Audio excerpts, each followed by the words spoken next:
Pakistani openers are walking out there. Their task really would be to see off the new ball and not be static at the pitch. It's important how they approach this task. Occupying the crease is fine, but it has to be meaningful occupation.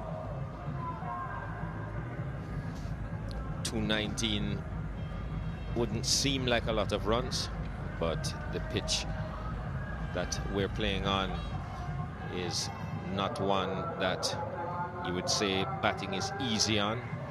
Easier to bat the seamers rather than the spinners. And the West Indies are going to have to be very careful in that, not to pin all their hopes on Bishu, but that they get good support from the seamers. Mohammad Hafiz up front, and his partner Tafiq Umar. They'll start the innings off for Pakistan in this quest for 219 runs to win the first test match of this series.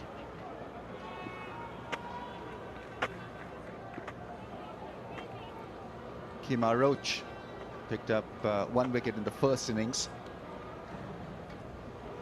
Very young, bubbly, energetic character.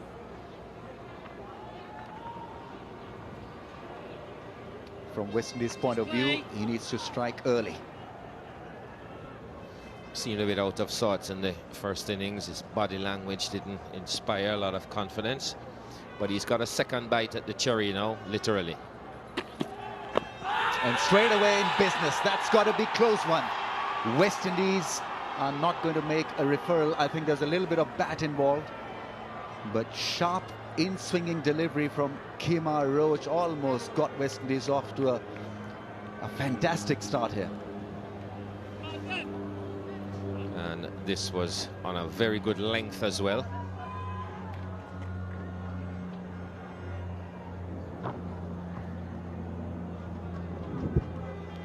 Looked to be angled in and missing leg stump.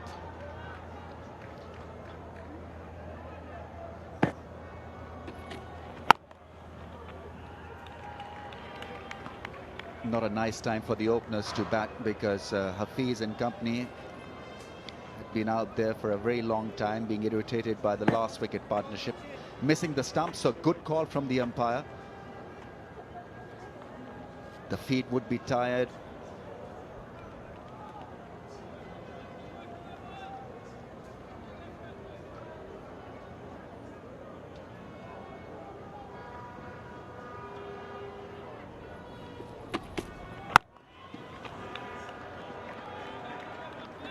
Got to look to play the ball, not the pitch. It's important that you do not think about the variation of the track. Got to look to concentrate and play everything on merit and take the negativity of the pitch out of your system.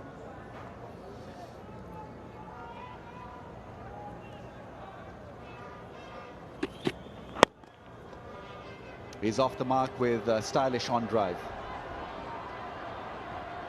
Chase for Shivnarine Chanderpaul. Hafiz wants the third. His partner was not actually ready for it. Had a little problem outside and around off stump in the first innings. Looked to leave a delivery and got the inside edge. Bounced a little bit more than he expected and couldn't get the bat out of the line.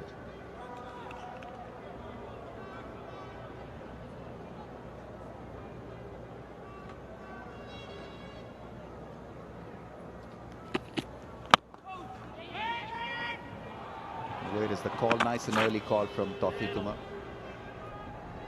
Pakistan would have surely talked about breaking it down to partnerships, how to chase this target of 217. They must have defined roles to certain players.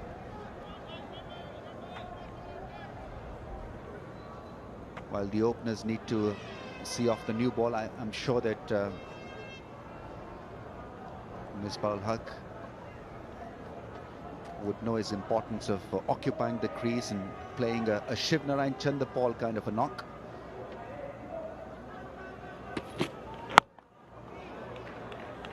allowing possibly Umar Akmal to go out there and free himself by playing aggressively. 2 without a wicket.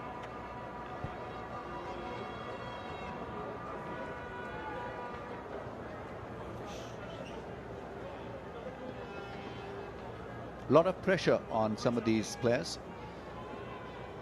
Azhar Ali looked pretty composed at the crease in the first innings. Asad Shafiq was deceived by Devendra Bishu.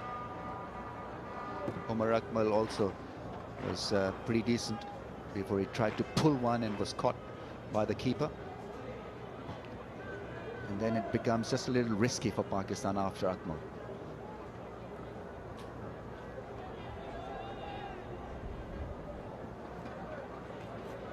And here's a man that's been very impressive since his return to the team, Ravi Rampal.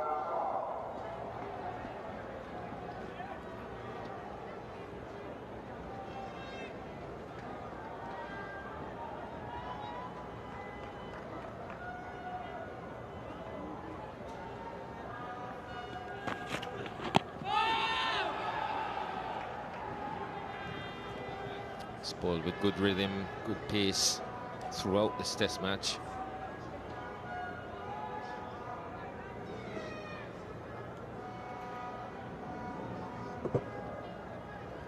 Thick edge on that one.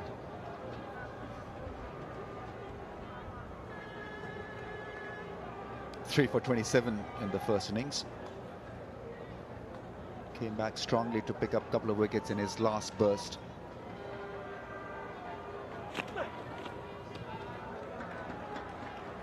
West Indies need consistency from their opening bowlers. No magic is required. I think they'll get enough response from this track. Just keep the ball in the business area, business zone. Pakistani openers will be nervous, a little tired. Very consistent in this test match has been Ravi Rampal. Mostly in the good length area. Nothing wide outside the off stump, nothing wide down the leg side. Just like that. And gone. Tawfiq Umar has been given up, leg before wicket. It's Ravi Rampal who's struck goal for West Indies. Just the kind of start that West Indies needed. Tawfiq Umar is in conversation with his partner. Pakistan must be careful here. Whereas his partner has suggested to him that he needs to walk back to the hutch because it looked a pretty decent shout and a pretty decent decision from the umpire as well. Gone for naught. West Indies have struck early.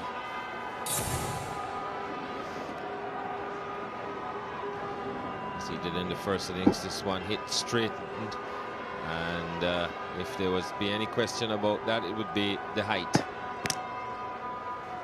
Okay, says it's hitting. And the impact was in line. So it's 2 for 1.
That's why number 3 is such a critical position, because you can be in against the new ball in the first over of the innings.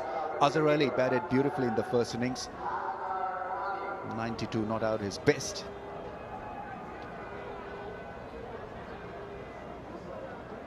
But it's all about pressure. It's all about showing your good technique. Oh, almost gets him with a beautiful outswinger. Good lines, good channel from Ravi Rampal. And this is good bowling. Batsman just come in, wants to feel the ball on his bat. And what the fuller it is, the more likely he is to have a go. Played far away from his body, that could easily have hit the outside edge. Bit of nerves maybe. Caught behind, gone. Yes, West Indies celebrate another wicket. Terrific bowling from Ravi Rampal. Azhar Ali had to play at that one. Had a nervous go at the first ball that he faced, but this time it was a big nick and gleefully accepted by the keeper. First one was wide, this one was closer. And looked as if he played and then took the bat away at the last minute, or tried to. Clean edge and boarded the rest. Azhar Ali gone for naught. It's 2 for 2.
Two wickets for Ravi Rampal.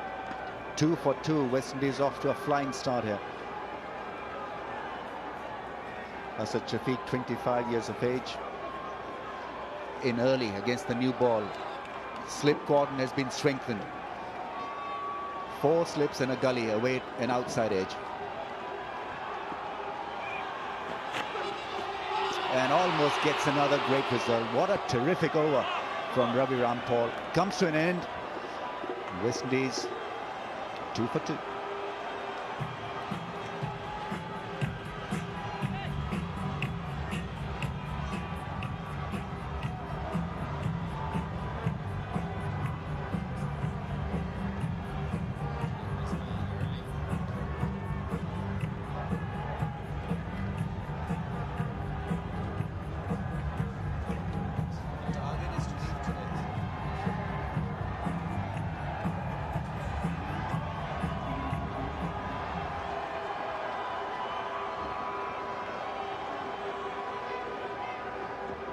Not a lot to come after this pair. Misbah obviously will be the main man, then Mercurial Umar Akmal,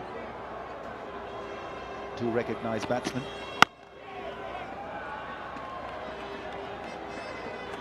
How will he react to the mayhem that's been caused by Ravi Rampal?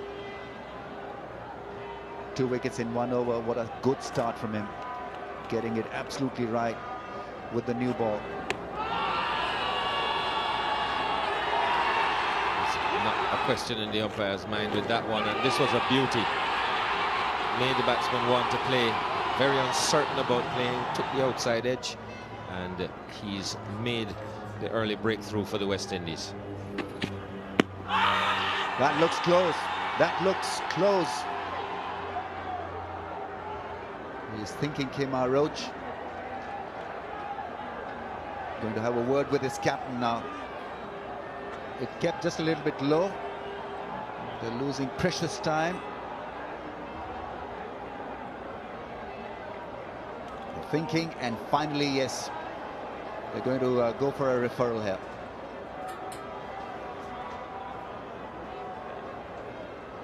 Good, sharp, in-swinging delivery. Hafiz was playing forward. Oh, I think that is a very close call.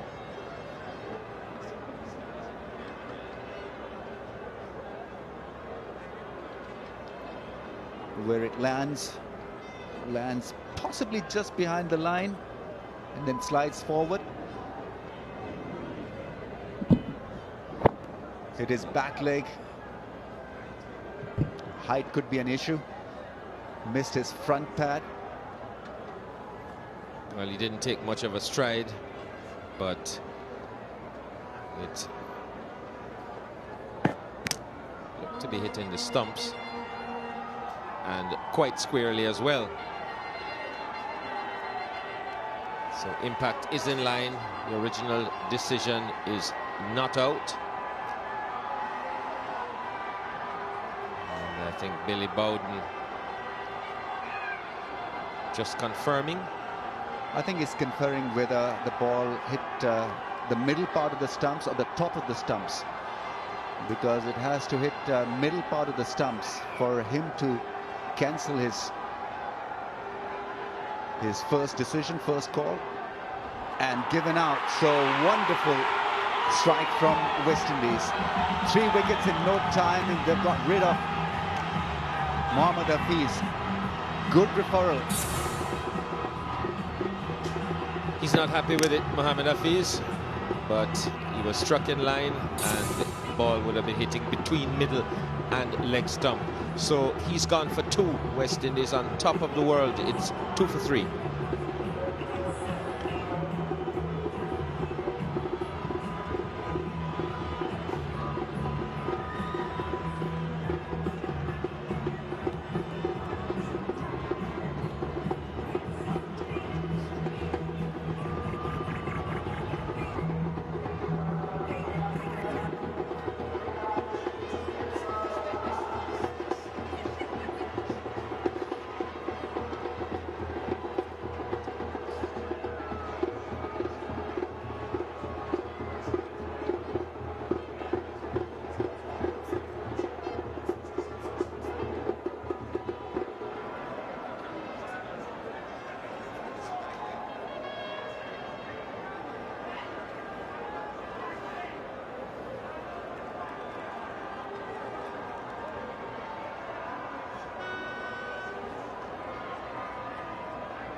It now demands something substantial from Pakistani skipper to get Pakistan on the track.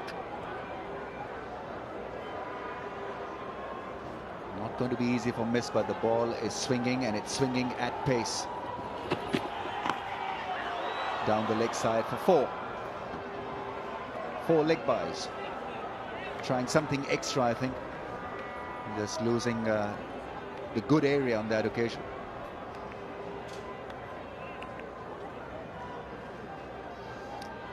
This is how Hafiz went. Didn't take much of a stride.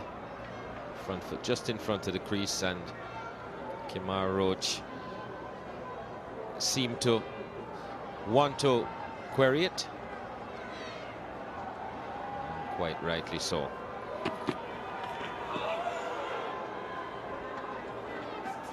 That's the line that he's should be looking to bowl. Close to that off stump, just back of a length. The pitch is, it gets a little bounce sometimes. The ball keeps a little bit low. And Hafiz's dismissal, the 16th leg before decision in the game so far. So the pitch is living up to its first day billing as not such a good one.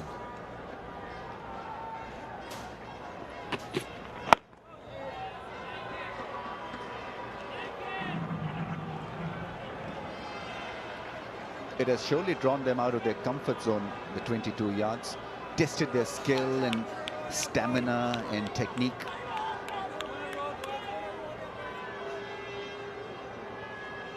Batsmen these days usually get so many beautiful batting tracks that when they get one, a difficult one, then they're absolutely at sea on it.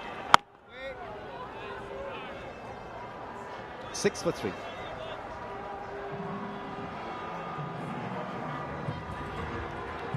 It's a better start for Kimar Roach. Picking up an early wicket always does bowlers' confidence some good.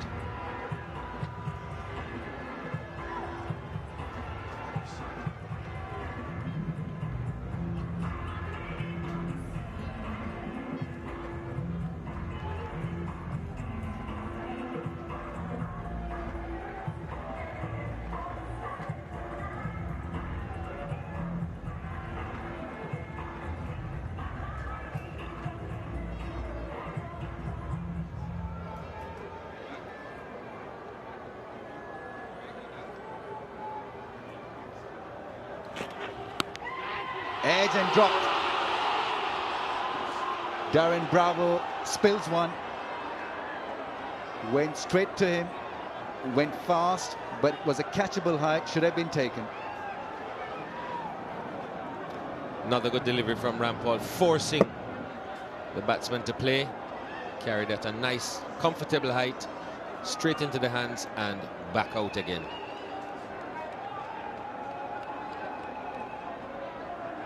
Disappointment for Ravi Rampal.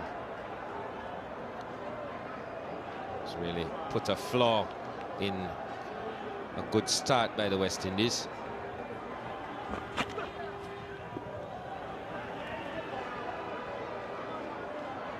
Bowled the perfect delivery really to administer an edge, and really should have been taken. It was straightforward catch. Had time to see it, time to grab it and put it down. Just deflates the spirit of the team.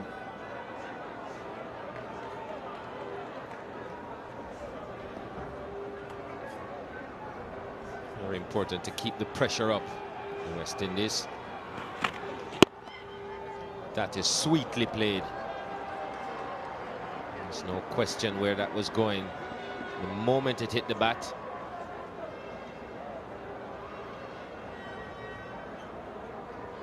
producing a beauty out of nowhere, and straight away Sammy has walked up to his bowler trying to console him. Catch had gone down, and then he's made a treatment through the leg side by the batsman. Never easy on the bowler. this is what it used to look like when you bowled in Ramiz Raja's legs.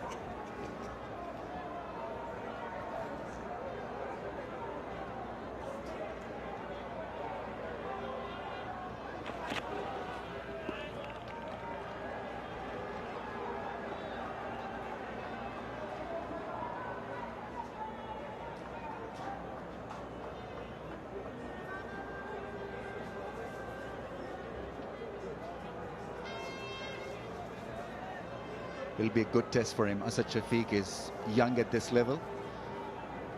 And the situation will certainly separate the boys from the men.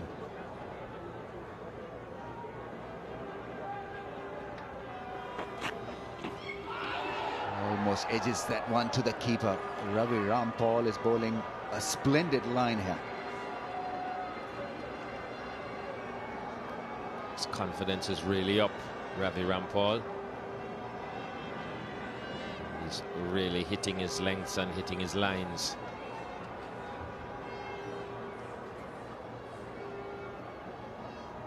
Very consistent in terms of his line. That green one just straying to leg stump and being given the treatment, but everything else in a wicket-taking position.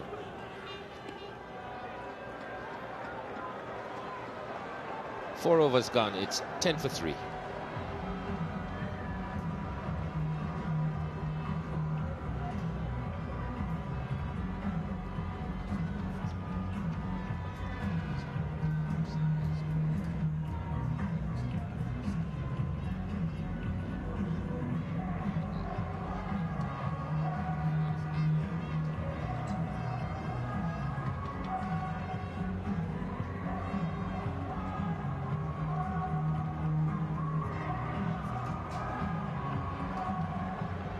It's been a tough pitch for the batsman, but it has made an interesting, intriguing test match.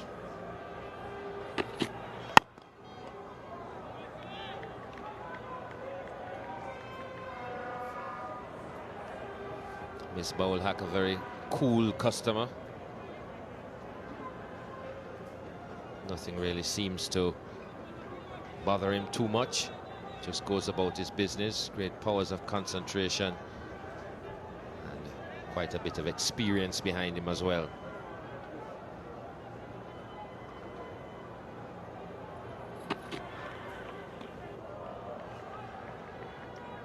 Yes, he watches the ball closely and plays the ball late. May not be a technical giant, but he knows how to operate and operates well within his limits. Just a little bit conservative, Kemar Roach and his captain in the slips against Misbah ul Haq. 2 slips and a gully in place only for him. Blocks that one quite nicely, playing it tightly. As you say, Ramiz is not a technical giant, to use your phrase, but he's got a test average of around 41.7, if I'm not mistaken, which is decent.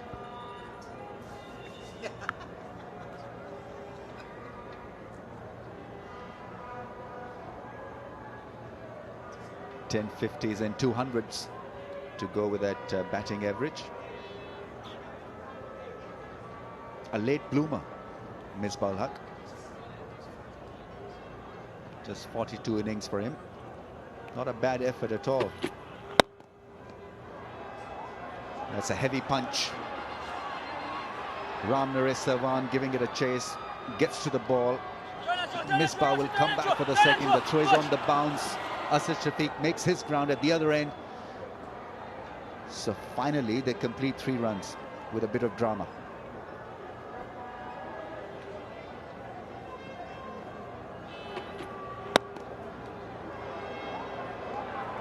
He waited initially for the ball to pass the bowler.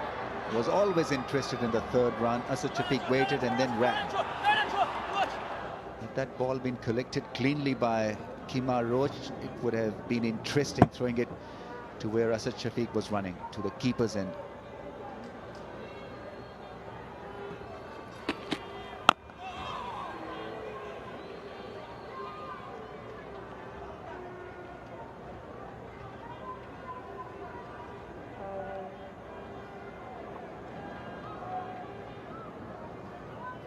It's a nice stiff seam there, Kemar Roach.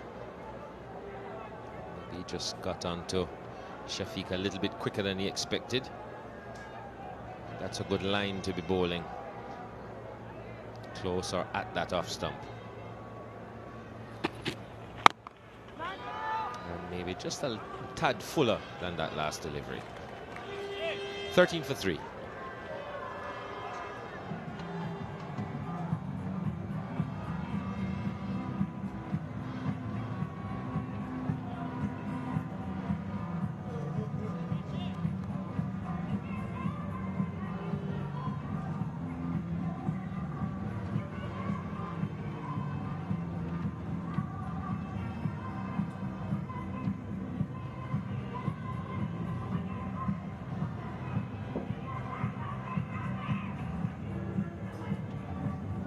This is a tremendous start by West Indies. Pakistan struggling, 13 for 3. Not only does it give advantage to the home team, but also I think I'm pretty convinced that it gives Devendra Bishul a good chance of wrapping up the test match. It'll allow him to ease into his spell. 3 wickets down. West Indies with a huge advantage here.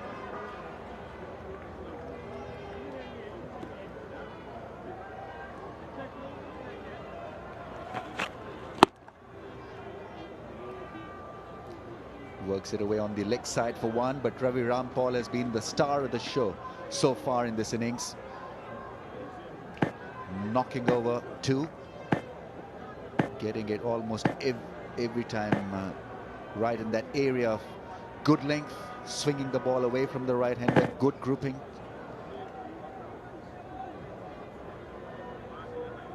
Conceding a boundary. Ball was clipped nicely off the pads. by Asad Shafiq, defending well. That is what is required at this stage, to see off the good balls.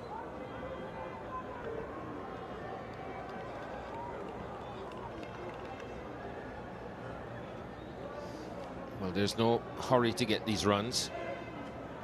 There's more than enough time. So it's just going to be a matter of method.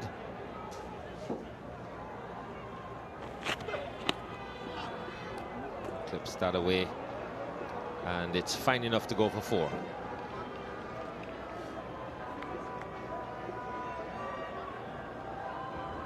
Missing the target for a change.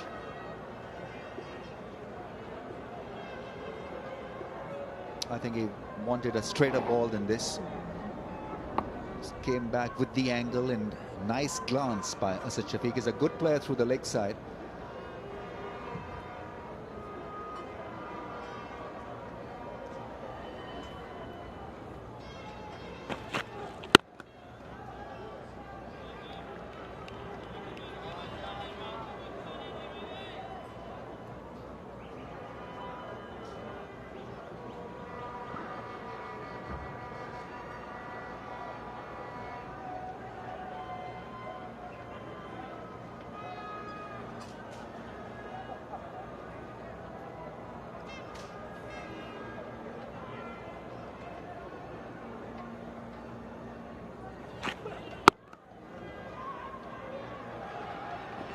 That is excellent cricket from Asad Shafiq. Managed a good ball. The seam was taking it away from him. Covered the line of the ball, the seam of the ball, and then pinched a run as well.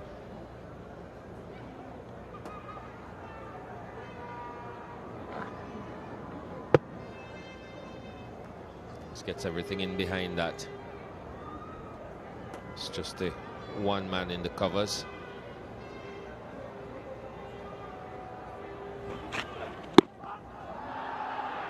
Hits him hard and high on the thigh. After 6, 19 for 3.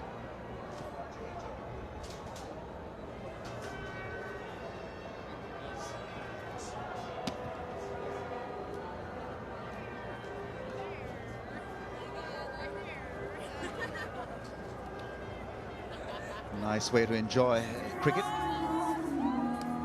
I doubt whether they're watching cricket though. Swinging with the music.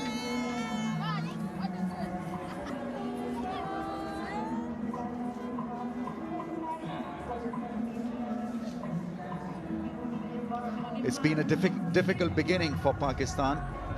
They lost 3 wickets in no time. And their hard task continues here.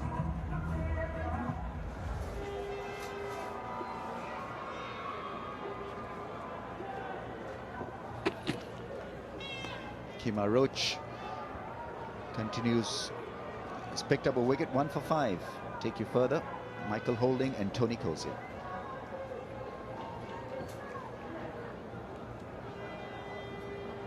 Rameez. So Roach, as he didn't do in the first innings, striking early this time. And Rampal from the other end, continuing the form which he's shown indeed since the World Cup.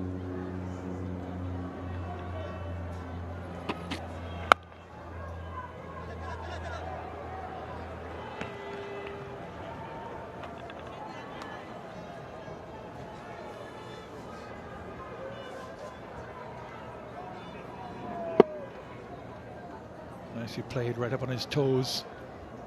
Desperate work in the field by Devon Smith.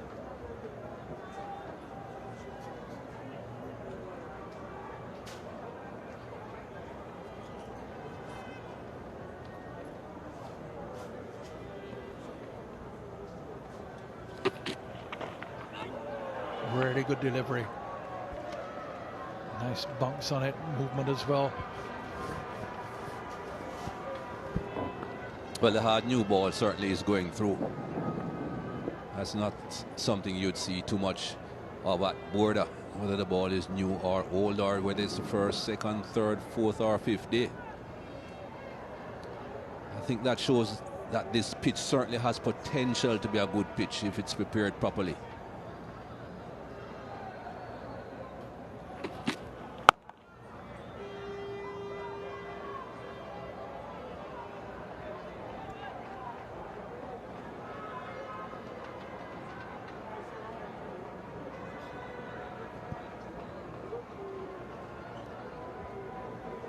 Yeah, we're going through some figures from the regional tournament this year, and the scores were good in the matches which were played here.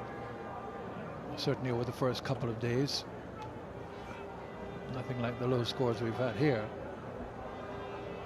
In fact, Daniel Simmons, who was the top scorer for the West Indies in the first innings here, got a double hundred. Trinidad and Tobago on this ground against Guyana.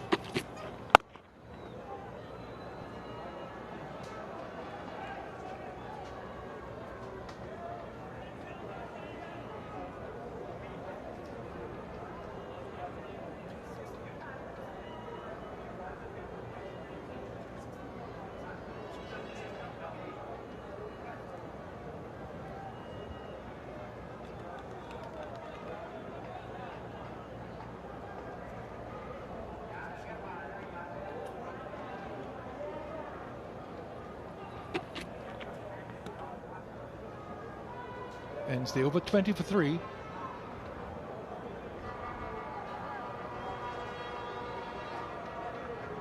Pakistan needs someone to play a Shivnarine Chanderpaul innings. Just occupy the crease, frustrate the opposition bowlers, put some partnerships together.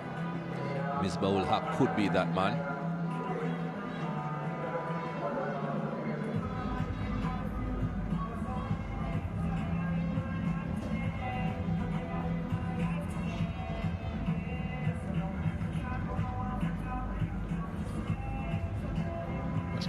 All out for 152, and Shivnarine Chanderpaul finishing again not out. Had very good support at the end from the Devendra Bishu. The order batsmen have contributed significantly to the West Indies effort here in a low scoring match.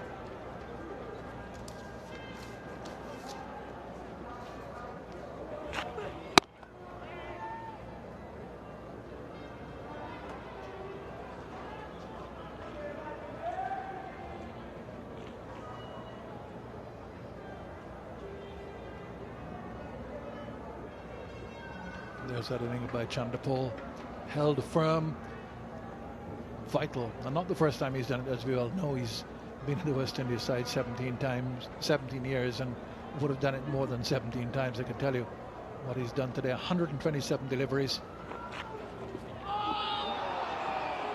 right through him.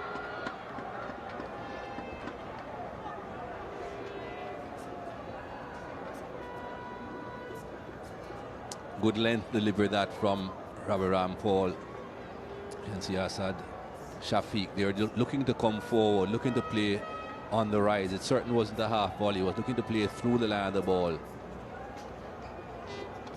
Could easily have been an outside edge.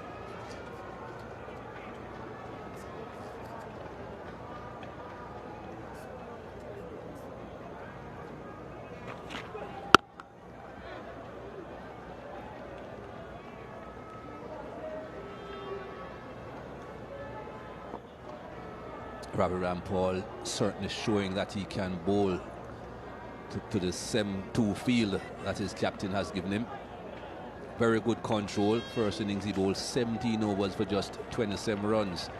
And of course he took 3 wickets. Just shows that he has the control. He can support the field that his captain has given him. Not too many can do that.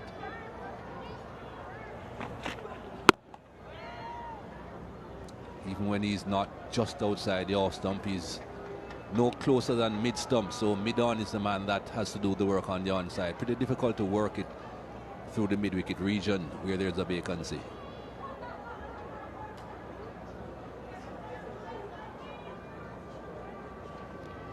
Well, he's had a couple of wickets and should have had another one, a drop catch by Bravo of Shafiq.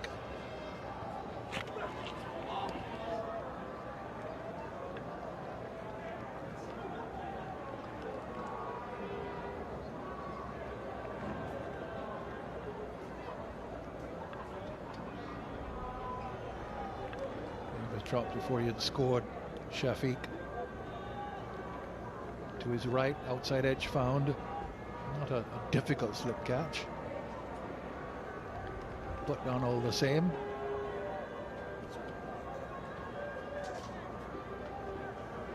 So 3 were already down then. It would have been would have been 6 for 4.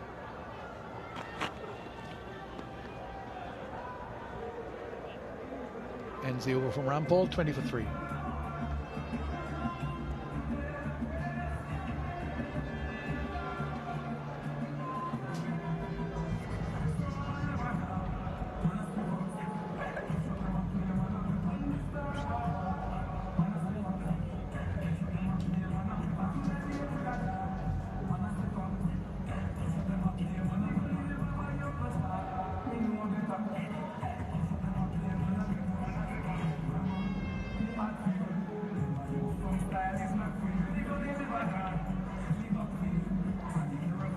Fast bowlers continue here, having taken 3 very early wickets.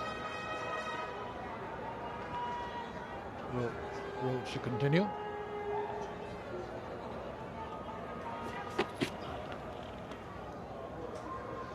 A bit too wide. Has a 6-3 field, not quite the 7-2 field that Ravi Rampal has. But just have a look at this beehive here that Hawkeye has put together for Kemar Roach. The yellow balls are the balls of the last 2 overs that he has bowled before the start of this one, of course. First 2 overs are the red. Red, he was a lot straighter.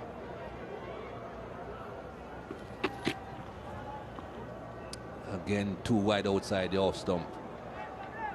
And you certainly don't want to be straying leg side, as some of those deliveries are there for the first 2 overs, but you certainly want to be as close as possible to the off stump and straight, because he has a slightly different field to Ravi Rampal. He has 1 extra man on that onside, so he can afford to be slightly straighter than Ravi Rampal. And you certainly don't want the batsmen to be leaving too many deliveries.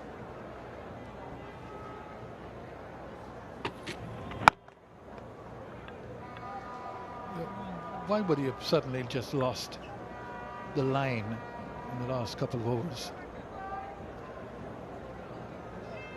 Just one of these things, or something with his action, technique, where he's landing?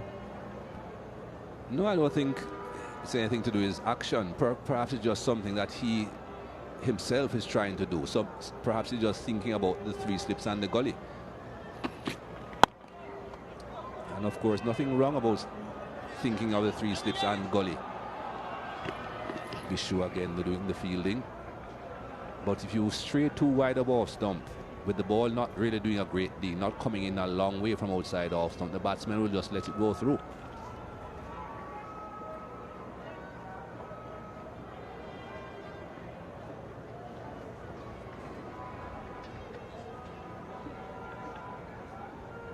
Well, the captain is giving him another man on the onside now, perhaps trying to impress upon him that he can bowl a bit straighter. Not too sure I would do that though. I think I would just take Bishu from behind square and bring him in front of square and keep the 3 slips and the gully.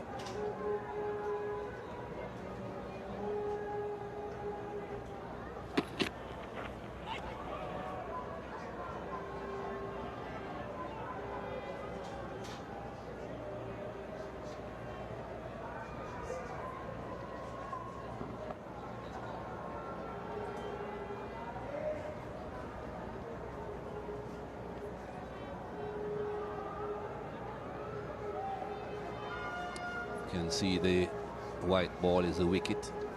You want to be bowling more in that general area, as straight as you possibly can. So many balls too wide of off stump.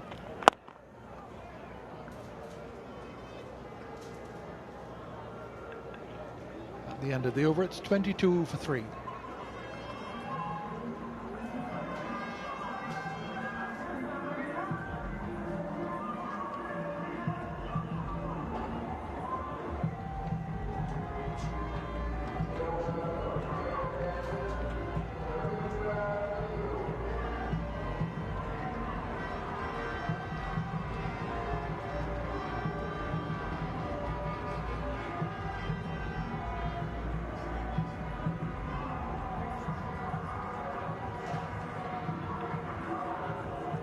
Just about coming up to 4:15 here in the afternoon in Georgetown. Low scoring match. We've had no batsmen who have scored 50 in the match. Devendra Bishu leg spinner, 4 wickets in the first innings on debut. Played a very important innings today at number 11 in partnership with Shivnarayan Chanderpaul. Pushed the West Indies advantage over 200, and then in advance of that as well,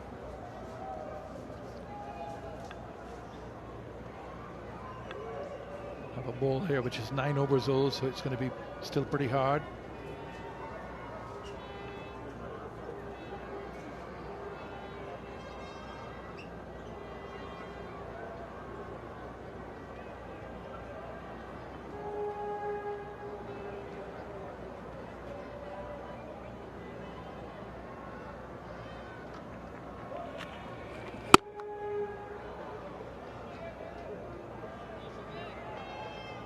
You can hear the ball is still hard. It hit that bat with a crack.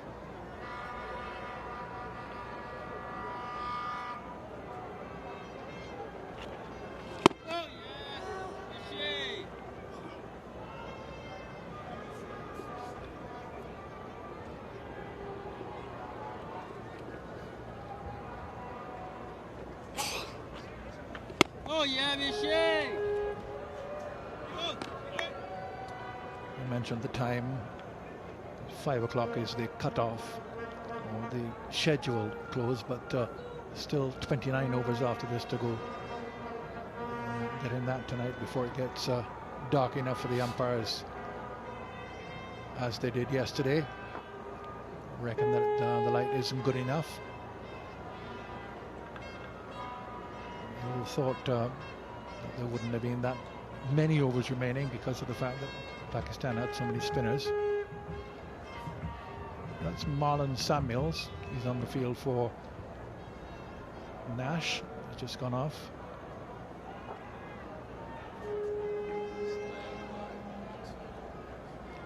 Collar up.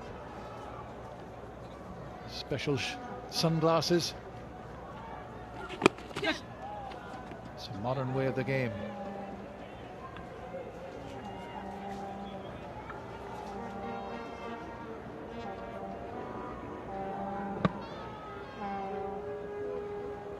Well, not too sure that's the way you should be fielding at forward short leg.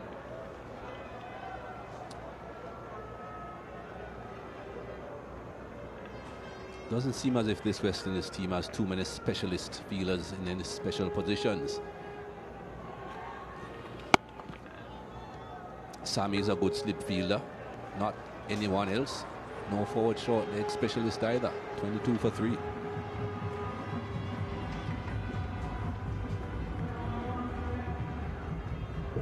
Perhaps that's something that the coaching staff will have to look at.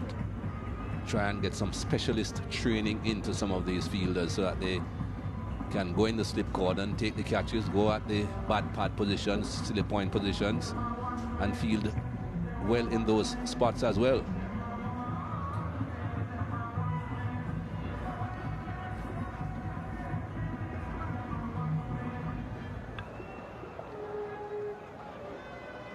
Marlon Samuels has gone off now. Nash has returned to the field. Here's Roach continuing. Misband strike. Just about the specialist fielders. You've got a chap like Bishu now who's in the side. Going to be looking for fielders at short leg, presuming that they're going to look at another spinner. Could have used the one here. Shane Chillingford was the one in the side, but he has been suspended from bowling by the ICC for illegal action. But you need short legs for spinners, and indeed for quick bowlers as well, but generally speaking, spinners are the ones with the nicks onto the pad.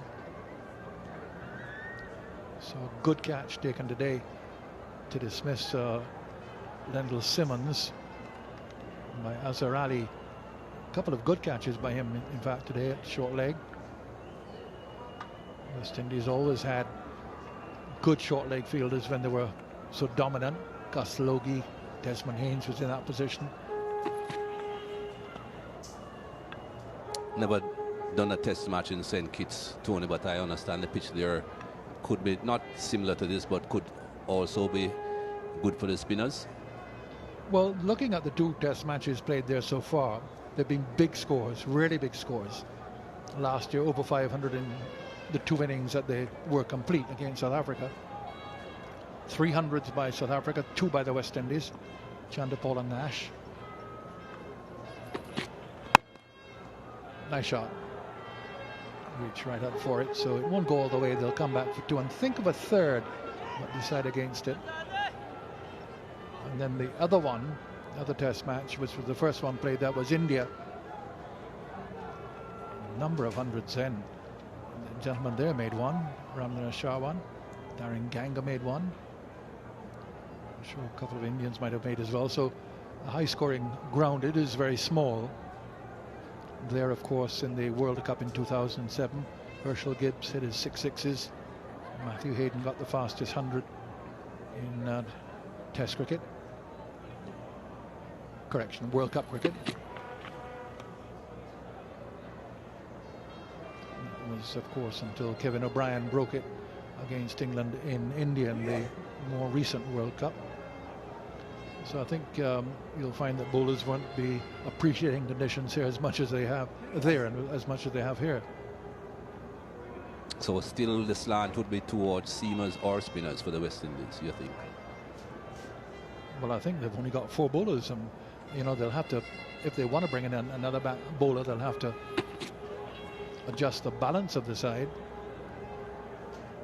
by reducing the batting strength. End of the over, 24 for 3.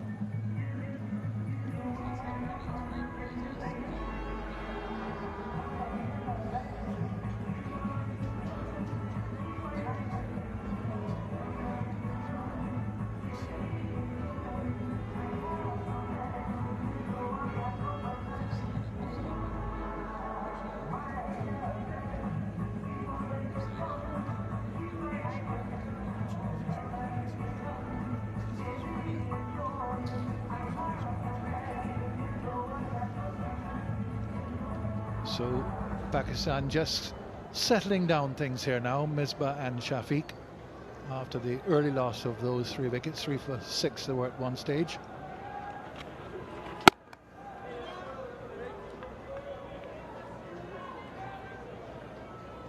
Three for 2 when the 3rd wicket fell, as Michael Holding points out to me. But they were 3 for 6 at one stage.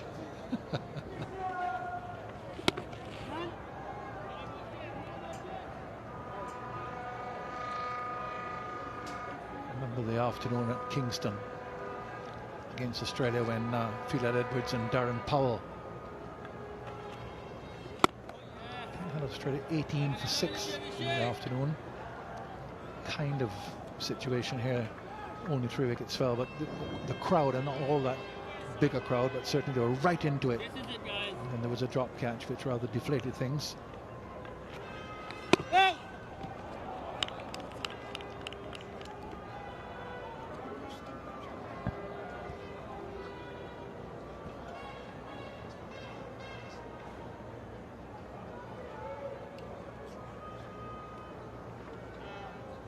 Sawan is in at Silly Point.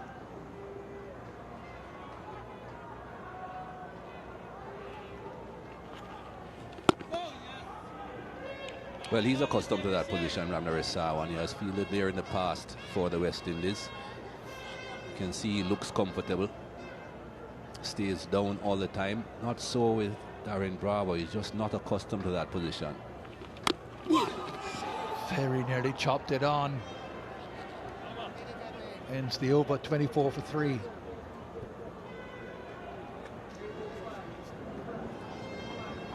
Just a little bit of turn there for Bishu. Not as much bounce as the batsman expected though. I'm sure Shafiq expected that to bounce a bit higher than it did.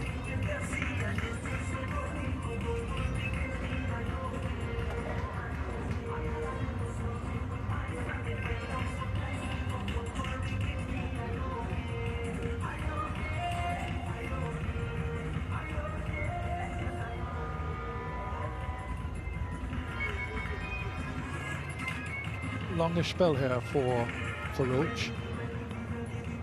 Now starting his 7th over, 1 for 10.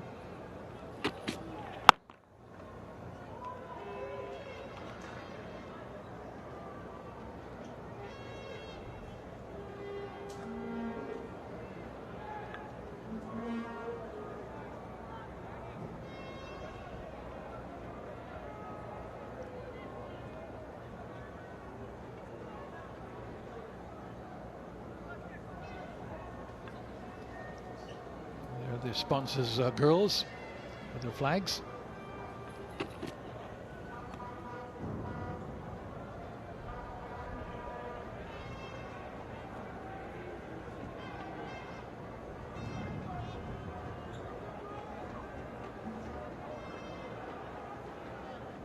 Huge responsibility now on Mesbah, the most experienced batsman, although even he is not all that experienced as far as Test cricket is concerned, but he's played a lot of cricket into his mid-30s.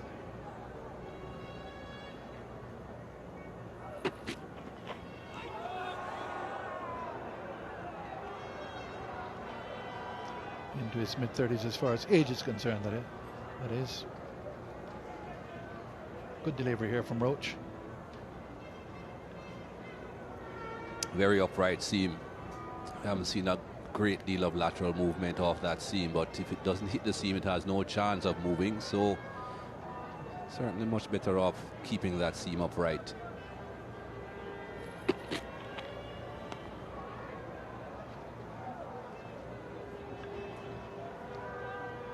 Much better spell from Roach than it was in the first innings. He tended to overpitch in the first innings.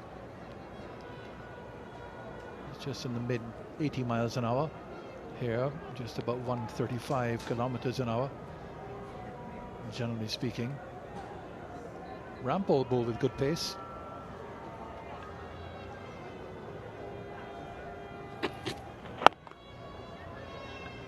Good run. Shafiq getting in, seeing the opportunity. I reckon he was quick enough to get there. Roach had to come around to pick the ball up.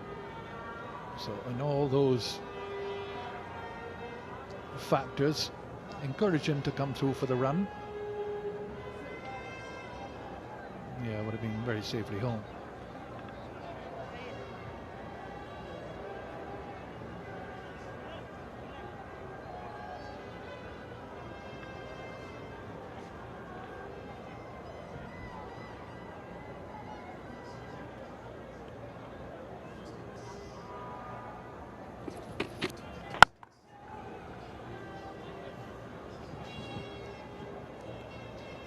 The end of the over, Pakistan 25 for 3, 194 away from their target.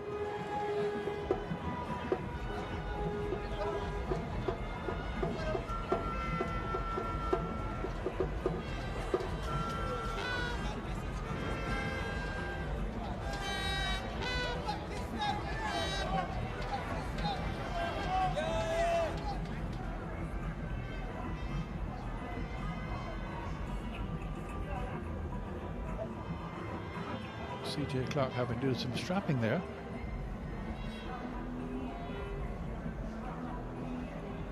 So Sawan, having had the shin guard strapped on, doesn't look as if the straps are working, so you had to get some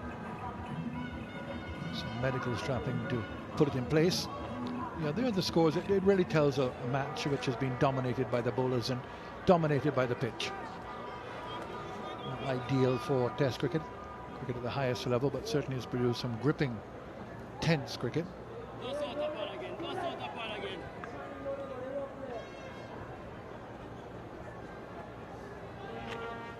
Oh yes.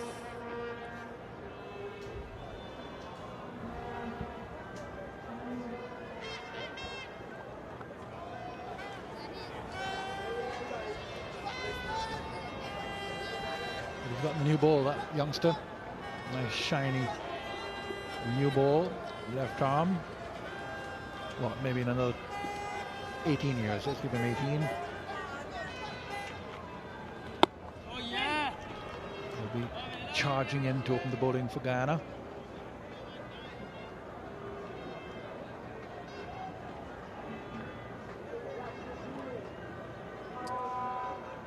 We haven't seen any ball misbehave too much in this innings so far.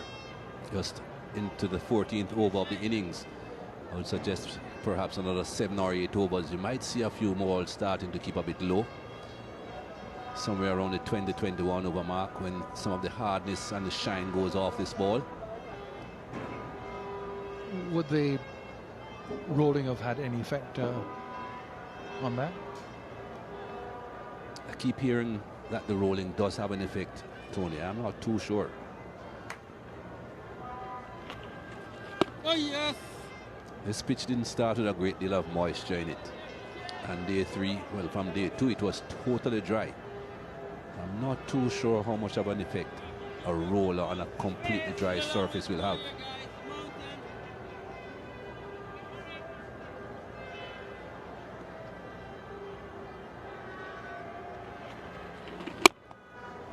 Yeah, too short. Plenty of time to go back and pull it down to the boundary for 4. Bad delivery from Bishop. Don't see too many of those, but that's good batting. Under these circumstances, you have got to make sure you punish the bad deliveries. Didn't bounce very high, but Misbah-ul-Haq kept his eyes on the ball. He didn't get too excited when he saw that short ball. Look how low that is. That's certainly not the height that you would have expected.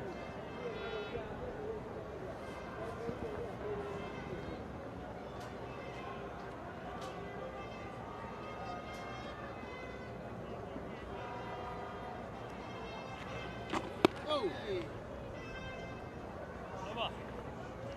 29 for 3.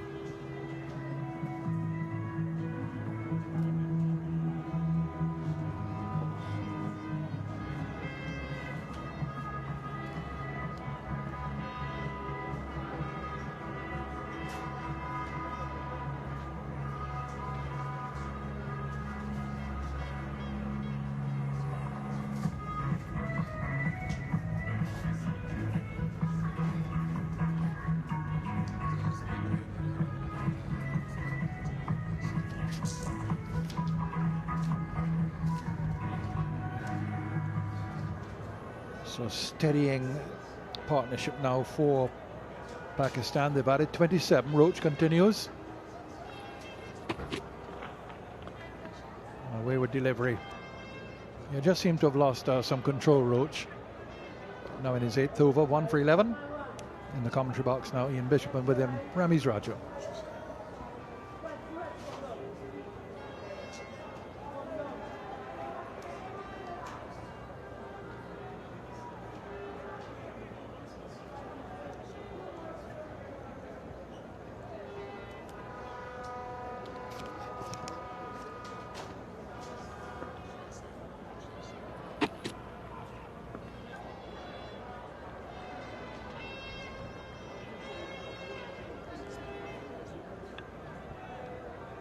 One or two good signs for Roach in this inning so far, 1 or 2 in different deliveries, but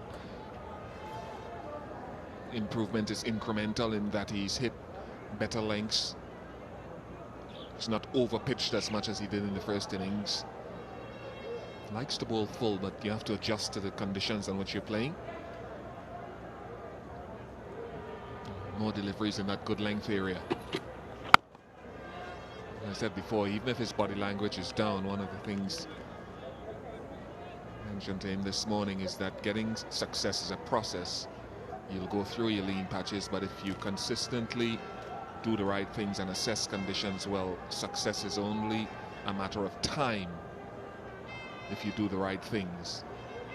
And he has to know and understand that he's hugely talented.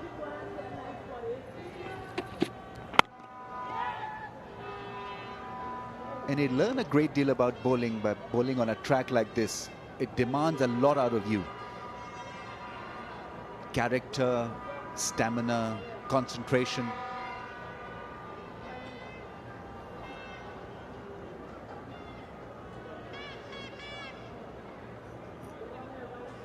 He has to back himself all the time, and so the rigors of fast bowling on a flat track will yield him fruits later on in his career.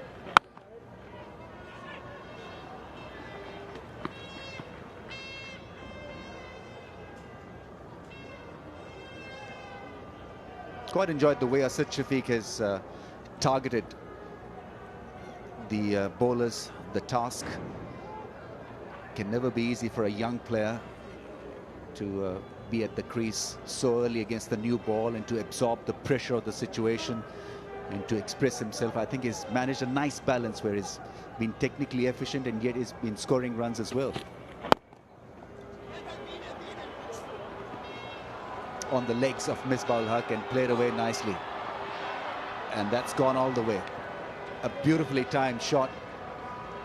Every run is vital. A boundary is even more welcome by Pakistan. It's 34 for 3.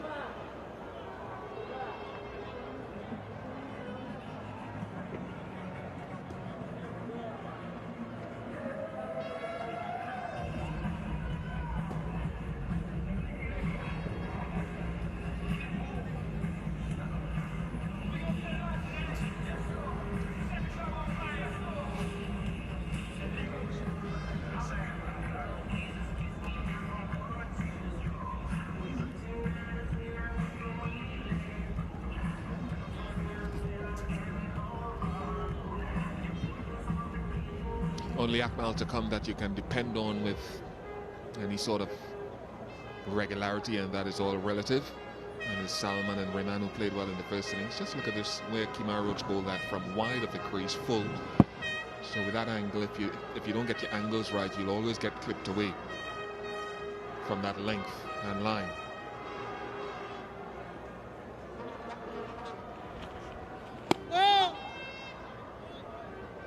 That is exactly how he got him in the first innings. Trying to replicate the ball. The difference was that he this time played it with the bat, Asad Shafiq.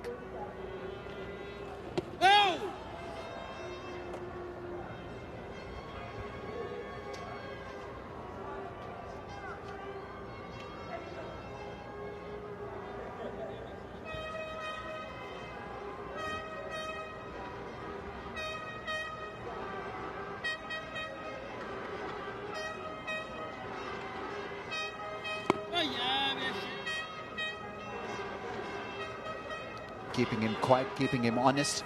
That is how he got him in the first innings. They're looking to play it with a little bit of bat and pad together. Billy Bowden initially said no to it.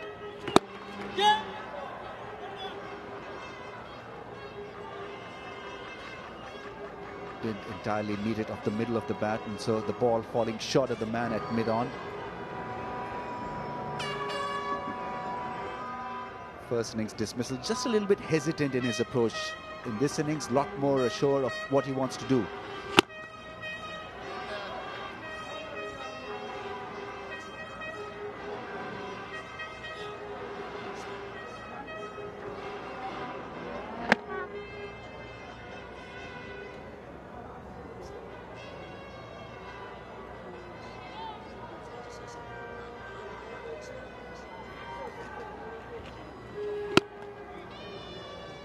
A little bit more flight this time from Bishu. He needs to do that often on this track. It's 34 for 3 after 16 overs, and players will also take drinks.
34 for 3, Pakistan in pursuit of 219 in their attempt to win the game. Still 185 required to win.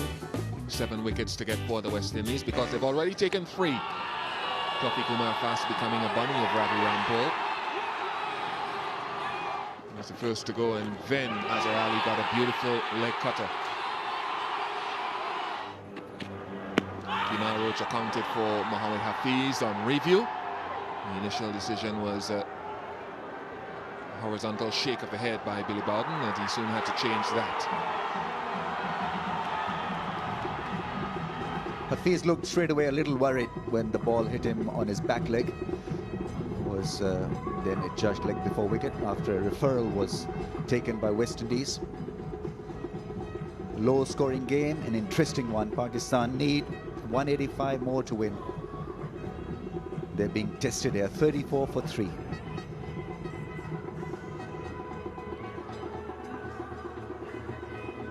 Misbah-ul-Haq is 17 not out. It could have been worse for Pakistan because a catch went down in the slips. Ravi Rampal was bowling a beautiful channel then. Asad Shafiq had just come in at the crease, and that catch was grasped by Bravo. Went straight at him, spilled it. And Darren Bravo has a lot of work to do on his fielding. He's not the best bat pad. He's not a great slip. And he's got a lot of work to do at point and cover as well. And it's one of the things when he goes back to first class level, you'd like to see the coaches putting him in positions of responsibility in the field. He has to work assiduously at training. In a developing team, you'll find at this level, the coach works hard to find who are the best people at different positions. I think in both teams, really. Pakistan dropped at last count 8 or 9 catches in the match. Not to mention leaking balls through slips like a strainer. That's the reason why they are so lowly placed at in the ICC rankings. There's got to be reason for that. Fielding has been below par. Batting could have been a little bit better. Spin bowling has been outstanding. Captaincy from both captains been pretty good.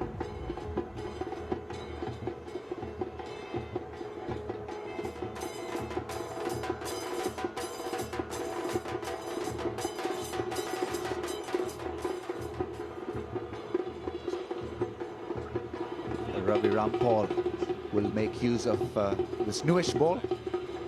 4 overs, 2 for 10. Still new enough, still hard enough to earn him a good result.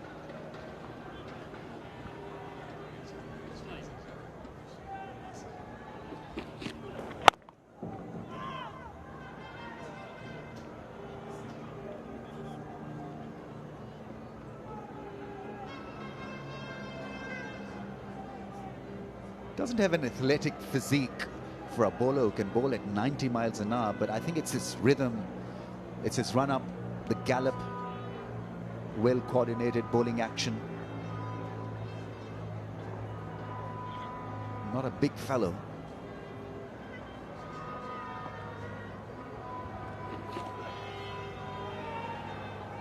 Using the wider angle this time and beating Misbah-ul-Haq.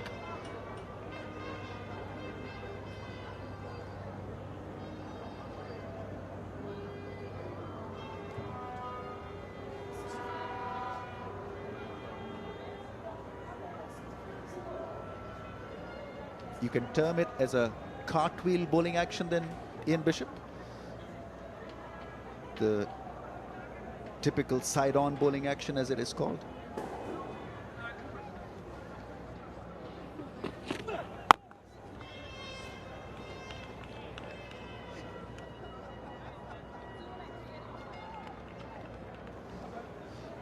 Don't worry, folks, he's thinking, Ian Bishop.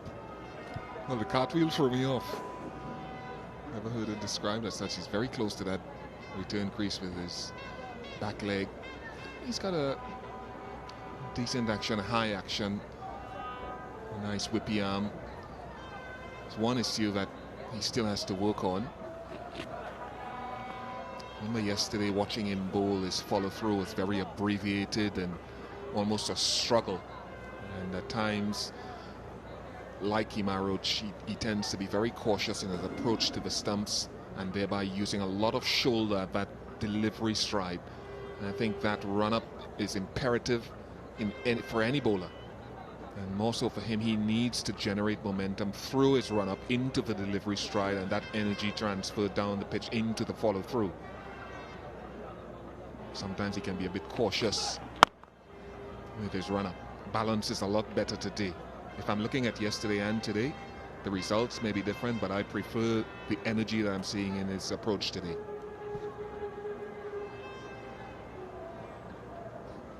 Not a very tall bowler, so he'll not get the extra bit of bounce that you normally got used to seeing West Indian bowlers have.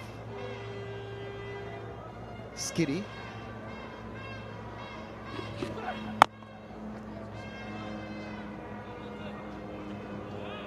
It's 34 for 3.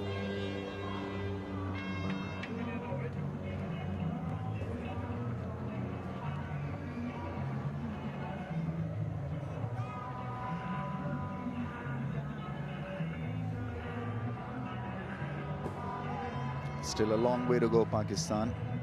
185 more runs to win. We need a big partnership, and this partnership is a good, decent one. 32 from 88 balls.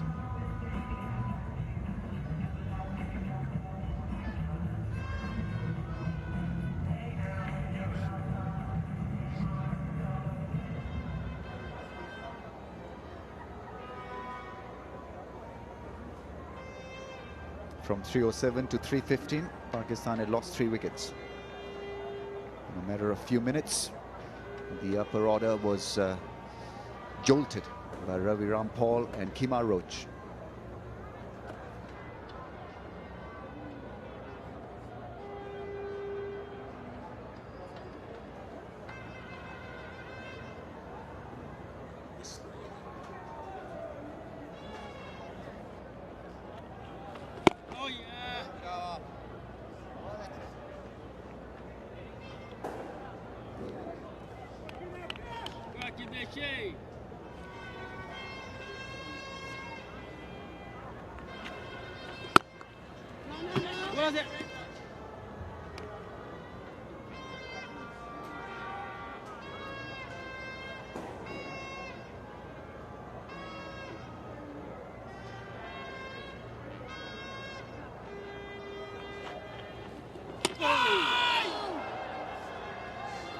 Slower was Bishu and allowed the ball to spin out of this track. That little flick and that extra bit of spin.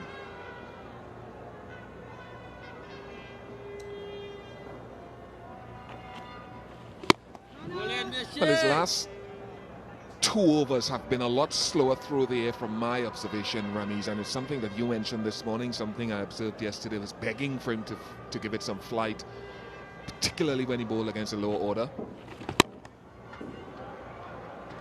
It's too short and it's put away by Asad Shafiq. Shouldn't be worried with being hit for a 4, Bishu, because as you know, Ian, that leg spinners can be expensive. You can't expect them to operate like a left arm spinner. All he has to do is to make sure that he gets it right the next time. I think he'll learn a great deal about bowling if he continues to play Test match cricket, because you then assess and reassess the pitch situation, the game situation, and bowl accordingly. Because he's played a lot of one-day cricket, that's why he only operates with a flatter trajectory. Test cricket will make him a better bowler. 38 for 3.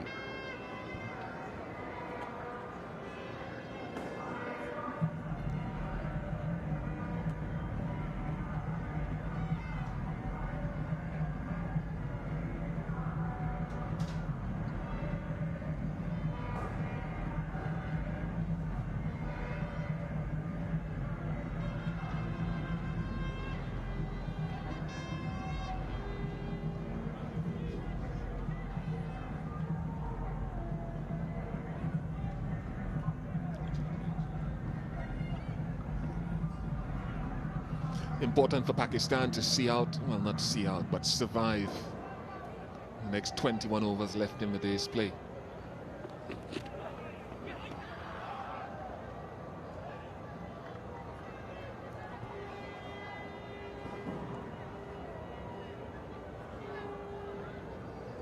As a batsman, I think you've got to hope for the best, because that ball kicked, it seemed away, and Misbah-ul-Haq was lucky in the end, didn't hang his bat at that one. Azhar Ali did, and was caught behind. I think the more you bat on a pitch like this, the more you get used to the variations of it. And then it becomes easier for you to play. Adjust to the little extra bounce or the low bounce, make those adjustments.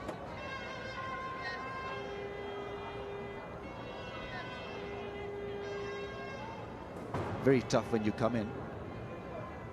And that is what happened to Hafiz and to Tawfiq Kumar, to Azhar Ali. They came and they went, didn't occupy the crease.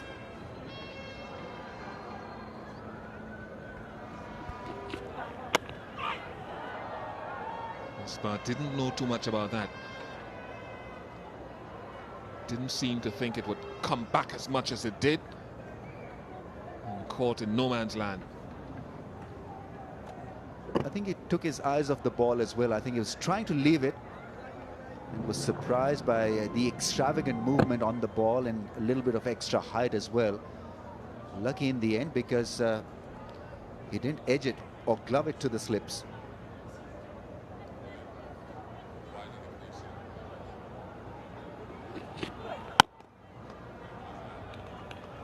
That is good, solid batting, because that last ball would have put a doubt in his mind whether to go forward.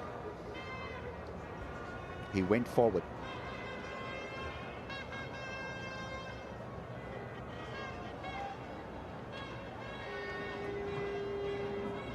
Made sure that he came forward to that delivery. It was well read by Misbah.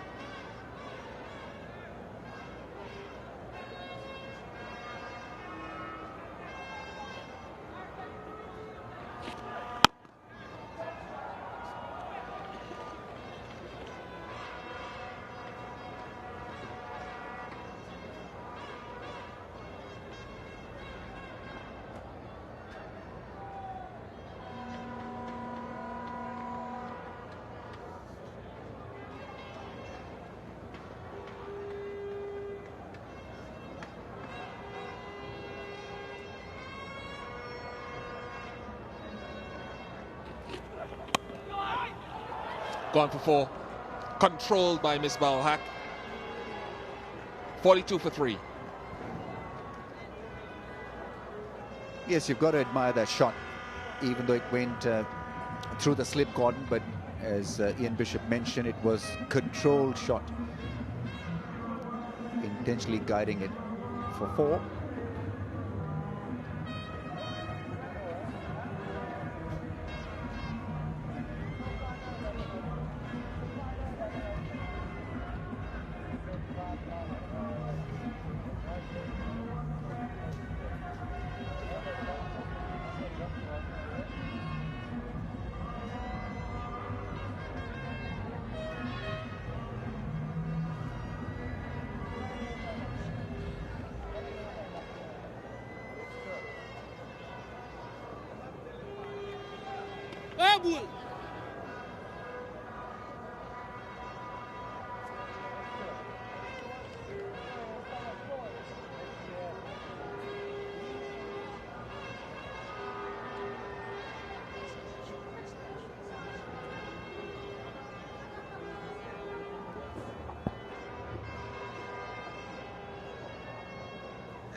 I catch him.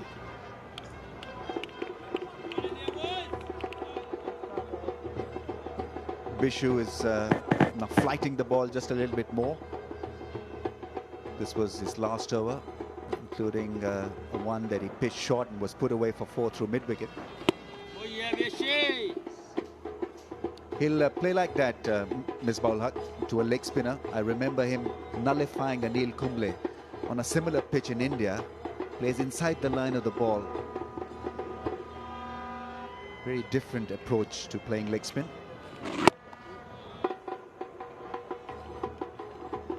Quicker this time. Let's not forget that he picked him off a flipper in the first innings.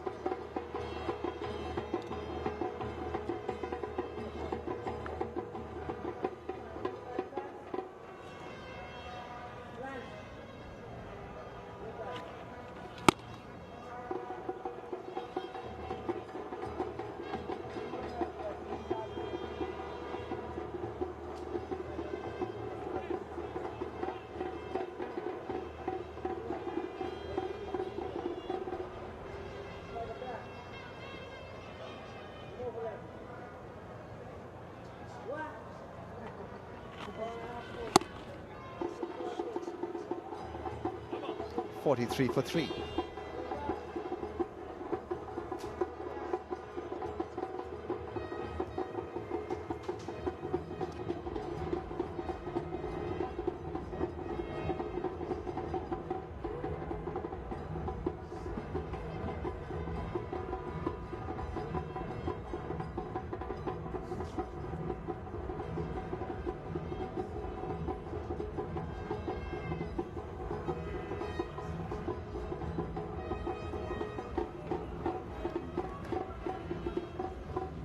Still a mountain to climb for Pakistan, still trailing by 176, and the critical issue is another number of overs to go today again, and those are always difficult periods.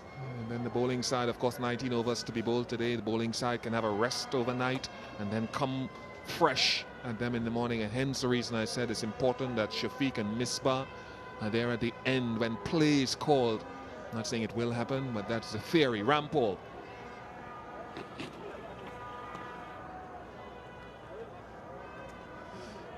Just bowled a lot of deliveries in this spell. I think every delivery from wide on the crease. Not sure if it has something to do with the footholds. It's quite unusual for him. And I'm talking about where Billy's kicking away in that area. Like to see him just get in a little bit closer occasionally.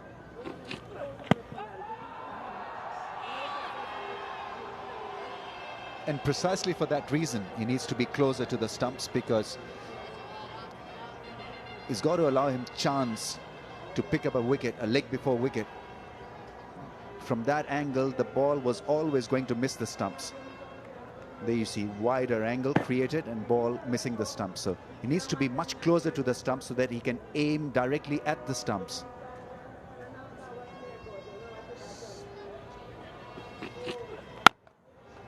Lovely shot.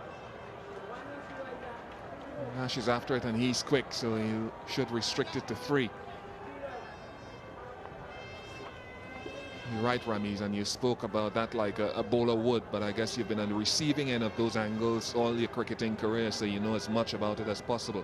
Don't like to see guys jump that wide as consistently, unless it's a natural part of your bowling mechanics. Mackay Intino and Imran Khan, for example, can get closer, and I'd like to see a mixture of the angles because it asks a different question from the batsman as well. I know they want to bowl as straight as possible at the stumps, but sometimes it's just too steep an angle from wide going in.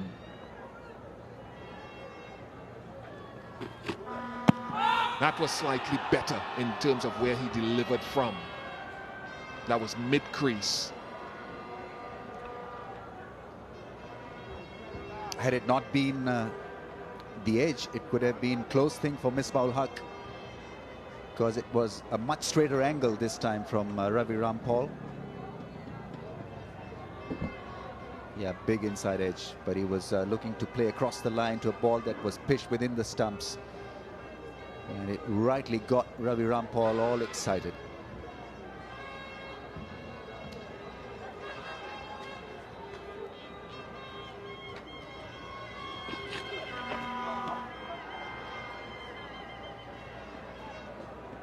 if he continues to do that, that last delivery was a fantastic delivery because he bowled wider of the stumps and got it to move away from the right-hander. Now that becomes such a difficult angle for the batsman to get behind to, because a little bit of movement from that angle appears to be a big movement, and Misbah-ul-Haq there had no chance of nicking that one. Great delivery, beautiful angle.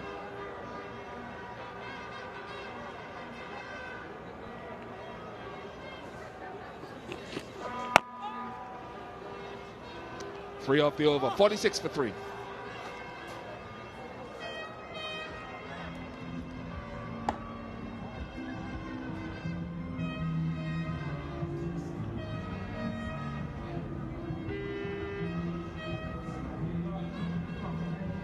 Partnership of 44 from 112 balls, so it's slowed. Never really got off to a fabulous start, to be quite honest, with the loss of early wickets, 3 quick wickets. It was 3 for 2.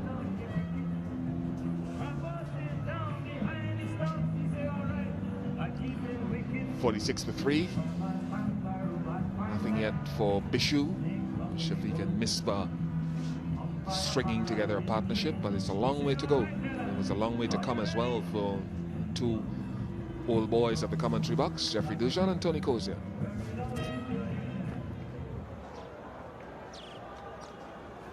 Thank you, Ian Bishop. Look at the board now. It states that there are another 18 overs to go for the day. And we are just past 4:30, but it's a lovely, bright, sunny afternoon as Bishu continues now. And a big leg spinner. Beats Shafiq on the outside edge, a long way away from the edge.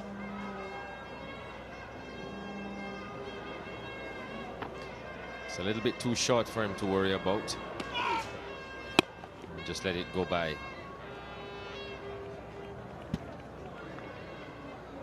Good resistance by these two, Shafiq and Misbah. They've calmed things down after that initial burst by the West Indies, where they picked up 3 wickets. They're well aware that there's lots of time. It's a matter of just negotiating this pitch in order to get home. That's through, and we'll go all the way. She was short on that occasion,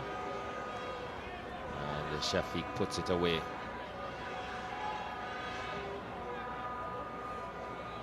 Yeah, he's just dropped short on almost every occasion. He's dropped short. They put him away, usually through the leg side. Now he goes offside with that very short leg break.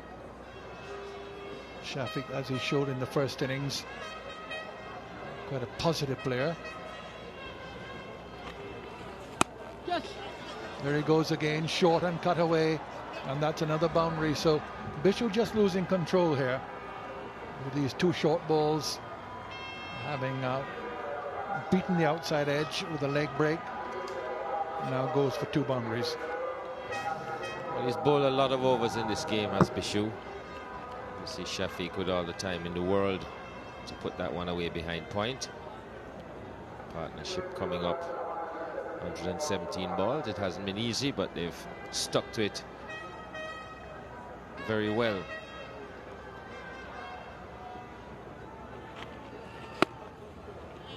Not sure if he's used to bowling this many overs, Devendra Bishu. Just might be dropping a bit. It's 54 for 3.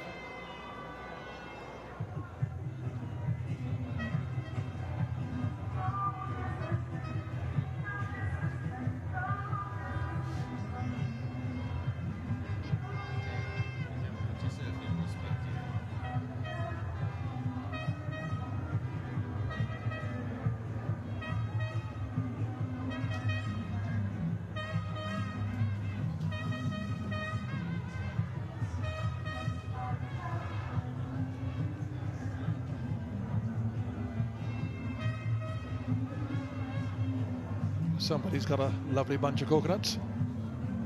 Not quite ready for picking yet.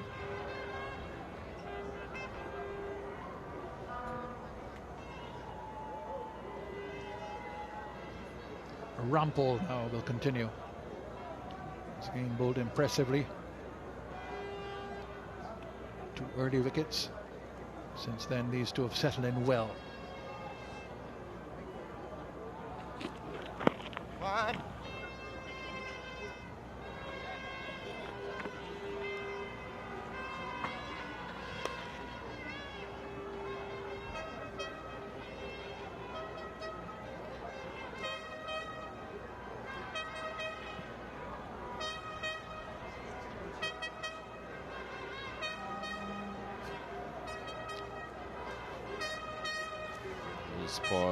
Points for Ravi Rampal. Appears to be running a little bit wider on the crease.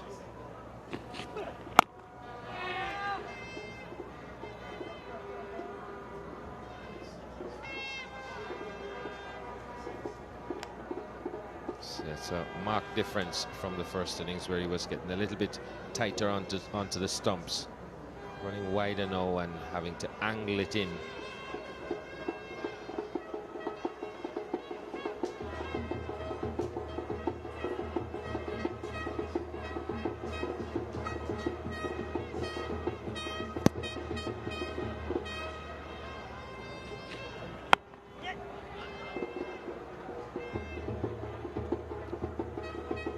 Thought of a single, not there.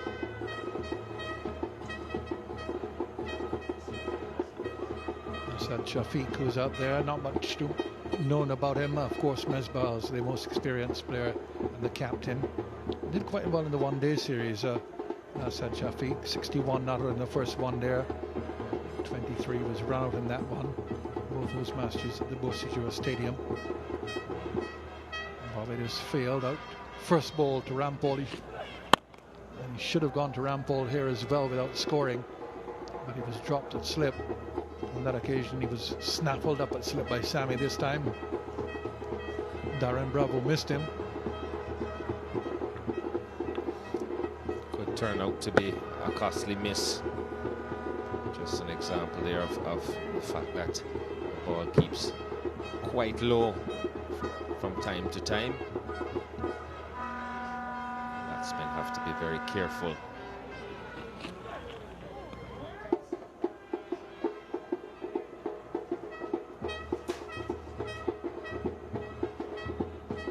Just need a bit of patience and consistency for the seamers. As we haven't seen Darren Sammy into the attack as yet. Thought Bishu may have been brought in a little bit too early. His lengths have varied somewhat in this over as Ravi Rampal.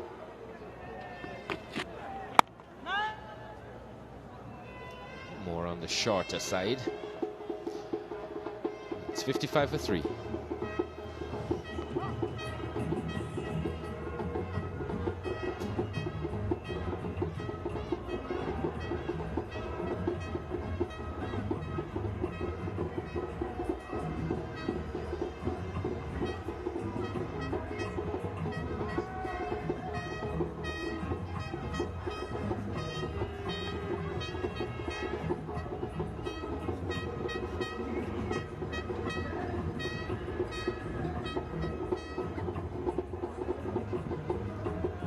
Overs remain for the day. Not that we'll get them through, but we might. 55 for 3 then, and we're going to have a change of bowling now.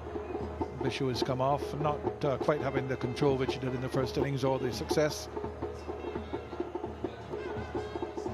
Darren Sammy now replaces Bishu. It's the first time we're seeing him bowl very economically in the first innings. Kept things very tight. Bishu at the other end picked up the wickets. He got 2 of them, 2 good ones.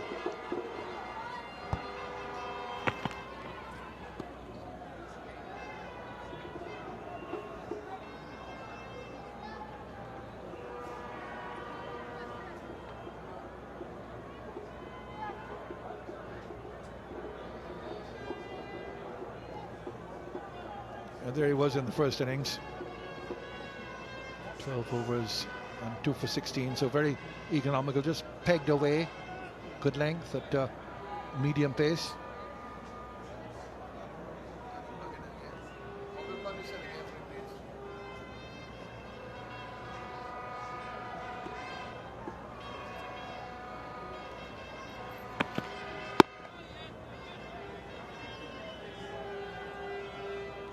Misbah looking in no trouble whatever. Like Chandapol today, knows that the eventual total will depend very heavily on him. Excellent grouping, excellent line in the first innings. 1 wicket coming from a good length.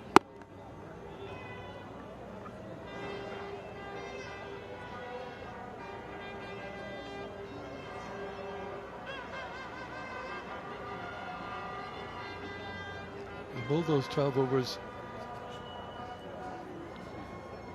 all in succession from the media end, where we are located, the Georgetown end.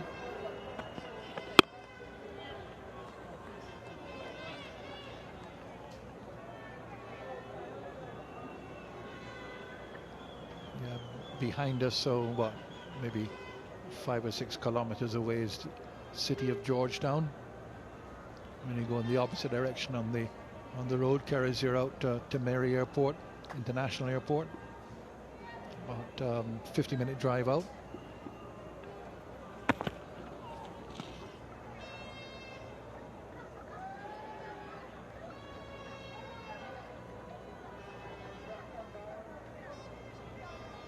Things just a little flat at the moment. Contrast to what it has been most of the match, when you always feel or felt that a wicket was going to fall. Certainly the last 45 minutes to an hour, you just feel that these two are entrenched. Guided down to third man, will get to the boundary, open the face of the bat, so that's another 4. 59 for 3, partnership now 57, the highest of the match.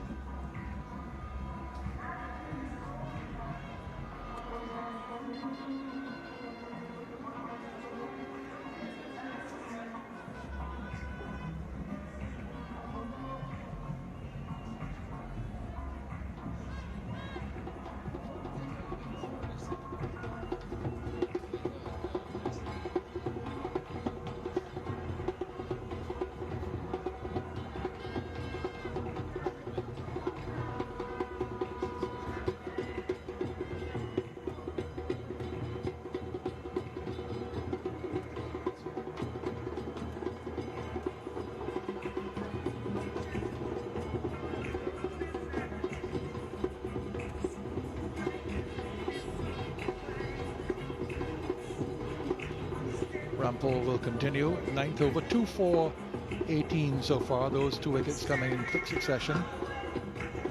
That partnership well, just indicates what a low scoring match it's been when the highest partnership is 57. Still directed.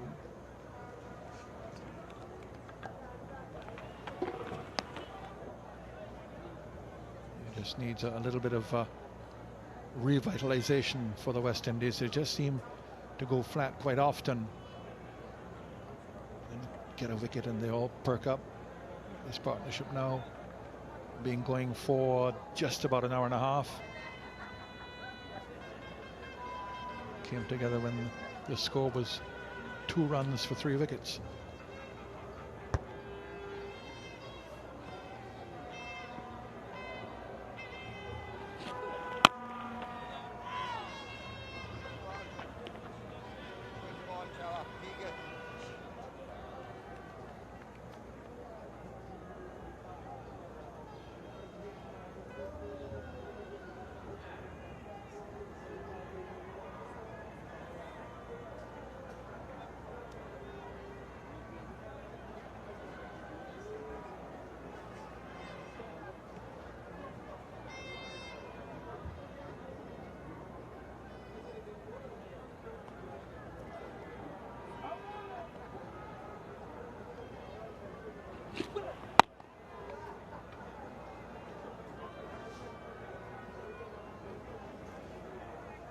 So far, we haven't seen the ball misbehave as it did with frequency, certainly during the first 2 innings of the match and into the third. Unpredictable bounce, the ball turned a lot.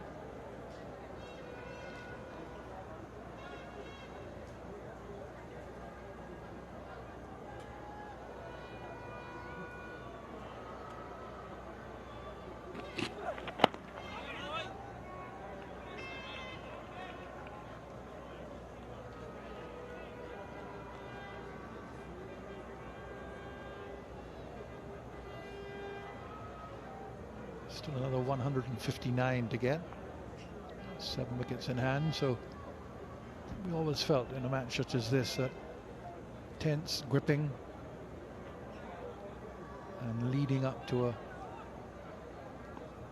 gripping finish.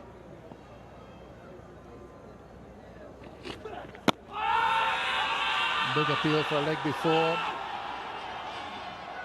Not out, says Billy Bowden. Now they're all looking to see if they're going to go and ask. Yes, he's asked for the review. Misbah Huq was up, coming forward, hit on the front pad. They go for it now. Well, there may be a question as to whether it hit the bat first. No question that it was not a no ball.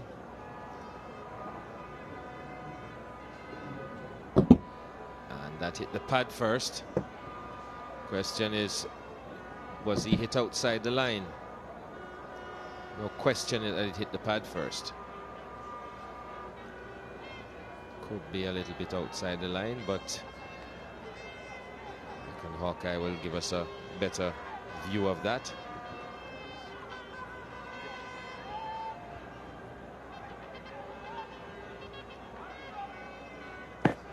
Struck outside the line, I guess.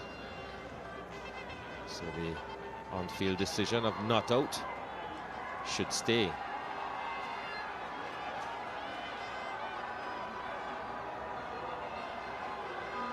There we go. So that's one review gone. But I think that was worth it. Was going to crash into the stumps. He was hit outside the off stump, playing a shot, but not that far. Close enough. And they felt that was worth the while to go for it.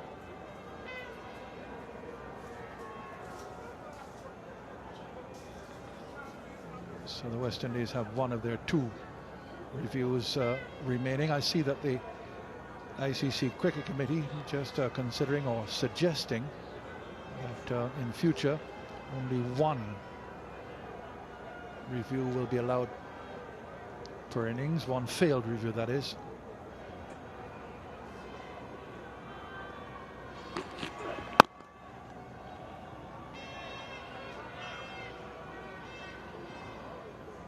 I really think things are fine as they are, Tony. 2. 60 for 3.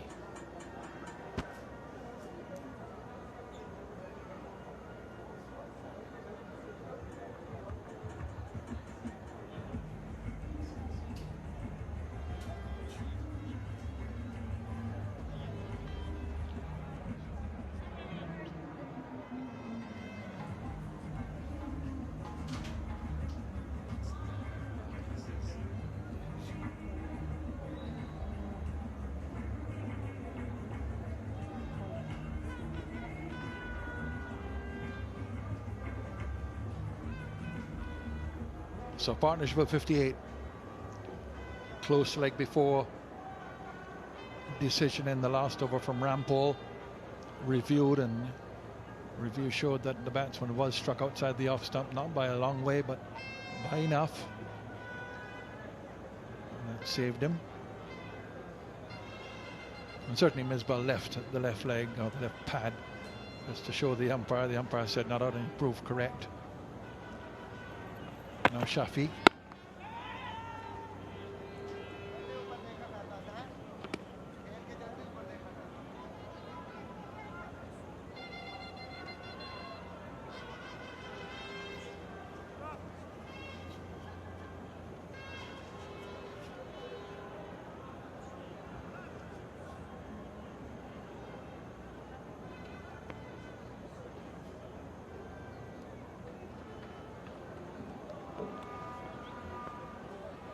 he wants a field adjustment, wants the third slip just to come a little bit finer. There is a gap between first and third.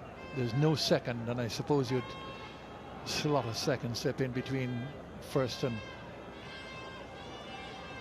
third. Man in that gap there.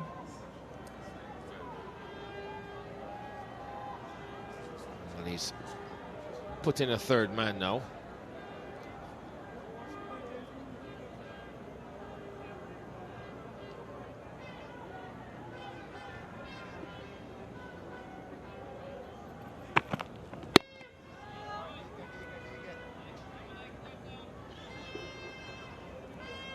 Shafiq, 25 years of age, just had the 3 test matches before this, so he's new to the test match game. Represented quite a few teams in Pakistan: Karachi Blues, Karachi Dolphins, Karachi Whites, Karachi Zebras. Now, first time we've already seen the pitch misbehave, and he's got it on the left glove, and it's painful.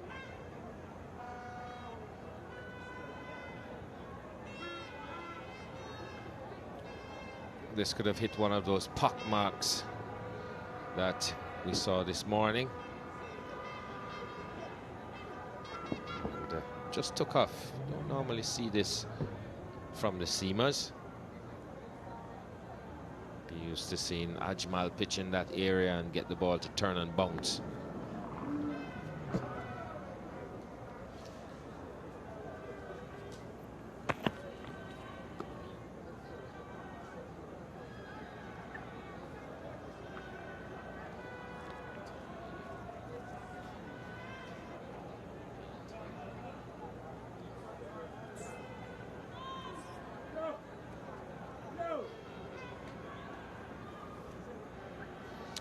I think the lack of variety in this West Indian attack has helped these two to settle.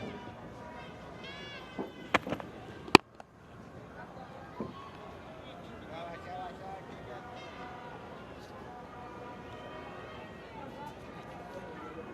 of course, the pitch is a lot harder work for the seamers, a lot easier to negotiate.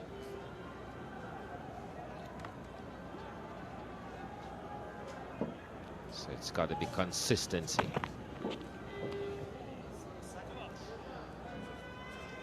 And it's the end of the over, maiden over, 60 for 3.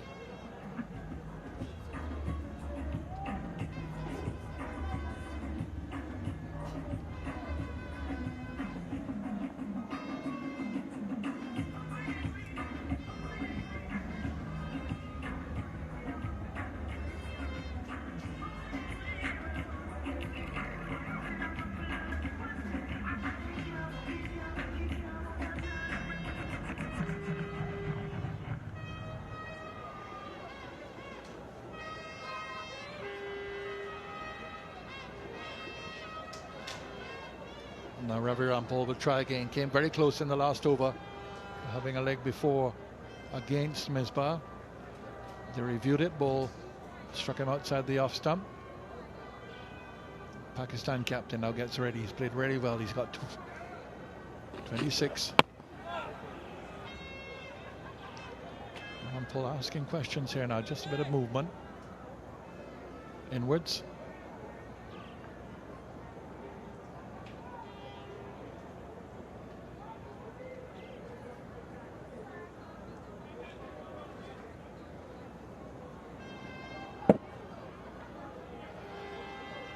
So, good length delivery from Ravi Rampal.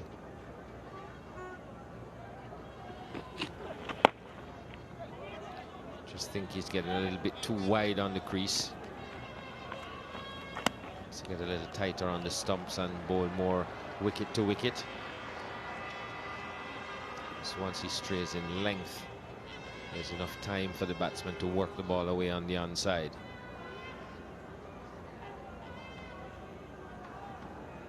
It's a lot tighter to the stumps in the first innings.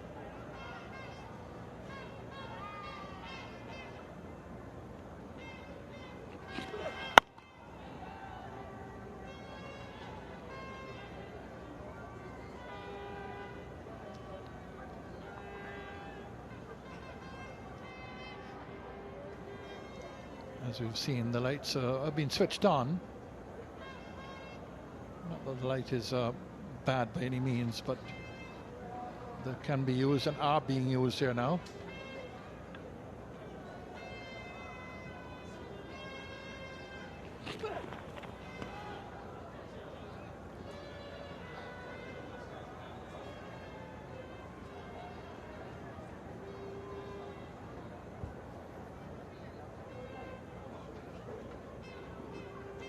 Schedule closes 5:30. We're just around 5 o'clock now.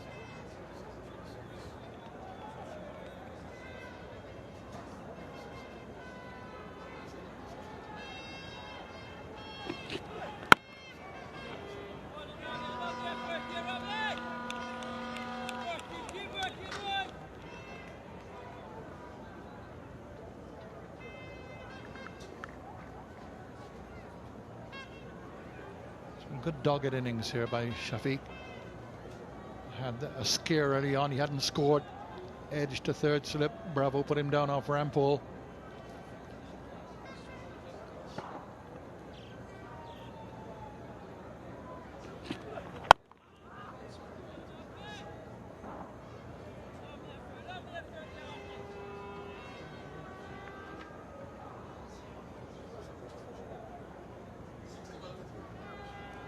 It's 61 for 3.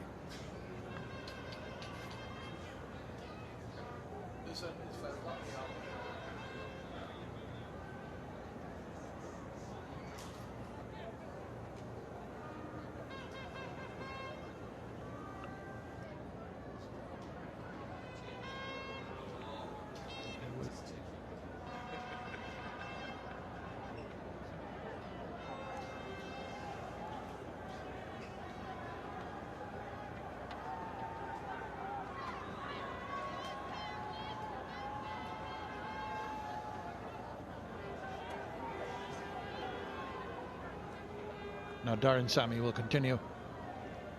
Ball to Misbah.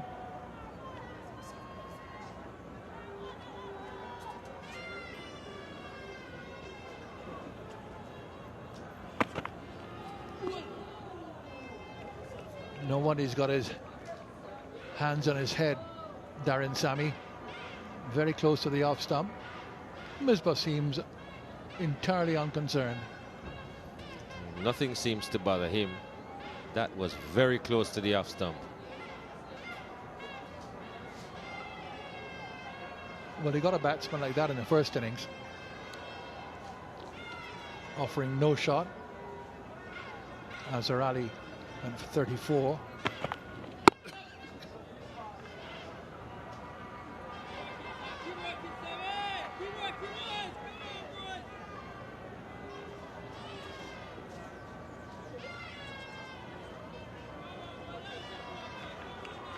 That rough area outside the off stump, which has been made rough by the left arm seamers, also caused a bit of deviation.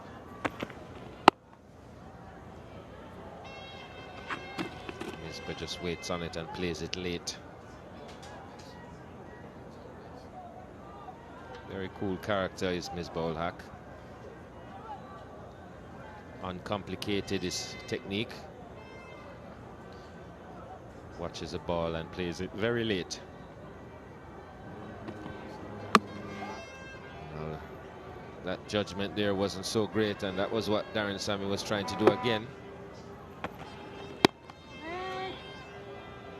Very nearly did. Passed close to that off stump.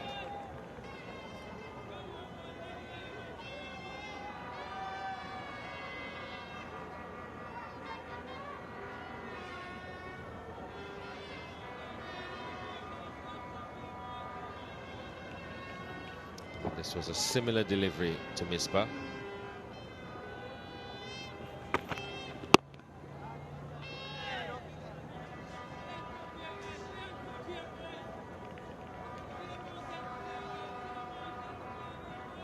This will give us a better look at how close it passed to that off stump.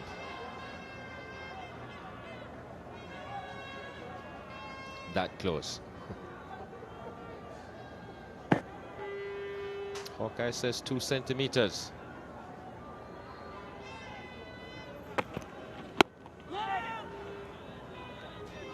Over. 62 for 3.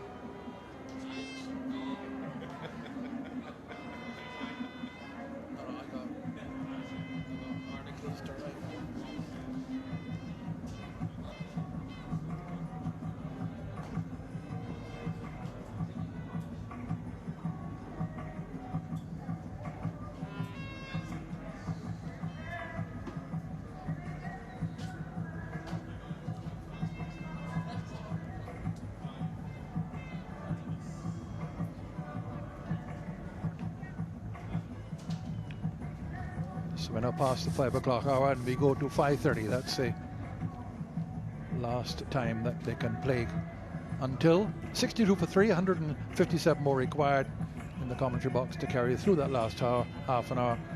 Michael Holding and Ian Bishop.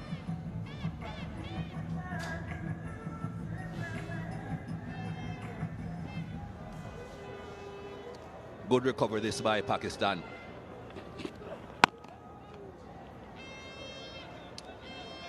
But they will know that they are not out of the woods as yet. A famous commentator who isn't in this commentary box once said, if you want to know how good a position you are as a batting team, add 2 wickets to your current situation and see what you think. So 62 for 5 would not be a very good position for Pakistan. So they know they are still a long way away. Lots of hard work to be done. Another couple of runs at least. Well, it's 4. That will certainly help Misbah-ul-Haq and Pakistan, help their confidence. Iran ball, one of the few balls that he's delivered from close to the stumps, and he didn't make the adjustment with his angle. You're bowling wide of the crease and slanting in towards the stumps. When you run close, you have to go a little more off stump. Well played, though.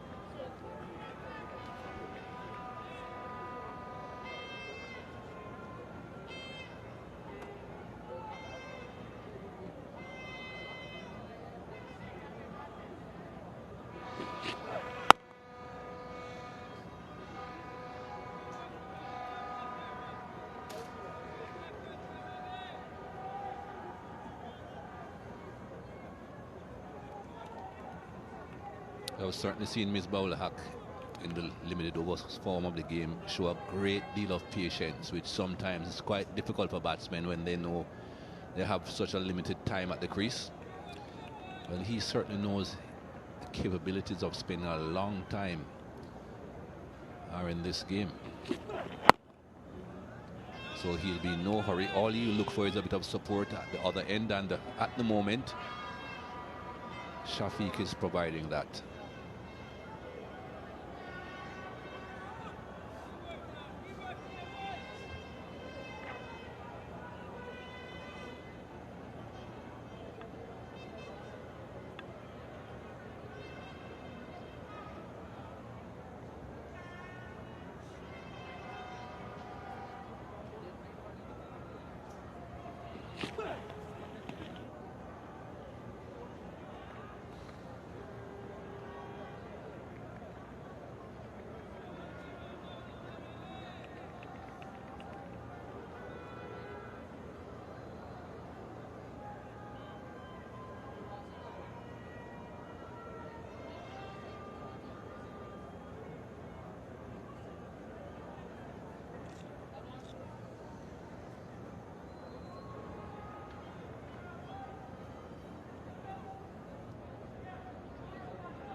.66 for 3.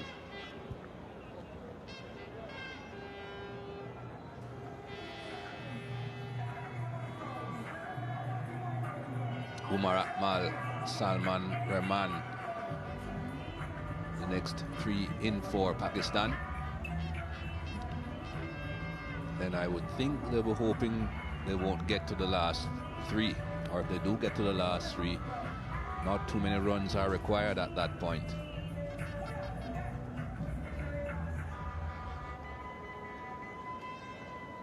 29 overs bowled. I suggest you just could find a few balls starting to misbehave at this point, or at least the West Indies will be hoping that that is the case.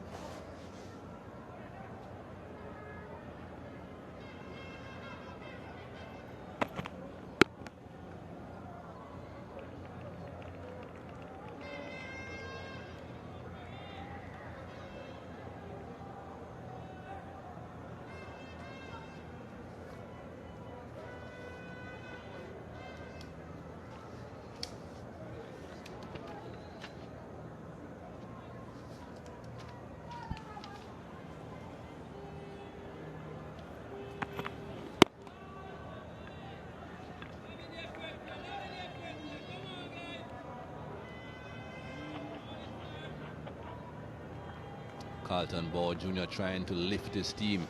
Certainly heard a lot of Salman when Pakistan were in the field.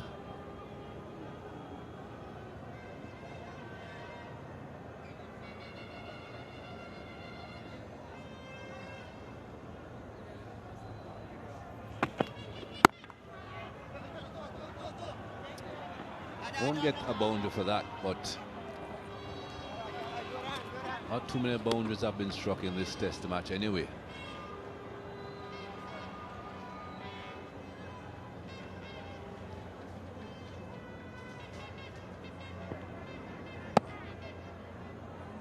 Committing himself very early on the front foot. That's something that we were suggesting has to be done on this pitch. More runs. Sawan doing the chasing this time. Another couple.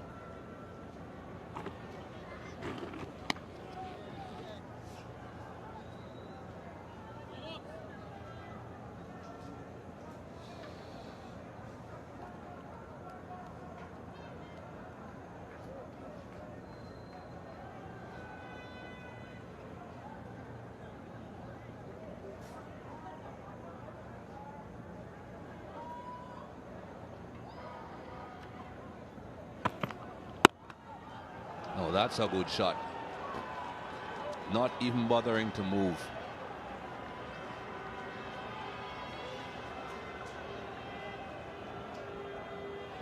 Yeah, that shot wouldn't be out of place in West Indian context. An attractive looking shot hit on the up. And as Michael Oling said before, he's propping himself onto the front foot on each occasion because it's an easy pace pitch where Darren Sammy is concerned. It's very attractive to watch that shot.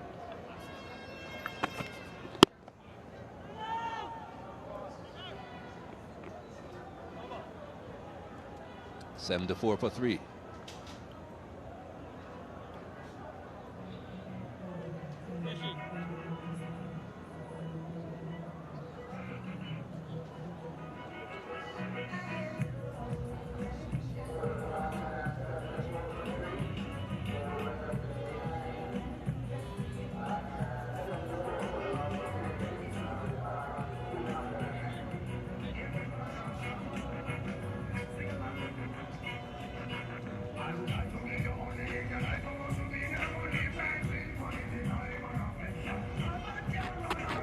Overs bowled in this innings so far, and the run rate for Pakistan 2.47. It's the very same run rate that they ended up with at the end of their first innings.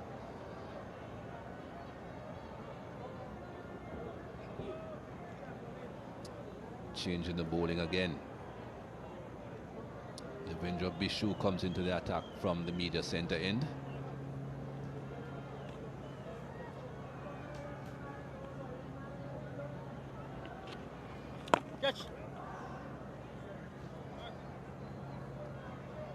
Nothing in the fourth column yet for Devendra Bishu.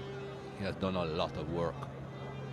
Spent a lot of time at the crease in both innings batting. Bowled quite a few overs in the first innings. Into his 8th over now in this, the second innings. Yeah.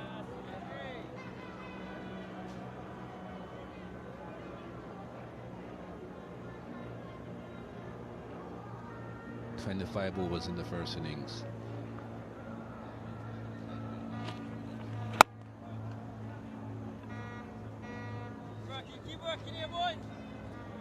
Not getting as much turn as his finger spinners got earlier on, well, side Ajmal in particular.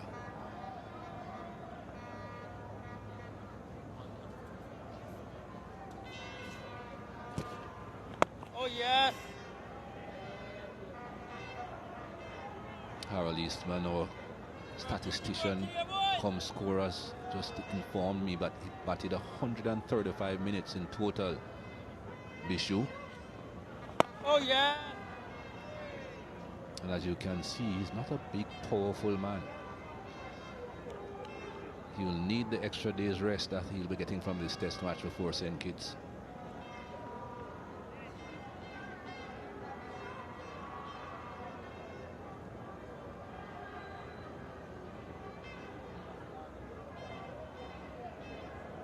Bit of movement behind the bowler's arm.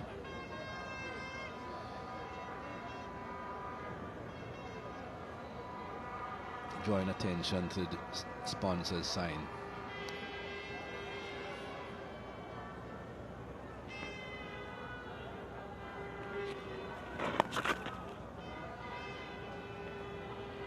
I made no way to start this new spell. 74 for 3.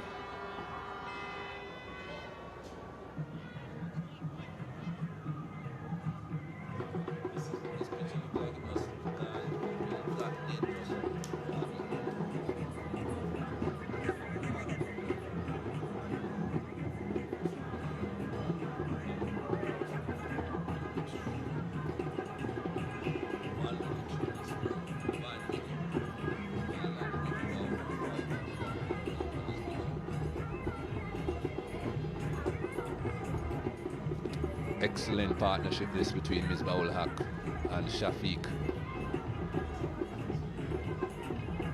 Ashad Shafiq has 32 runs from 87 deliveries faced, 5 fours. Almost 2 hours at the crease as well as Shafiq.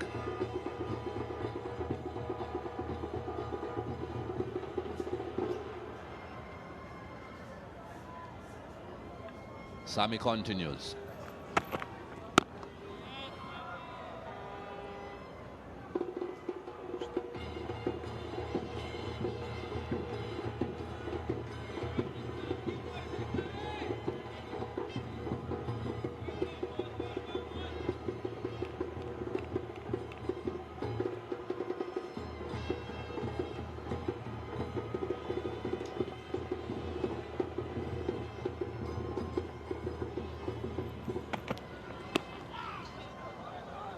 Fine leg is fairly square, so he has a lot of work to do.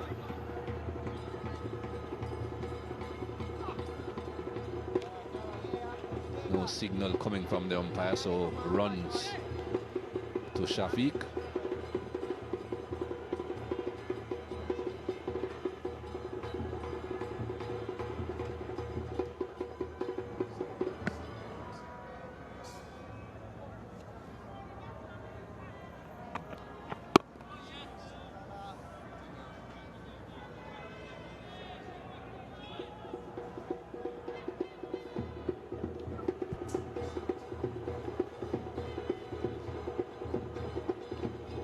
I think at this stage of the day with 7 overs to go,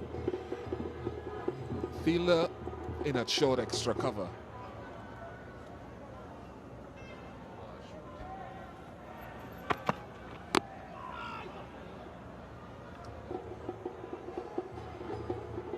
And man, Darren Bravo in the at short extra cover. I believe because it looks pretty flat at the moment, he could go into a closer position, get the helmet on, get in there, because the batsman is looking to get on the front foot at every given opportunity. Sammy's trying to push him back occasionally by pulling the length down. So put somebody in his eye line, make him think about playing off the back foot occasionally.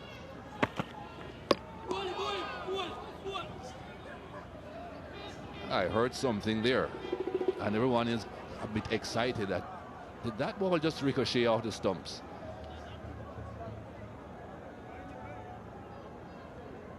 Not the first time I'm seeing this. I've seen balls in the past hit the stump at a particular angle that just forces the two bails together, and the force of one against the other keeps them both in place. Let's have a look.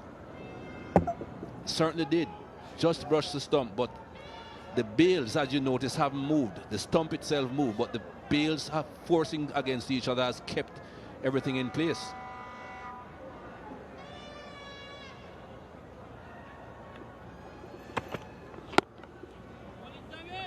That will probably make Sports Center later on.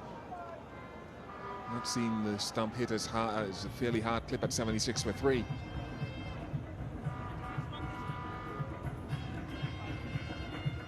Look at the stump moving. The wheels haven't been dislodged. The ball even changed its angle slightly.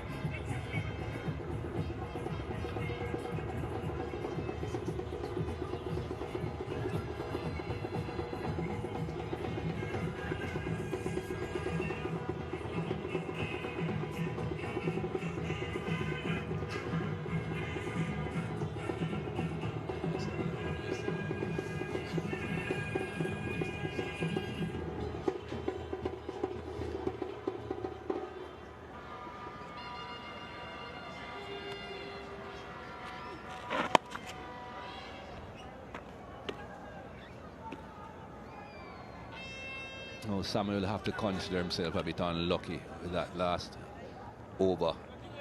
He did everything he had to do. He did it right. Deceived the batsman with movement off the seam. Hit the stumps. What more can you ask for? Carlton Boyd Jr. there just checking to see why the bails didn't fall.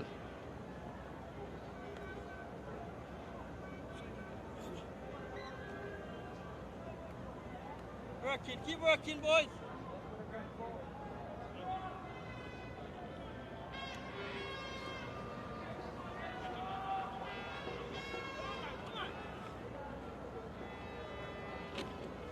Oh yeah.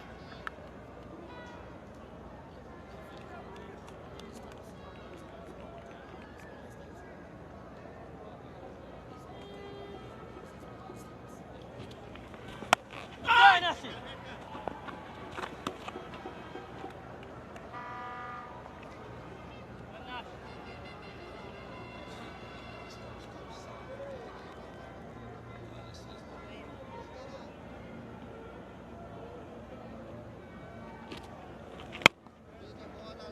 Working a bit shade.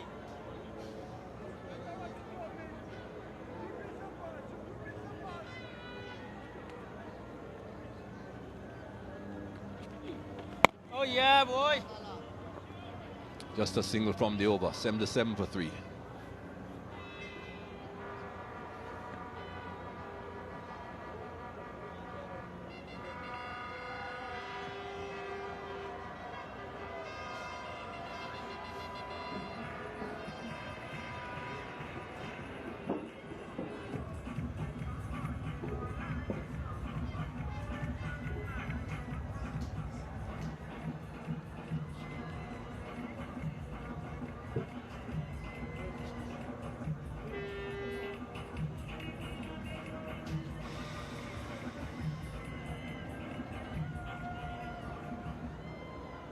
Three wickets down with just 2 runs on the board, Pakistan.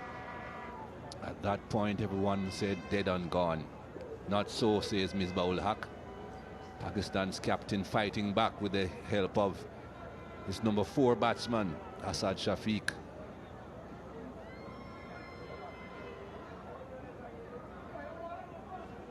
Darren Sammy will continue. 5 overs, none for 15 so far, Darren Sammy.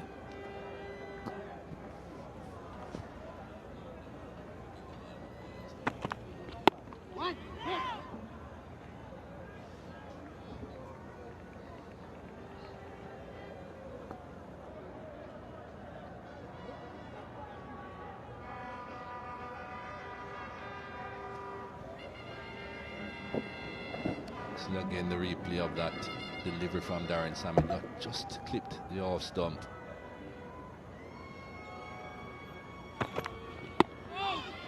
Still don't understand why these batsmen don't cover their stumps when they are leaving the ball alone, just to make sure that the ball cannot hit the stumps.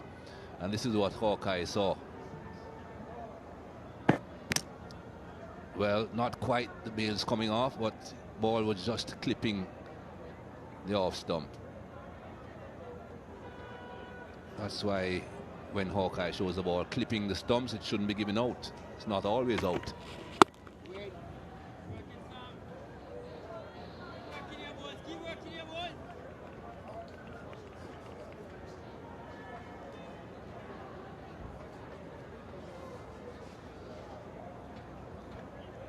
Carlton balls come up to the stumps. Not too sure that Misbah was initially out of his crease for previous deliveries. By out of his crease, I mean batting out of his crease, getting into a stance over the line. Certainly wasn't advancing. Balls come up to put a little bit of pressure. I think that pressure would be better served if Darren Bravo, as I said, comes in a little closer, so that the batsman thinks, well, I won't push forward as easily. If I get an inside edge, there's a man short in on the offside. Not too sure the advantage of being that far out there if a guy isn't driving at the ball on the up.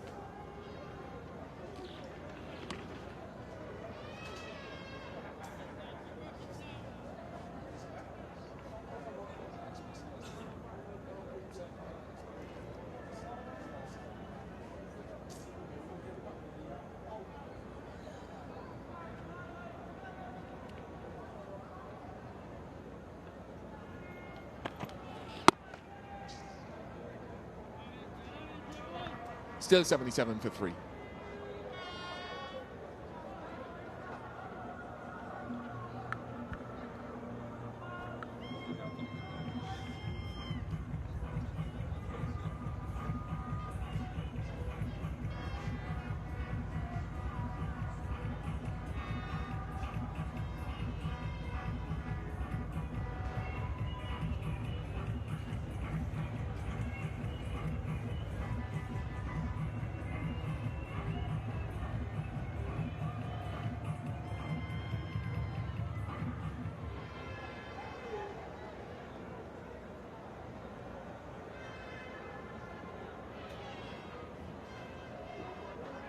Two runs per over being scored off Bishu at the moment.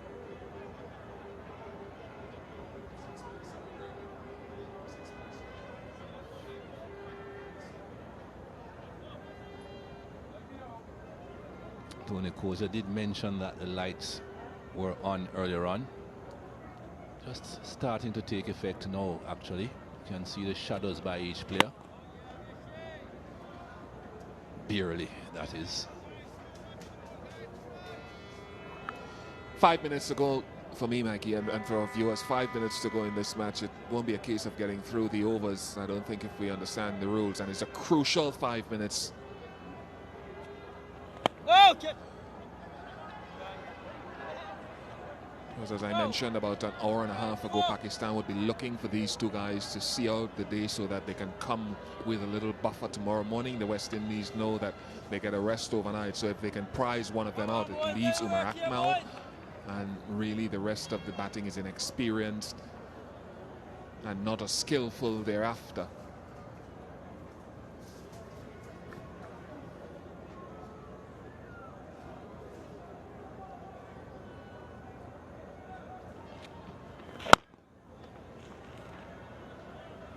Hence the reason I feel that a couple of more attacking fielders would not be a bad option just for a few minutes until the close of play to put some pressure on the batters. Oh yeah.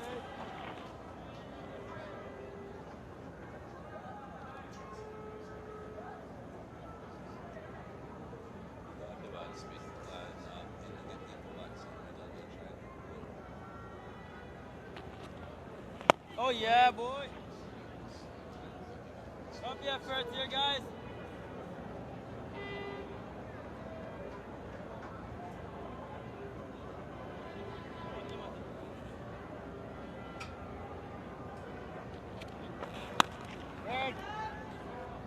Another very economical over from Bishu, 78 for 3.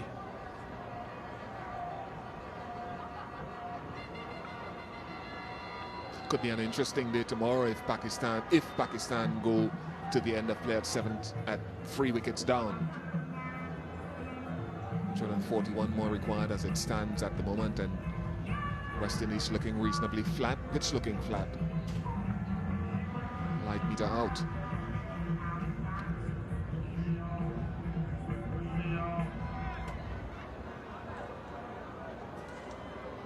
This conversation has been going on for some time now between Darren Sammy and Brendan Nash, captain and vice captain. Now the umpires joined in, perhaps to suggest to them that the slower bowlers should be bowling at this stage. We saw the umpire having a look at his light meter earlier on, and that has resulted in Brendan Nash actually coming on to bowl.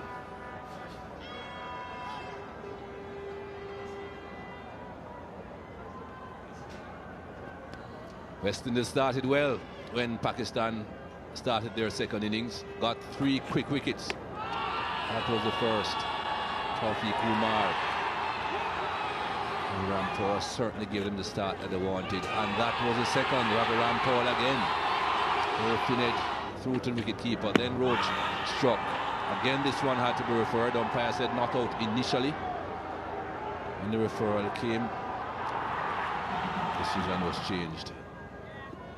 So here's Brendan Nash, possibly the last over today.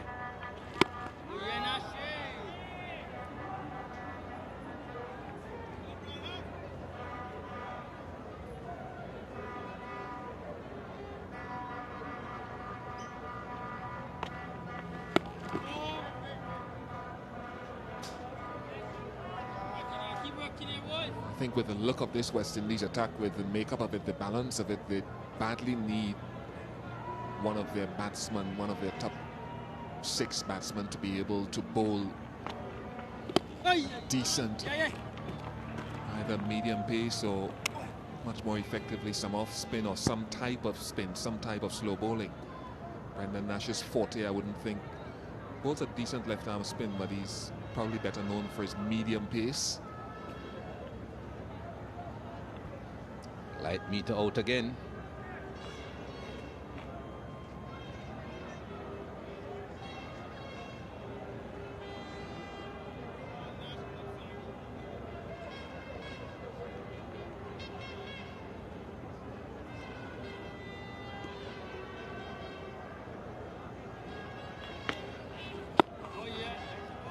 So that top 6 batsman offers a bit of spin. Thinking about one Seagale, possibly. Although, to be honest, I don't quite see how he's going to get back into the team and be in the same dressing room with the coach after all that has been said in the media. But then again, Chandra Paul is back in the team, so anything is possible in West Indies cricket.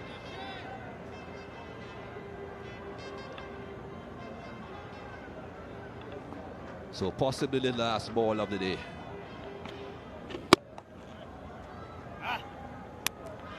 Well flighted delivery, but no real turn there for Brendan Nash. So an easy drive down to long off. Umpire Tony Hill just waiting to see Billy Bowden walk towards the stumps to see if he'll get there before 5:30. Well, with this conversation now, he certainly won't get to the stumps before 5:30. So they're off.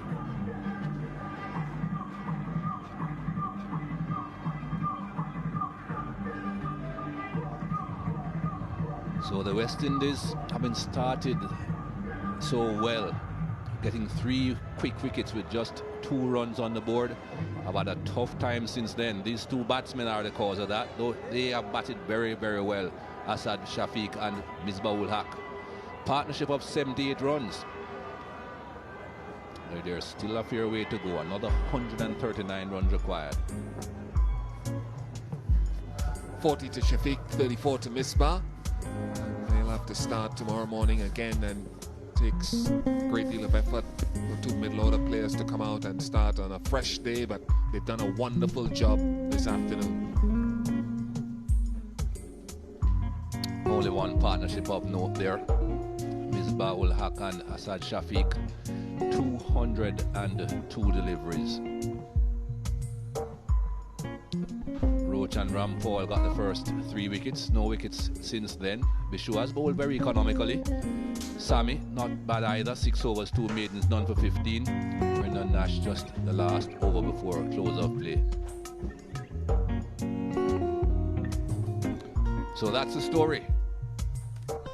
West Indies won the toss, batted first. Everyone thought mediocre performance, that 226 runs. So far, it's the highest. That's at Shafiq, and Pakistan skipper Misbah Haq make their way onto the field. So we're all set for this tense and thrilling fourth day's play. And one question to Michael Holding and Ramiz Raja. The ball is now 36 overs old. Does it present an advantage or disadvantage to anyone? Let's hear what they think.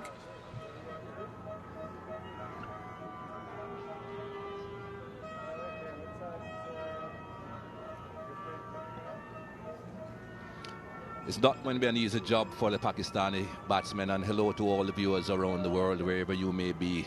I suspect this will be an intriguing period of play before lunch.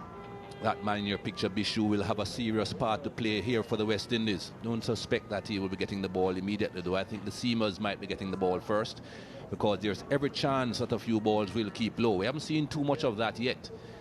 Over number 37 coming up, and the ball should be just starting to get not soft, because these Duke and Sun balls don't really get soft, but they are losing a bit of the hardness and the shine, and perhaps at about this stage it will start to misbehave. Misbah Haq has batted well, captain leading the way, showing exactly what is required, application, and just eking out these runs. Asad Shafiq was a bit fortunate to be still there, but since that chance has batted well. 102 deliveries for his 40 runs. And everyone will say, well, this is a low-scoring game, this is a turgid game, run rates below 2.5 runs per over, but it has been intriguing. No one can say it has been boring.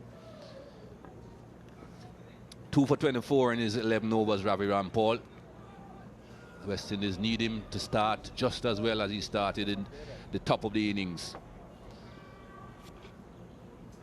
Umpire Tony Hill, the man at square leg, standing in his 23rd test, and his partner, similar Kiwi, Billy Bowden.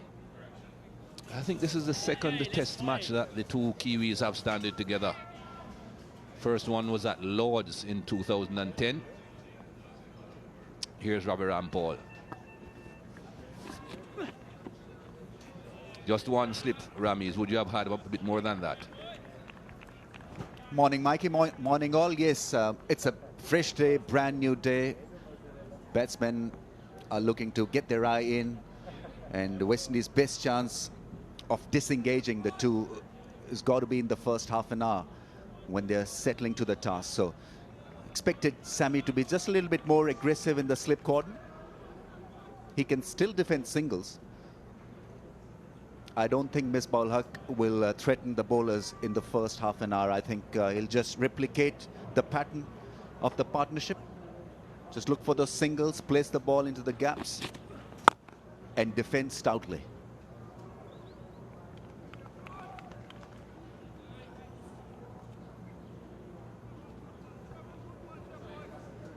This ball, 36 overs old,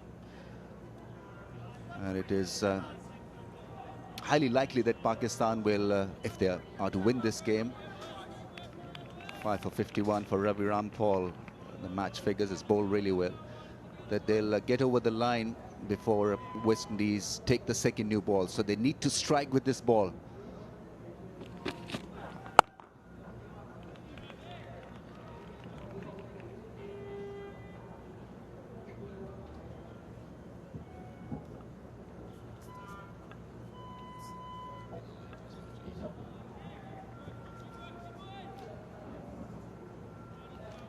Ravi Rampal has looked the most potent fast bowler out of two teams. He can operate both ways. He can be attacking and also in a run-saving mode.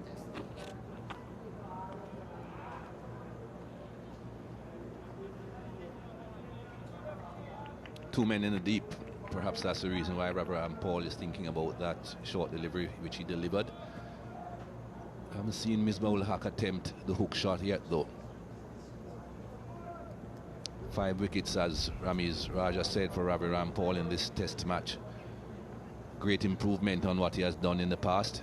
This is his 6th test, and in his first 5 test matches, he took only 4 wickets in all 5. Again, I would love to make the point that it's good to see when young cricketers get selected, do not perform up to scratch, go away, and then they come back, they show improvement. Test career, again, nothing to write home about, but he's early in his career. 6 test matches, that's the very beginning. My first 5 test matches, Rambo, I took 10 wickets for 642 runs. I don't believe it, Mike. You serious? Absolutely serious. First test match, Brisbane, no wickets, 0. Effected a run out from fine leg though. Made Nova, 80 for 3.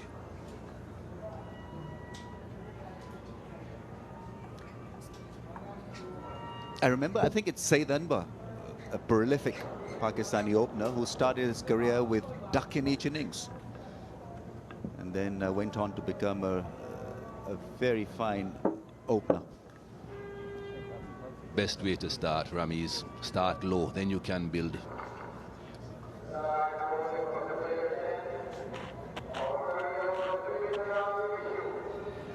Partnership of 78 runs between these two, Shafiq and Misbah. Those runs were scored yesterday, though. They have to start all over today. Best partnership of the match.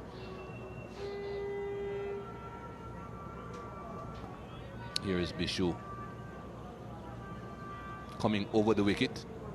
Just wonder if there's any thought that he might go round the wicket to try and exploit those rough areas outside the right-hander's leg stump. Batsman might offer no stroke when he pitches it there, but find out.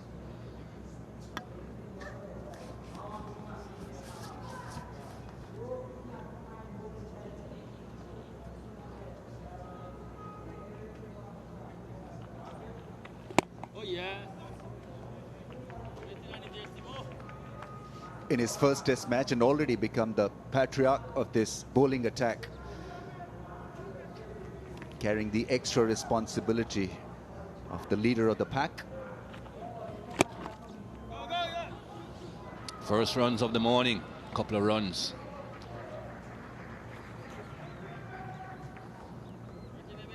I've quite enjoyed the way Asad Shafiq has managed his innings.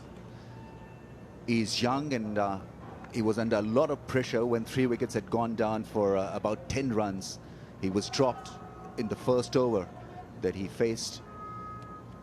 And then it's all about calmness and about arranging his innings. Oh yeah, boy. Not at all worried about playing that defensive shot. Remember, he was picked up by Bishu playing a defensive shot in the same way, but that knock has forced him to change his method against Bishu. Speaks of his temperament and his concentration and ability to play spin.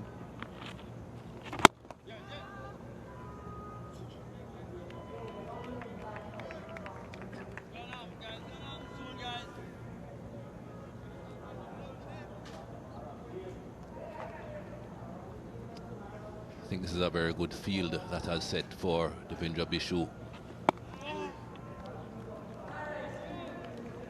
He's getting a bit of turn, not the exaggerated turn that we saw from the off spinners, because it's difficult for him to be pitching anything in the rough areas, being a leg spinner. He has to bowl a lot straighter, where the pitch is in much better condition.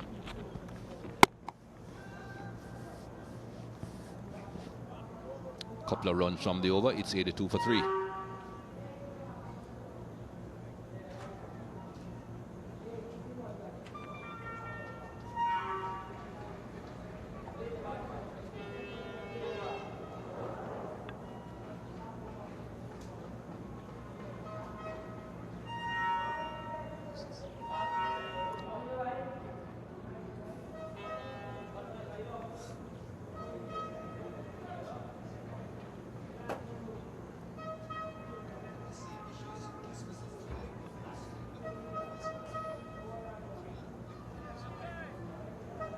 Ravi Rampal will continue from the media center end.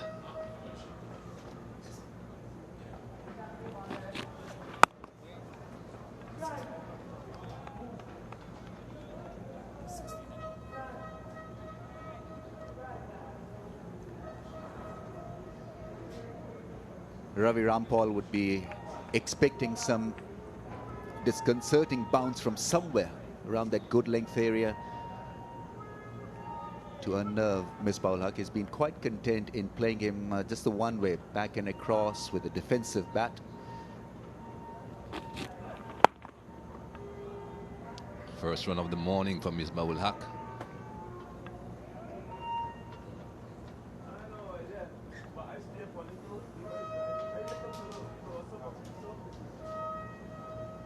Plenty of cracks, plenty of rough patches. It's only a day 4 pitch.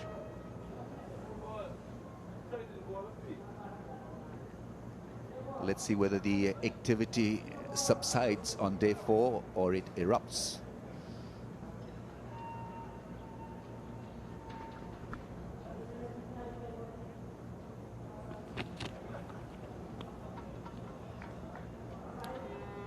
Interesting to see the difference between Saeed Ajmal and Bishu. Ajmal obviously a different bowler, more variations I guess. Got the ball to turn and bounce, and his mode of dismissals were very dissimilar to Bishu's. He got the ball to bounce from the good length area, that is Saeed Ajmal, and involved the short leg fielders more than Bishu. Bishu's 3 dismissals were leg before victims. Bowled him. They needed an early wicket, the West Indies. Ravi Rampal has given it to them. What a big strike this is. Asad Shafiq was looking good. Ball came back sharply. He closed the face of his blade on that ball. And Ravi Rampal has given West Indies a potent breakthrough here. Yes, came back a mile and hit the pad and then got rid of the middle stump. Asad Shafiq goes back after scoring 42. It's 83 for 4.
So the partnership has been broken. That excellent partnership between the captain Misbah-ul Haq and Asad Shafiq. The new batsman, Umar Akmal. Well, when he gets his runs, he doesn't get them at 2 runs and over. He doesn't get a strike rate of 30 or 35. He usually gets his runs quite quickly. Here's Ravi Rampal again.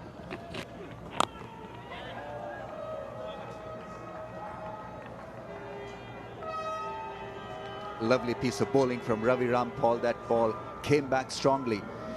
Initially I felt it hit one of the cracks, but no explosion off the track. Simply was a fantastic ball. Artistic stuff. Came back with the angle, and Asad Shafiq should have been forward to it, just was caught on the crease.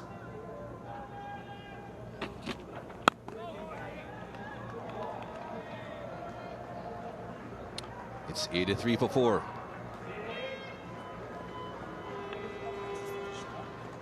That wicket has certainly made this game more interesting for West Indies.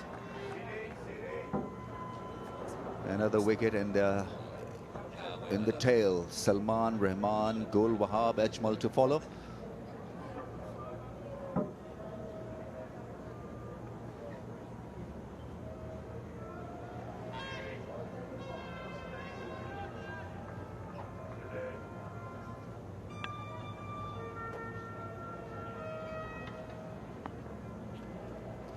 Salman, Rehman, Gul, Wahab and Ajmal still to come for Pakistan.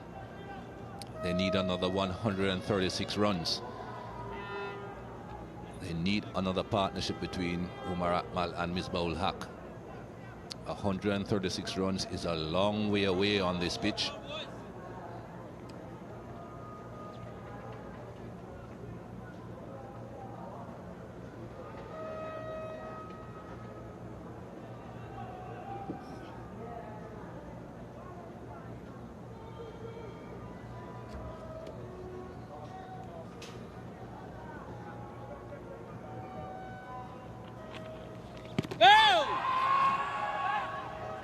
Half an appeal.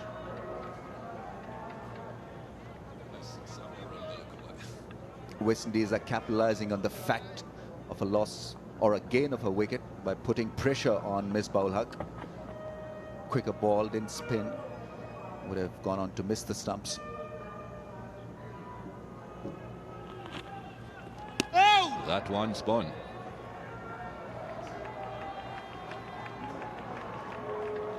Didn't fully commit to it, Misbah-ul Haq. There, just a tentative portion, then looking to withdraw the bat. Extravagant spin from Bishu. Good ball, pressure ball.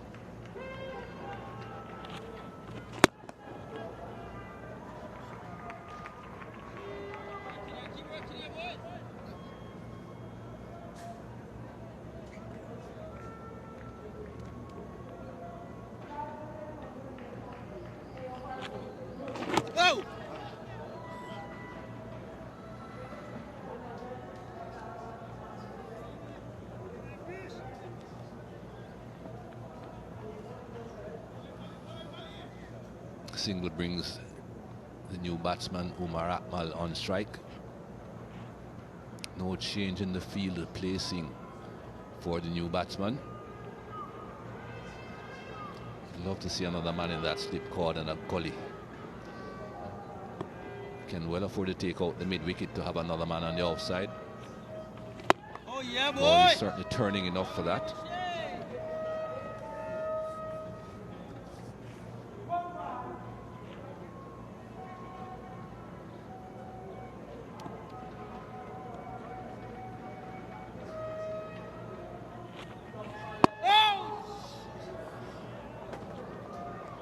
Just a single off the over again, 84 for 4. You can see what he's trying to do. Bishu is bowling a flatter trajectory and bowling within the stump so that he can hit the pad before the batsman's bat comes in his way.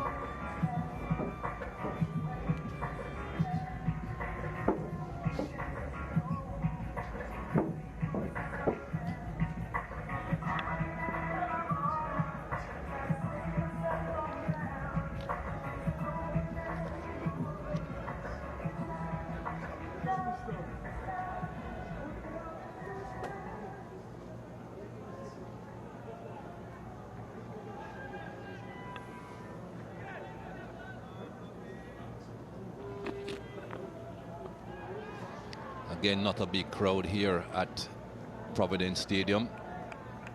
With a match in this position, one would have thought perhaps a few more people would have been turning up to hopefully herald this victory by the West Indies. You'd certainly have to say the West Indies are favourites from this position, but not too many people in the stands. He's here, ever present.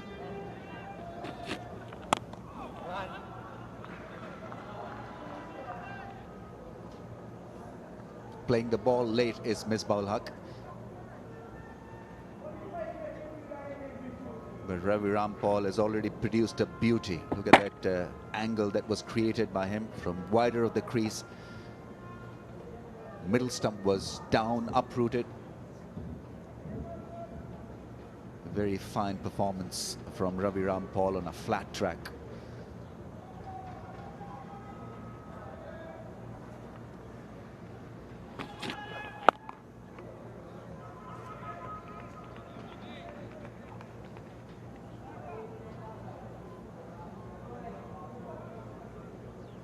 to right-handers.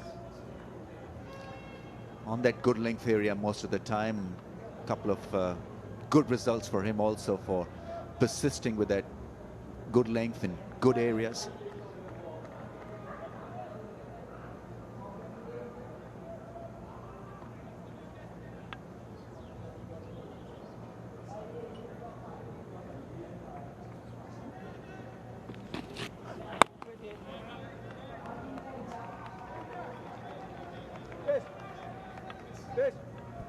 Where's your mom?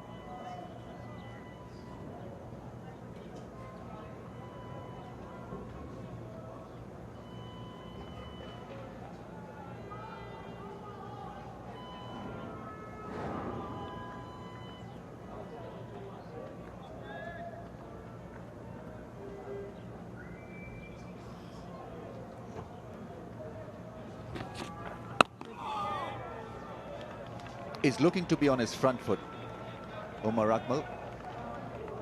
He'd like the lack of pace, Umar Akmal, because he likes to drive the ball, likes to cut the ball as well. This pitch not suited for that shot. Misbah having a quiet word with him, asking him to just continue. Difficult to know what can be expected from Umar Akmal, because he's highly unpredictable. Well fielded. Then Simmons, the man there at mid-off. Umar Akmal off the mark though. It's 86 for 4.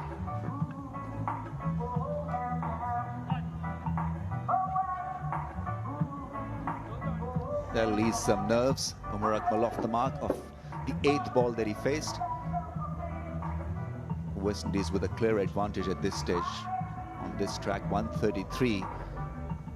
It's got to appear like 233.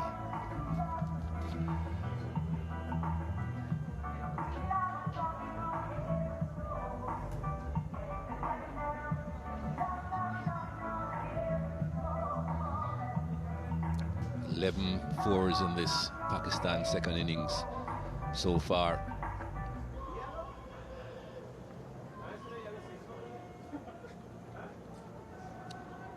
Not going to be getting too many deliveries on this pitch that you can easily put away. Even when you get bad deliveries, sometimes you have to be a bit careful on this surface.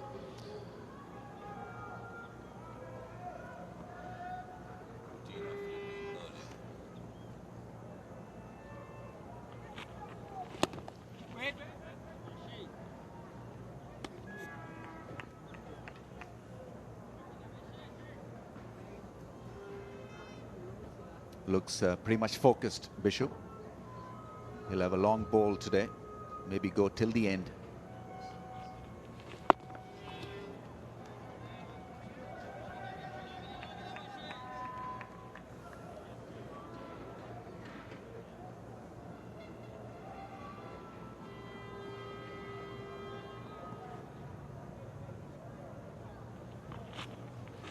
Yes. Well flighted. Good change of pace from Bishu.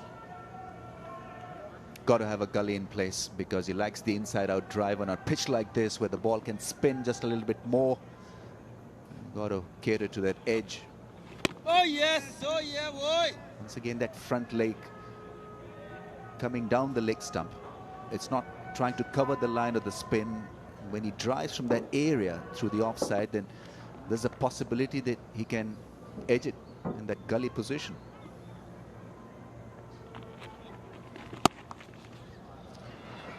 I think that will go all the way, just a fraction short. He plays that shot well. In the first innings, Sammy and Bishu had a man deep at point, and this time the field was up and he cashed in. Good shot. Because normally when you're looking to defend, a loose ball comes your way and you can easily miss it. Umar Akmal went and thrashed it hard.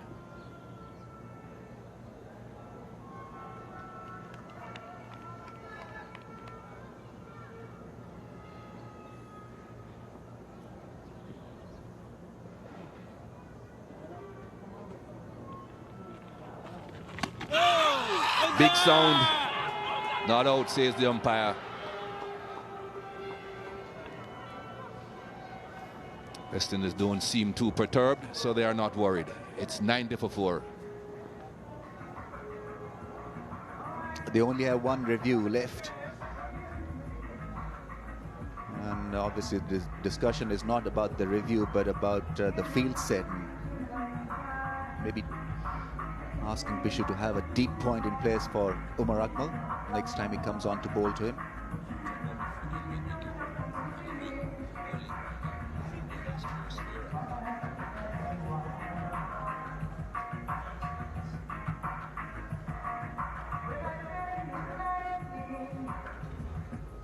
.226 the West Indies score in the first innings. We all thought that wasn't enough. It will prove to be the highest score of the test match though.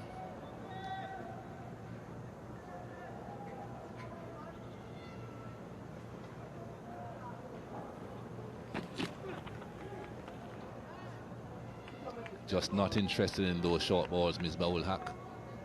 So that would appear that the man at deep backward square isn't really needed.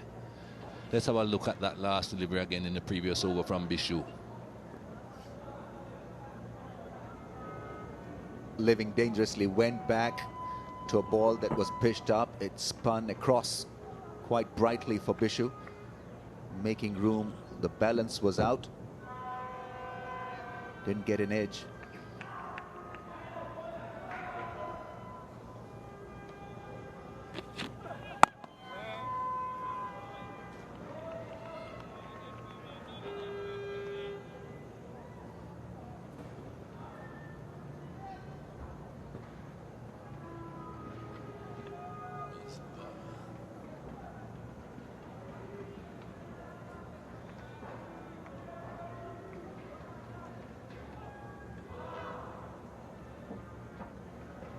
Just about 2 hours and 40 minutes at the crease so far for Misbah-ul-Haq.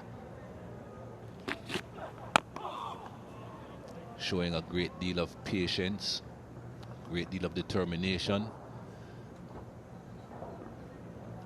A Yorker wouldn't be a bad bet against Misbah-ul-Haq because he's got a high back lift. And his feet are moving predictably in one direction because he got used to this length. There you see him with a movement that is continued to back right throughout this innings against the fast bowlers. Once again on that front foot, not fully forward, but half stretched. He's tried a few bounces. That really hasn't worked for Ravi Rampal. Maybe a Yorker could do the job.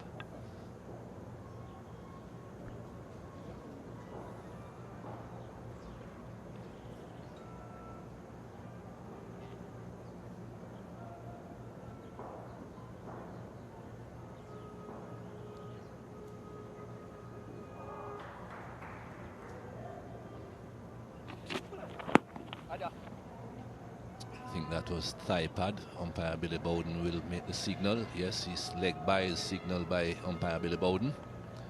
Don't think Pakistan will be too worried how the runs come though. It's going to be a long haul. Their run rate at the moment is 2.12. They need another 128 runs. 60 more overs to go if they continue at that rate. Then the West Indies will have a chance of taking that second new ball, Ramiz.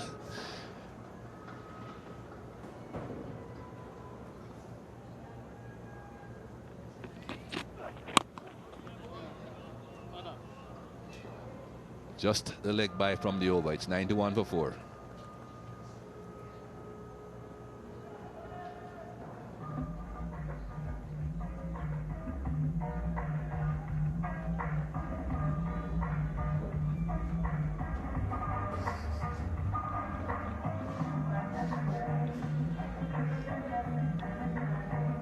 Never been able to understand how people buy things like that in a shop for all the money that they sell them for. It's eye-catching. That's why they wear it.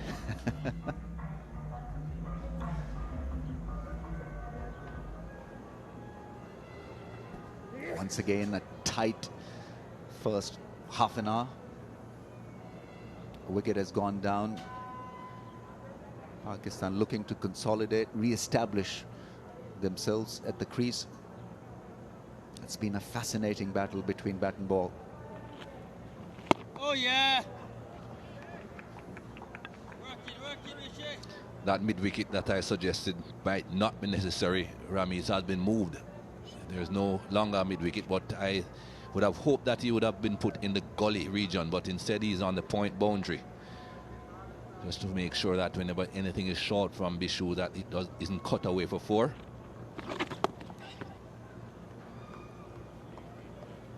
Well, that was expertly played by Misbah-ul-Haq, because he could easily been pressed into pulling that ball with no mid-wicket in place. But like a thorough professional, he waited for the ball and waited for the bounce and then played it down calmly. No run there. Good call by Misbah-ul-Haq, sending back Umar Akmal. And that was the real difference, because Umar Akmal did go for that big heave in the first innings of a short ball and was caught behind. The ball was ballooned up in the air. Misbah-ul-Haq cleverly played that short ball down. Oh yeah.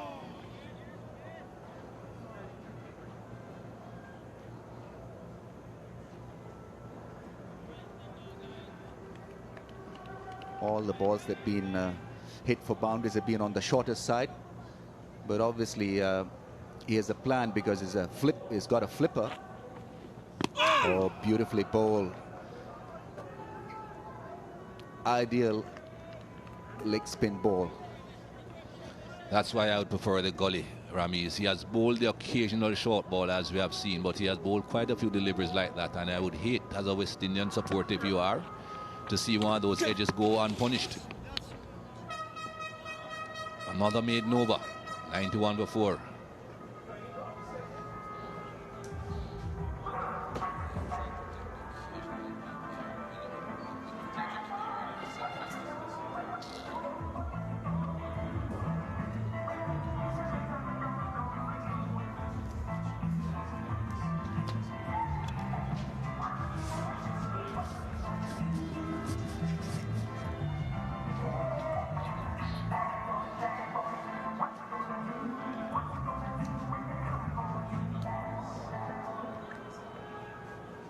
Pakistan 91 for 4. All depends on Misbah-ul-Haq, because he's the glue in this batting lineup. Hard fought 37. And he's got to make sure that he nudge Akmal in the right direction with him. Oh, nicely played forward to that one. Talked earlier about Umar Akmal getting out of a flipper in the first innings, trying to hit the ball a little too hard, not making allowance for the skid or the inconsistent bounce. Misbah-ul-Haq, on the other hand, even with no mid-wicket in place, played it down comfortably, professionally. That's why he's more of a success at this level than Umar Akmal. Avoids that one nicely down the leg side. Change of voices. Ian Bishop with Tony Cozier. Yeah, thank you, Ramis. Change of accents as well. Say good day to everyone, wherever you are.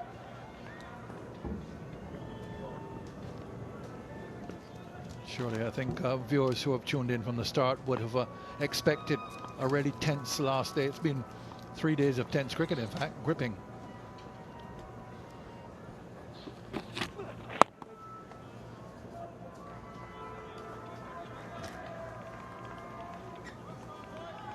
Over those first 3 days, 33 wickets falling, no batsman scoring a 50.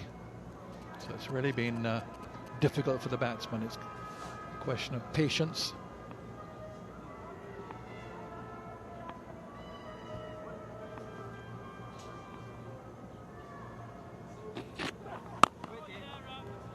And it's welcome to the commentary box to Ian Bishop.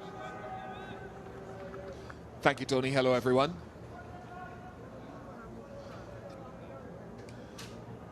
Yeah, an attritional battle continues once again, doesn't it?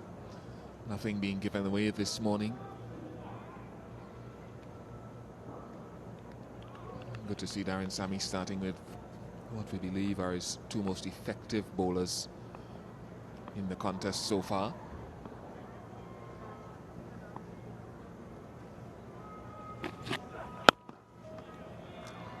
Grant Ball's bowled a lot more deliveries today from closer to the stumps or mid-crease, which I think is a good variation in addition to the ones where he delivers from wide on the crease. He was worried, my understanding, about those footholds yesterday.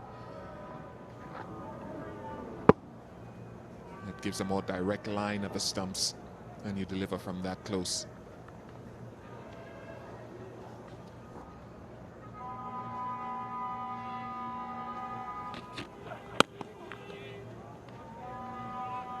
He's really probing away there. He's bowled a maiden 91 for 4.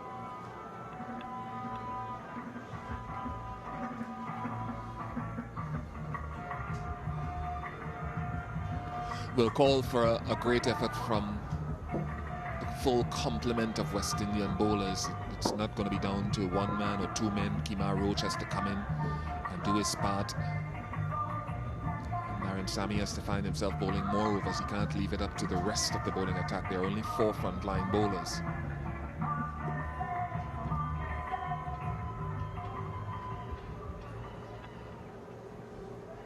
Bishu will continue.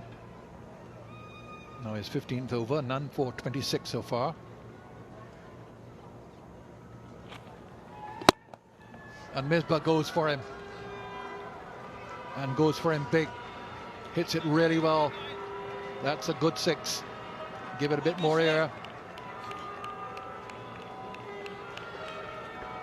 And there should be nothing wrong with that for Devendra Bishu. He has to be brave enough to flight the ball at times. Misbah has done that to several leg spinners in the world over, several slow bowlers. It's a good shot. Came out of the blue. It was against a run of play.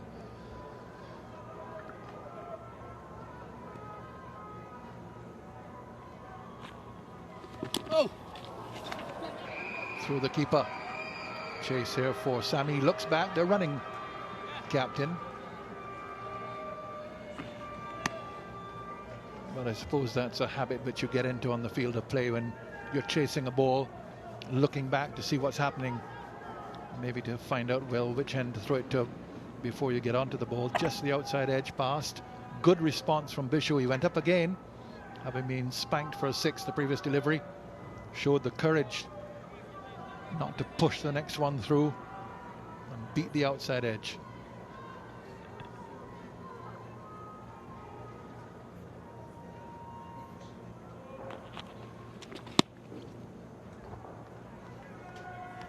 I think as well, when you're running and you're looking back at times, it's to get a gauge as to if, as much as what end, but also if you need to put in a little bit more impetus if there are danger signs.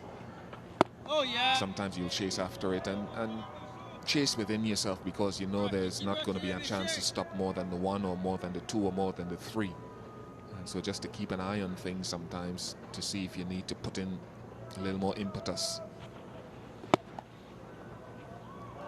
No ball from Bishu. He's quite a small man. He's not got a big step, but he's just gone over there to raise the 100 for Pakistan. 119 now more needed.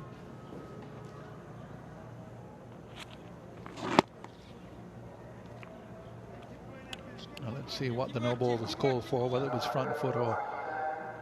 No, that's right. That's what it's called for. That he went very, very wide there, cut the outside crease, the return crease with his back foot. Oh! End of the over, 100 for 4.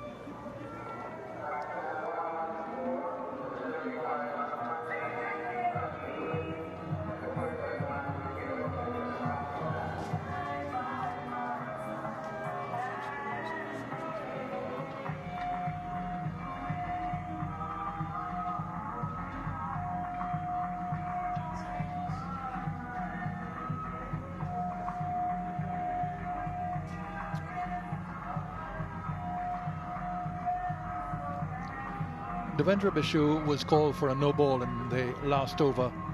It was because his back foot was on the return crease. That's the one where he's cutting there, and that's a no ball. Nothing to do with the front crease, the popping crease.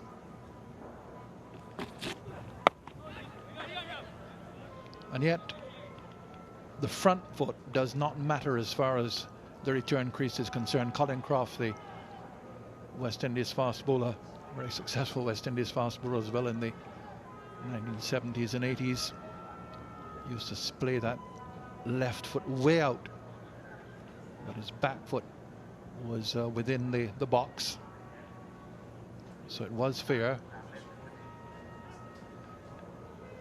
Now change in field now. Deep square leg is going around to long leg. There's a short leg being brought in.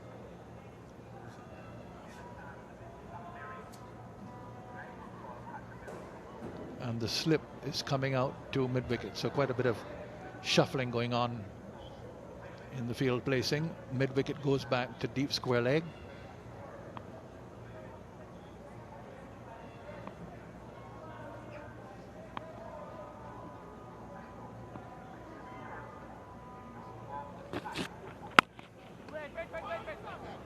Nice shot and a nice save.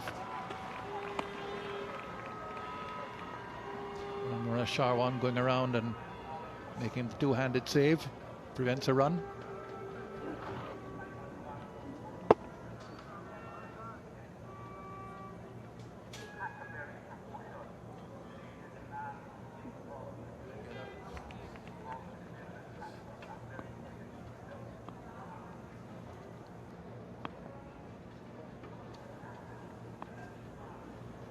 No.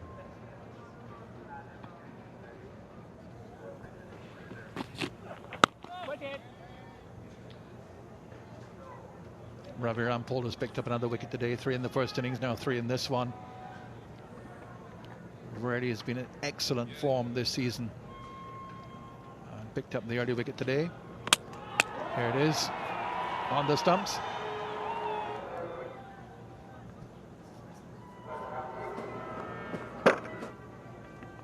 Top of middle stump. Cutting back, beating the defensive shot.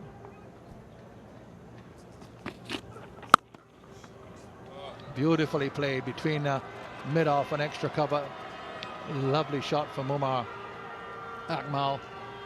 Gets the boundary. He is a very attractive player, very positive. Beauty of a shot is that it was struck on the up. You can see it wasn't a half volley.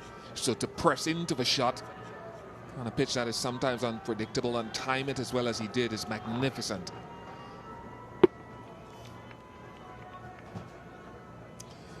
I think to follow that, because he's looking to get onto the front foot so much, won't be surprised to see a short ball come his way.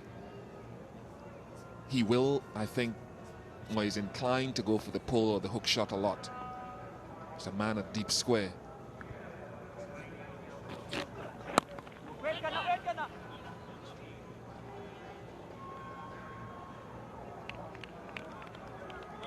Keep working, yeah.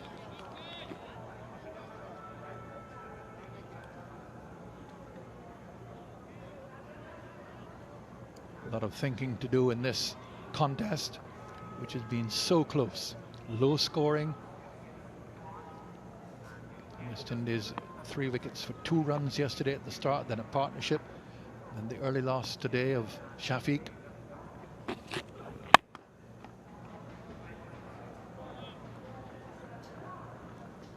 At the end of the over, it's 104 for 4.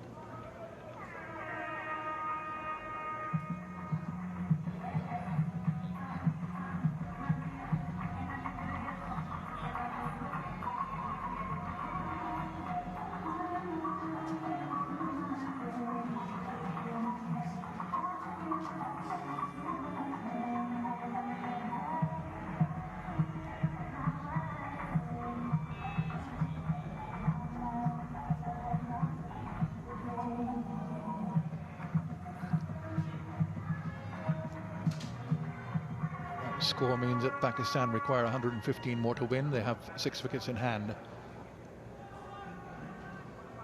That is an equation which just about sums up how close this game is. Bishu now will continue to Misbah. clouted him for a 6 in the last over, and then next ball beaten past the outside edge. Oh!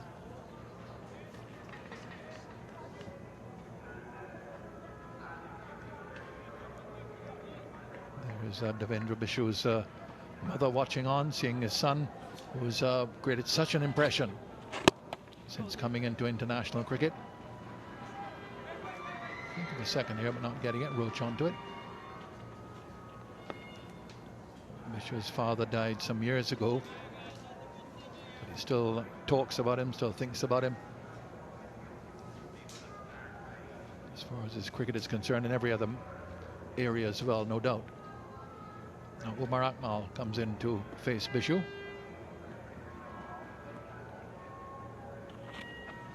Go! Go, go, go, go, go, go! And get the single, the ball running away from the short leg fielder.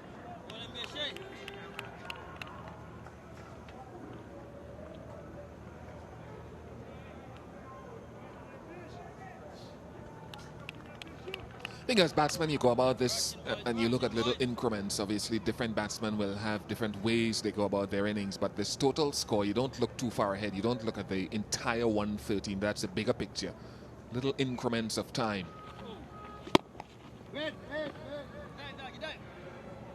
Little targets you set yourself, and they know that if they get this 113 down to below 100, from the time you hit 99, it has two effects. Makes the range of scoring a little bit easier in terms of the way the batting team looks at it.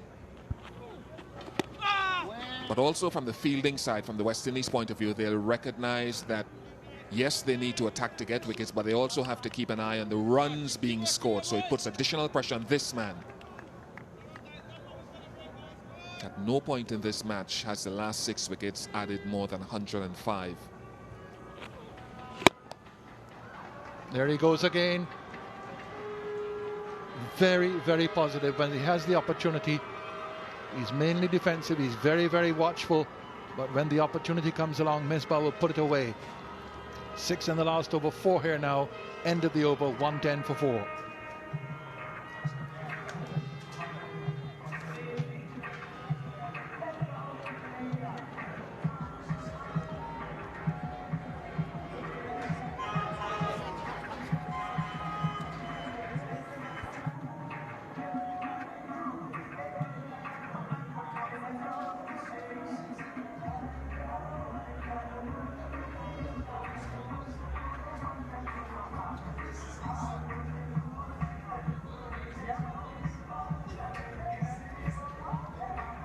Partnership 27 after the early loss of Shafiq.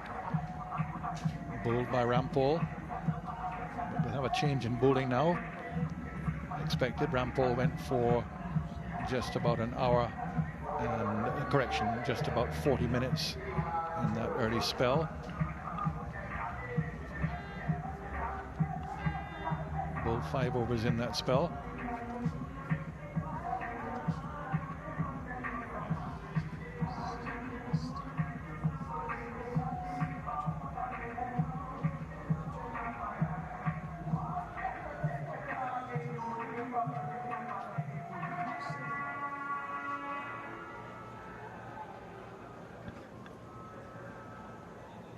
One fast bowler for another, Kemar Roach.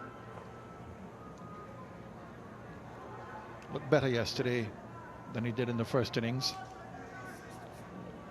He unusually just below his best. He's had to be the spearhead of the West Indies attack ever since he's come in.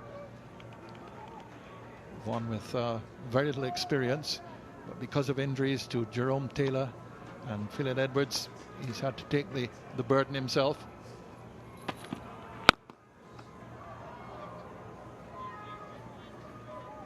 Shared the new ball in test with 6 different bowlers. Kemar Roach, Ravi Rampal being one.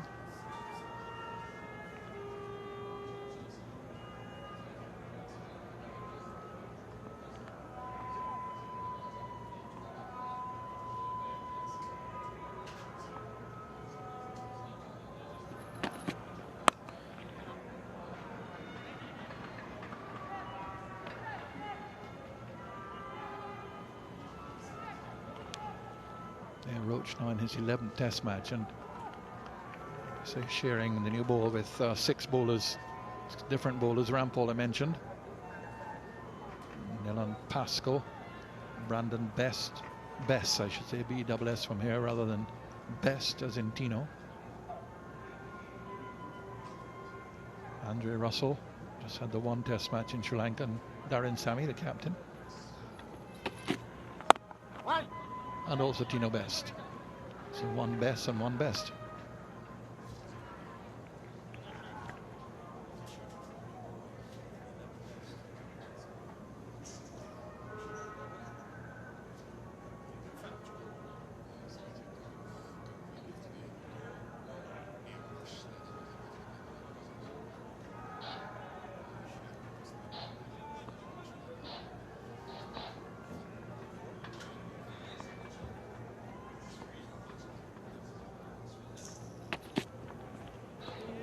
Well bowled. Just had him searching for it.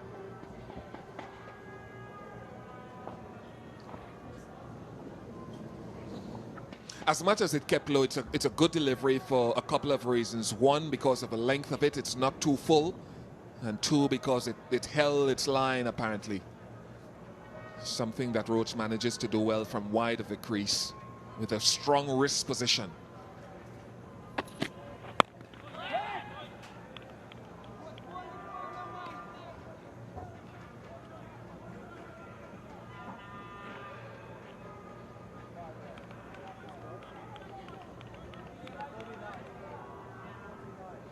He doesn't only bowl from wide, he gets mid-crease at times, so I don't want to give the impression that everything he does is from wide of the crease. He occasionally goes wide, occasionally he will bowl from the mid portion of the crease.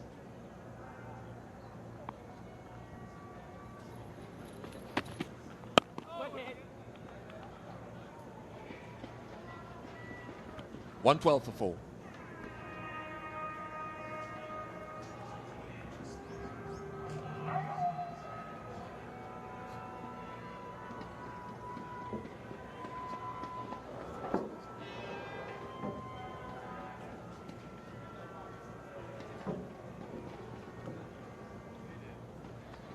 Little hazy sunshine at the Providence Stadium. We've had fine weather all the way through the Pakistani visit to Guyana.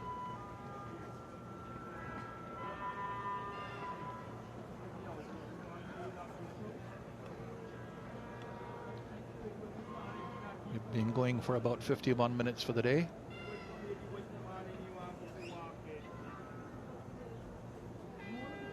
Thirteen overs bowled in the day, and there's a long chat between Ramnaresh Shawan and Devendra Bishu. Shawan is captain for Guyana when he's available, and Bishu would have come through under him and Shubnaran Chandapal, the 2 very experienced Guyanese players.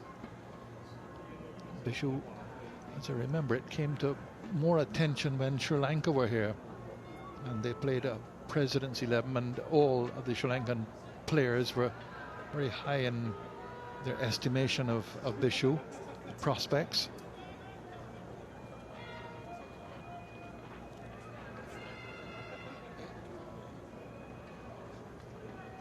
It was in 2008 when Sri Lanka were in the Caribbean. Now Bishu decides to come around the wicket.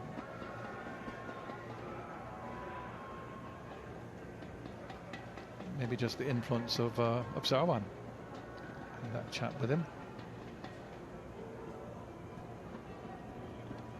Now a chat with Sammy.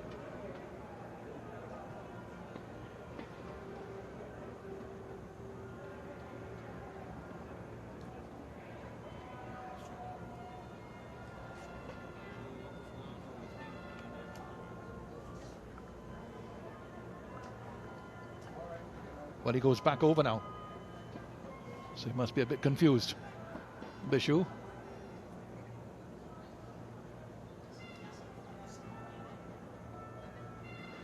I can only assume with this field that he's going to bowl a few leg stump deliveries or just outside as well.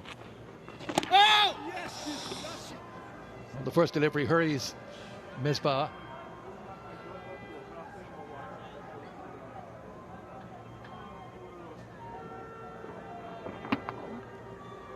not dissimilar to the way he got out in the first innings.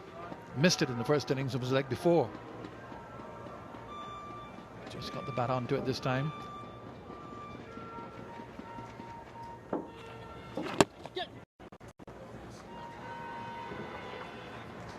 So that's the first 50 of the match by a batsman. Misbah gets it. Very important innings indeed. Chanceless. And I suppose just emphasizing the old term, a captain's knot. Pushes the court to 113 for 4. 141 deliveries to get there.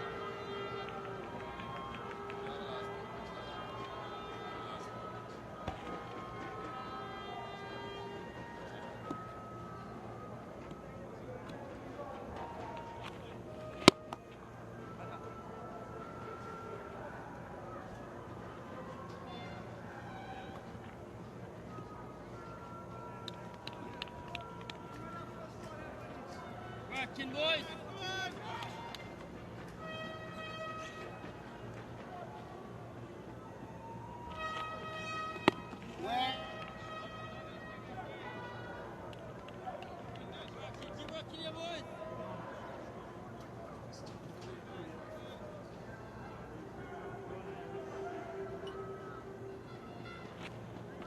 Oh yes, Michelle!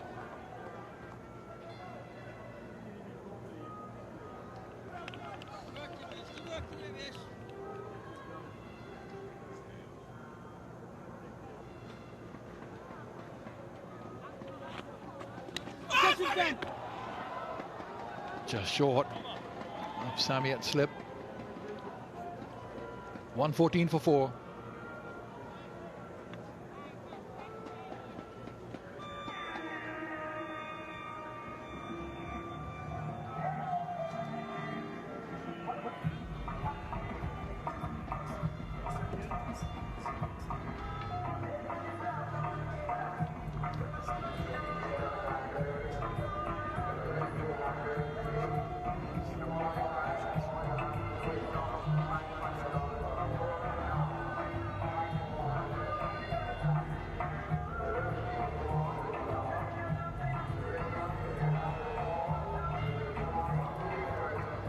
Pakistan have lost 1 wicket today, early on. And Shafiq had his middle stump hit by Rampal, going for 42. Since then, Misbah and Umar Akmal have added 31. There's Roach now to Umar Akmal.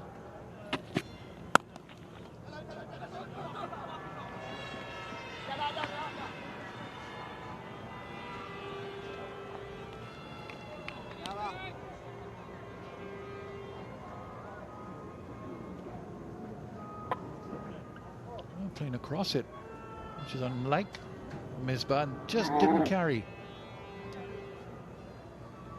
To Sami at slip. Not that he could have come any closer. That's the position, the orthodox position. Just looking to play on the leg side.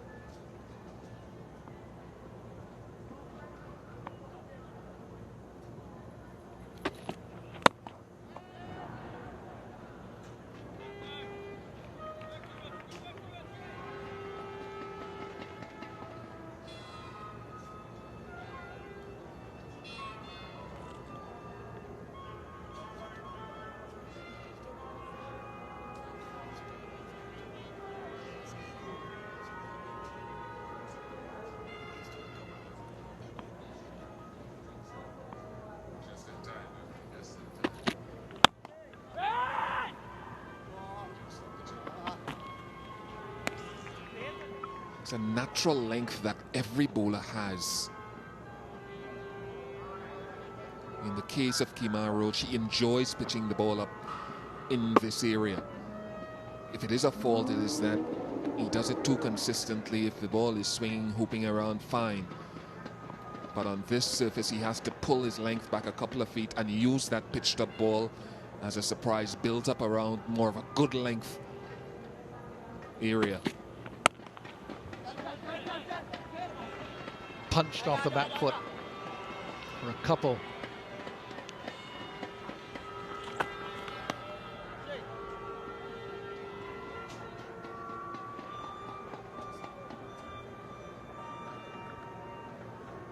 This morning he's pitched up, what, 3 deliveries.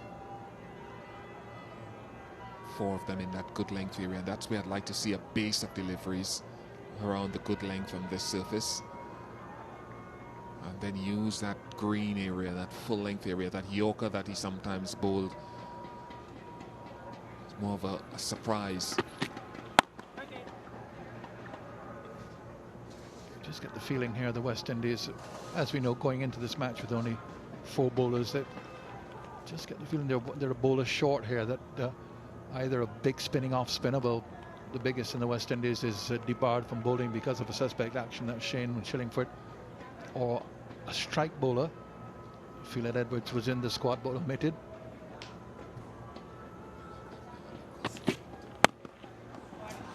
Beautifully played. Well, again, 2 full lengths in that. And Umar Akmal takes every advantage of it. It's 122 for 4. And the target now reduced to double figures. 97 more required. 6 wickets standing. Drinks break here for the first time on this, the 4th day of the first test at Providence.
It's a fascinating battle, a seesaw battle between bat and ball. West Indies 226, Pakistan bowled out for 160, conceded a lead.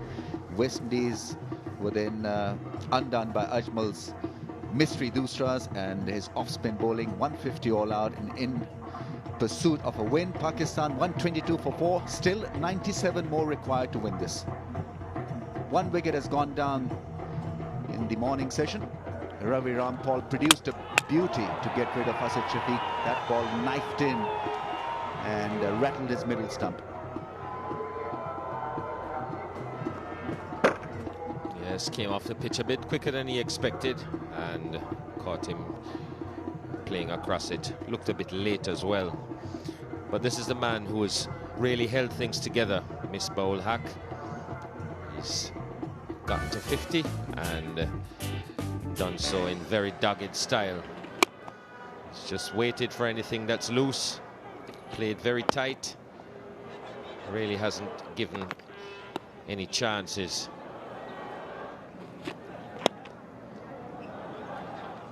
Just taken advantage of anything that's been in his arc, and it's really been a responsible innings, a captain's knock by Misbah-ul Haq.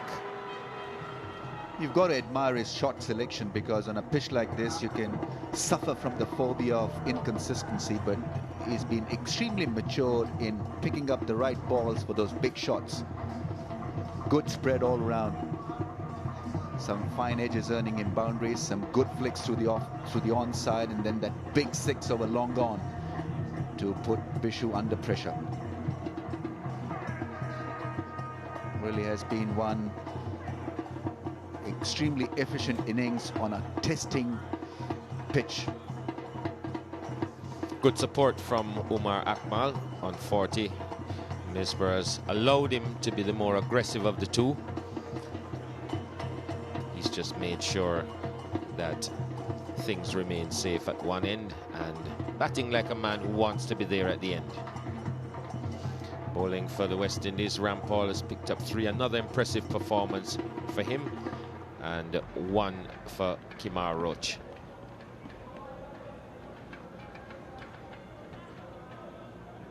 His other quality is that he's got so used to playing with the tail that he doesn't lose his temperament, his cool. He's icy cool. Yours.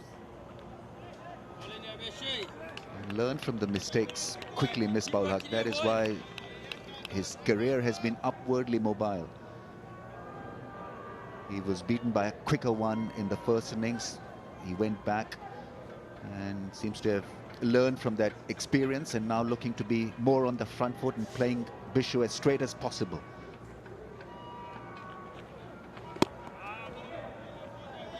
He's worked out that as long as he's there at the end, Pakistan should get home.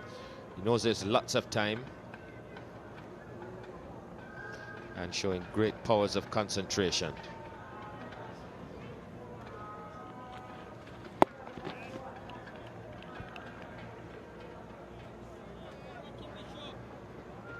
Captain of the test team, Misbah Haq, and has played his role by the book.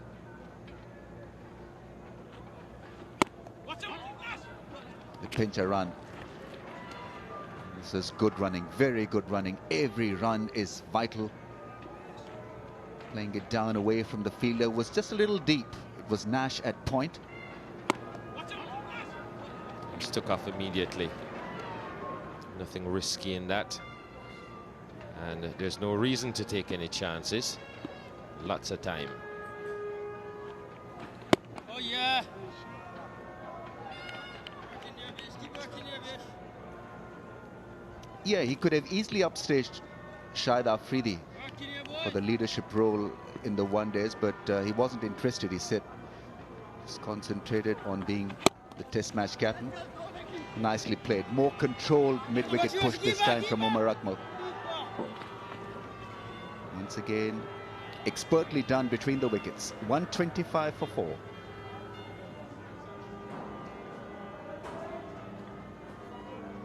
This partnership now prospering. 42 from 81 balls. The pace is good.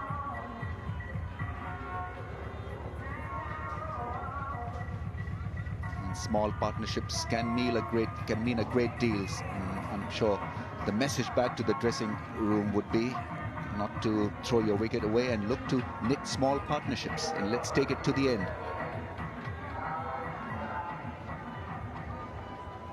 So less than 100 required. 94 more runs to win. Two well-settled batsmen out there as a pair.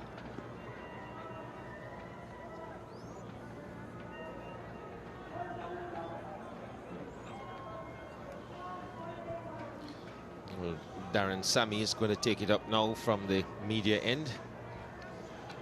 Good figures from his first spell, but no reward really. The West Indian attack maybe just suffering from being a bit too sameish. Could possibly have used another spinner. The batsmen have all seemed pretty comfortable against the seam bowlers. It's been easier to play than Bishu, and a big load being put on Bishu's shoulder. There's no one else really to share the burden. And if someone is to share the burden, well, those options need to be exercised right now before it becomes just a little bit too tight for West Indies to experiment or toy with that idea. 94 more runs to win. Can't afford to employ a Nash when there are about 30-40 runs left, because that would mean taking a lot of risk, a lot of chance. Even Sarwan could be used at this stage. Throw a ball to him for a couple of overs. Let's see what kind of spin he gets. Maybe he'll bowl a different line. Well, I thought he could have been tried yesterday, but Sammy opted for Nash. He's not a big spinner of the ball, but it's something the West Indies have to think about. Bishu bowled some 20 overs, I believe, on the trot yesterday, and that's a whole lot for his slight of build, and I'm not sure if that's something that he, in his short first-class career, would be used to.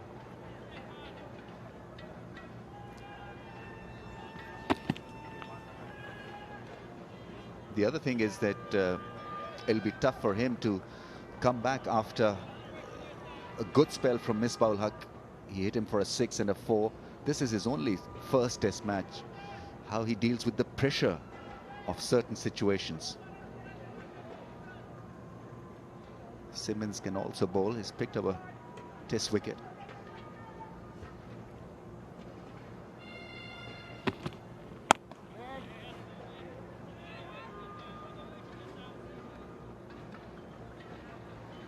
Sammy did a good job in the first innings where he tightened up things, which allowed Bishu to attack from the other end.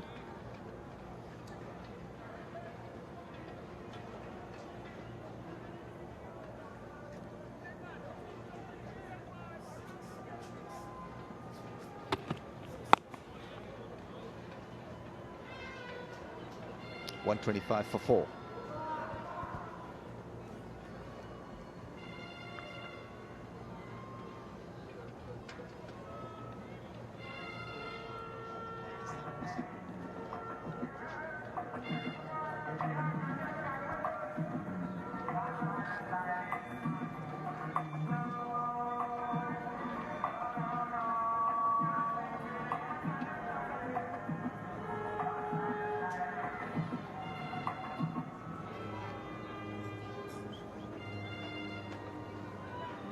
There'll be a bit of pressure on some of the younger players. Salman padded up.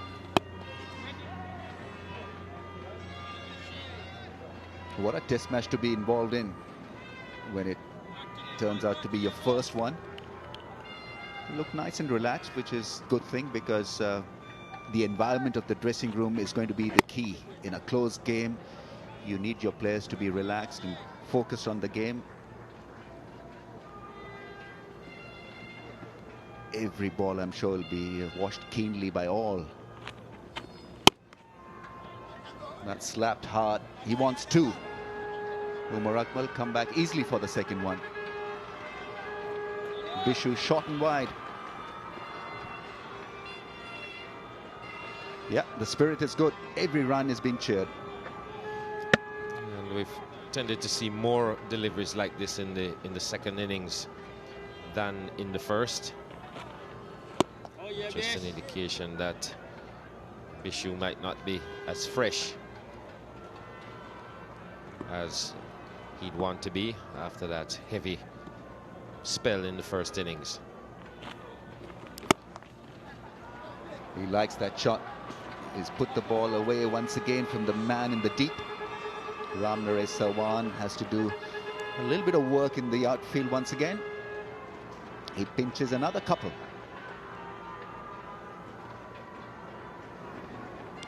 So another short one.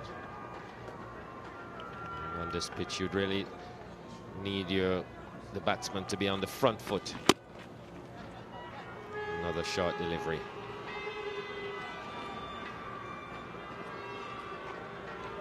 It's 130 for 4.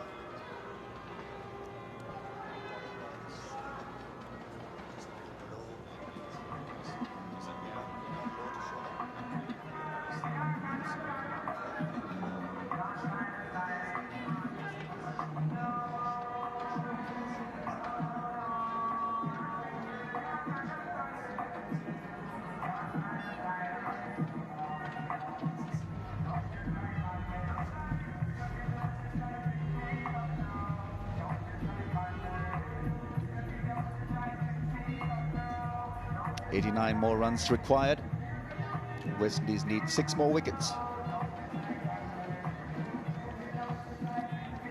And they're having a bit of a problem in the sense that Bishu may be tiring a little bit, and he's really the attacking man.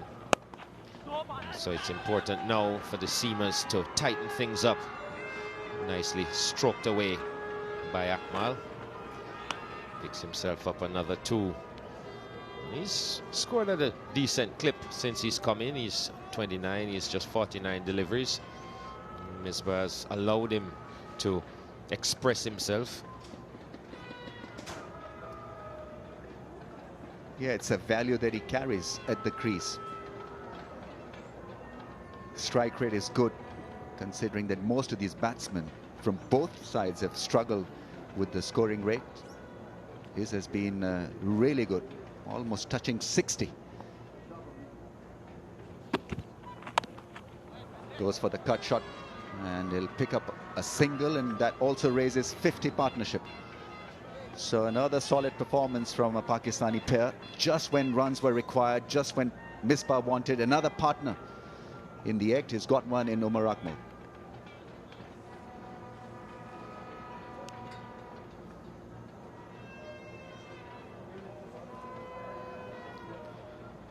There's the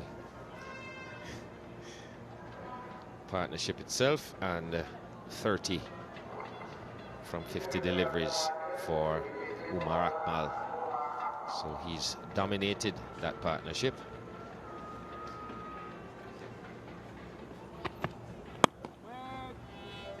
And he's looked to be attacking.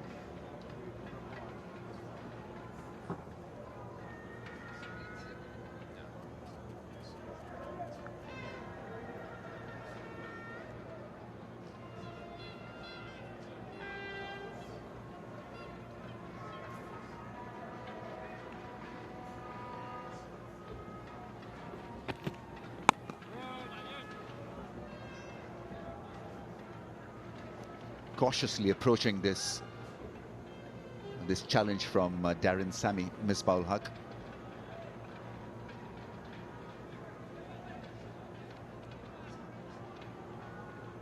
He goes at different paces, Misbah-ul-Haq, during an innings. Can be attacking when he wants to, can be watchful just like that. That's why he would be a real irritant for any opposition, because you cannot read his mind. What is he thinking?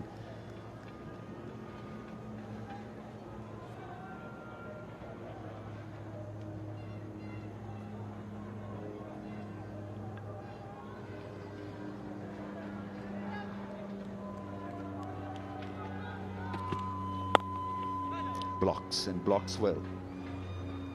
133 for 4.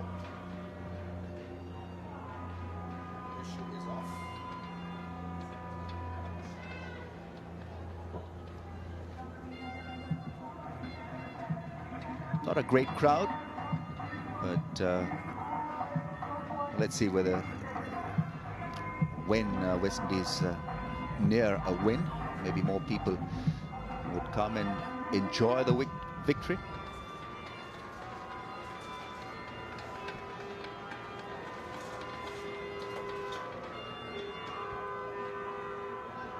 "86 more runs required." That is the equation. Pakistan 133 for 4. It was disaster at the start. Wickets went down in no time. Then good resistance from Misbah and Asad Shafiq, and another one between Misbah and Akmal. Bishu's resting now. Kemar Roach is coming on to bowl.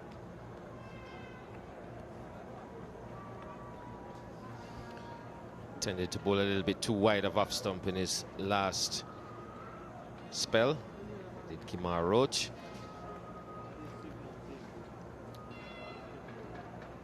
Not really making good use of the conditions. You want to be bowling a bit straighter, a bit closer to off stump. And as Ian Bishop was saying earlier, just back of a length. Tended to be a little bit too wide and too full.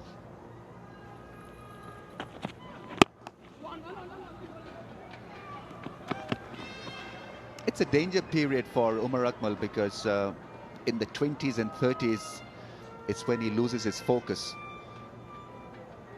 Tries to do something out of the ordinary. So far, he's been very disciplined out there.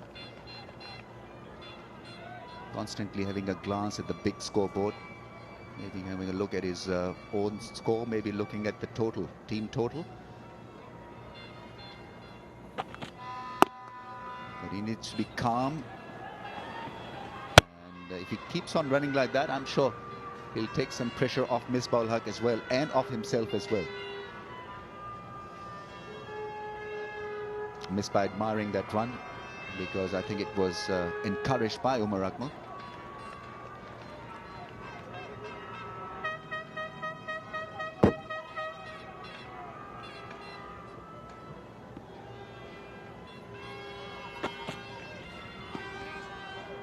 There's that bit of rashness creeping in.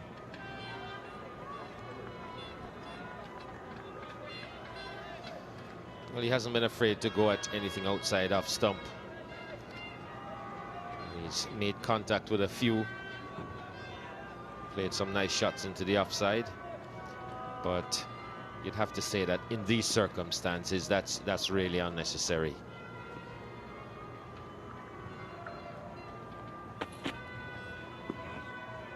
That's more like it. Situation demands him to fight.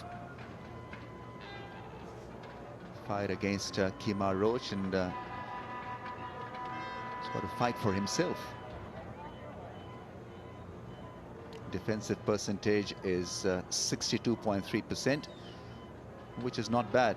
He's tried to maintain that balance between defense and attack.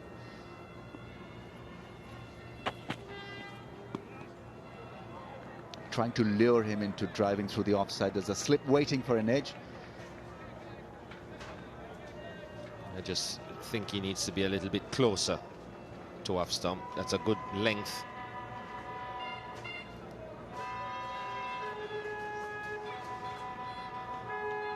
Slight wind blowing across the ground from the batsman's leg to off, so may just get a little bit of shape away.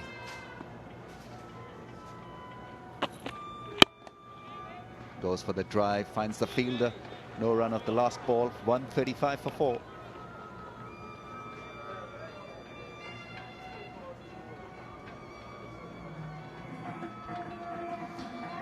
So another partnership forming for Pakistan as they creep closer. Never mind the run rate at this point. They just want to accumulate this 86 runs to get home in this first test match. 84 runs it is. Good partnership by these two. 52.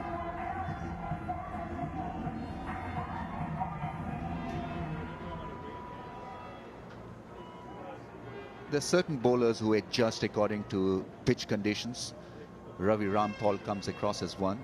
Certainly adjusted beautifully, adjusted his line and length, and bowl beautiful in-swingers to get good result. Kemar Roach appears to be one who needs a lot of guidance in that respect.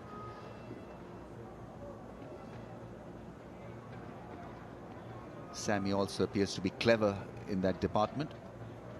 Knows exactly his strengths and what he needs to do to adapt and adjust on a track like this, which is slow. He's looked to bowl as straight as possible, and at his pace, that's just the best ploy. You'd have to say that Ravi Rampal has been the most impressive of the West Indian seamers. His spell this morning, 6 overs for just 7 runs. He's been extremely consistent with his line and his length, and seems to be getting better with every innings that he bowls in. That's a good delivery. Thought about having a little nudge at that, did Misbah. And just held its own.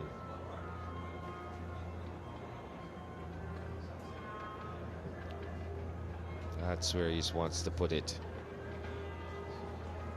Looked to be coming in and just straightened slightly.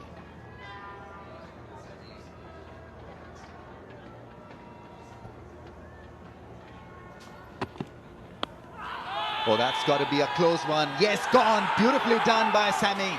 Just when West Indies were looking to disengage this pair.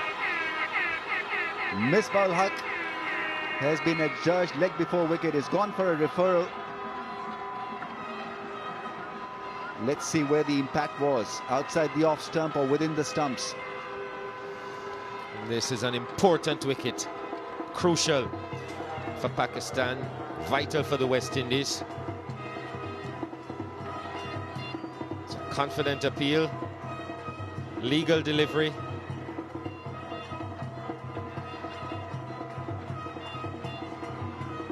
And let's see where he was struck. No bat involved, and he struck very close to off stump. It'll be interesting what Hawkeye determines. High enough on the pad that it may have gone over the stumps, but looks to be pretty close to that off stump, Rameez. It has to miss the stumps for Misbah to win this decision for him. Missed a ball that came in, and he's gone wickets. On-field decision, so the decision will stay with West Indies and with the umpire. That is just the kind of result that will lift West Indies closer to a win. Billy Bowden will raise his crooked finger again. Yes. Sammy turns out to be a real hero for West Indies. He was plugging away Pakistani skipper in the end. He was deceived by a good ball that came back and would have gone on to hit the stumps. Good decision by the umpire as well. But credit to Misbah for fighting it out. The captain goes after playing a good innings of 52, 135 for 5.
The keeper is in, the captain is out.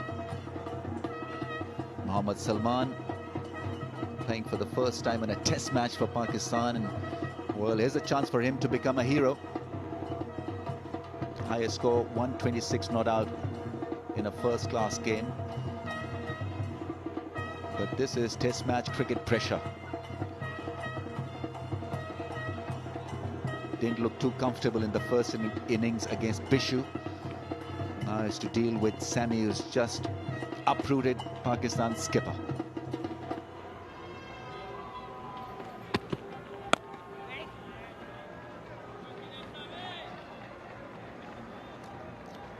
And Salman is here because Misbah misjudged the line of a delivery from Sammy. It hit the pad and would have gone on to hit the stumps. It was given out officially, and it was confirmed by Hawkeye. And Sammy's reaction tells you everything. We're going to ask for this one as well, and he's given him. And Salman has got to go. And a little record has been achieved. The 18th leg before decision, which is a record.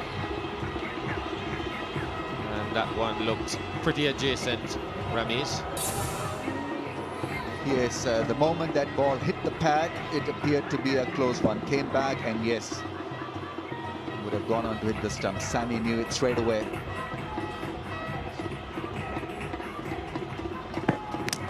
Oh yeah, good part of leg stump would have been touched by that ball. So Salman goes for not. More pressure on Pakistan, 135 for 6.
What an over this is turning out to be for the Windies captain. 2 wickets. Abdur Rahman is the new man in. Played well in the first innings, got 40 not out. Mohammad Salman was keen to just come forward, missing the line of the ball, not reading the swing or the seam on it. Caught plumb in front of the stumps.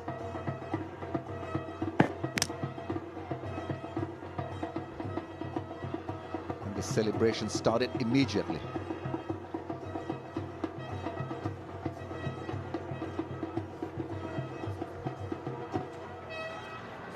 Now they'll have to adjust to the left-handed Rahman.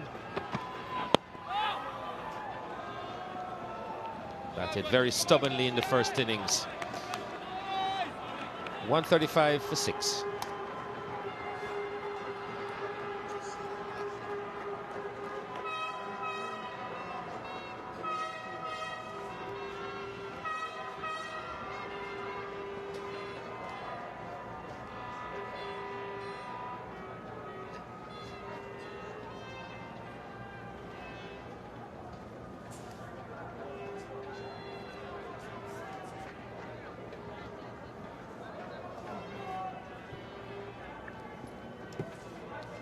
Well, the flow is certainly now with the West Indies. 2 wickets for Sammy in the last over has tilted the balance in favour of the home side.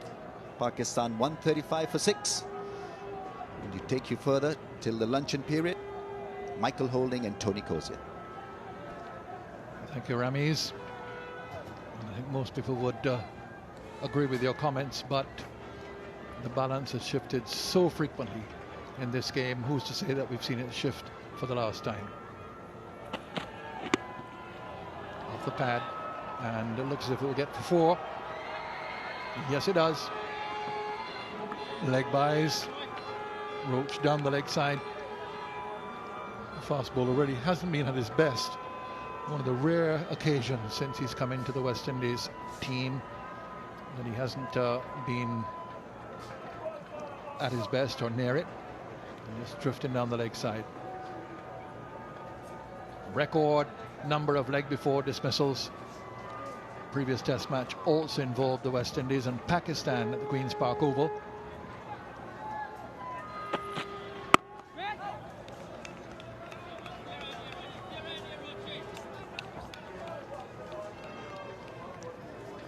Coach of the Pakistan team at present, Waqar Younis, was involved in that test match back in 1993.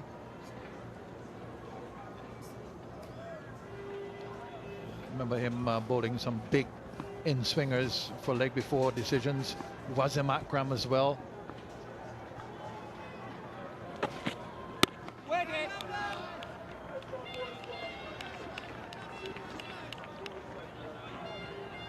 Roach has just tended to overpitch in this spell, in this match, in fact. Those 2 gentlemen that you referred to, Tony Waqar Younis and Wasim Akram, they were able to get those LBW decision because of the fact that they bowl close to the stumps. They get close, bowl wicket to wicket, and of course they move the ball around. But you have got to make sure you get close to the stumps on these sort of pitches. And that is why Darren Sammy should bowl well on this surface. Few balls are keeping low, as we have seen, and you want to give yourself every opportunity of hitting the stumps or hitting those pads in front of the stumps when it does keep low. And you don't want to be bowling at such an angle that is missing leg. So as close to the stumps as you possibly can get, wicket to wicket.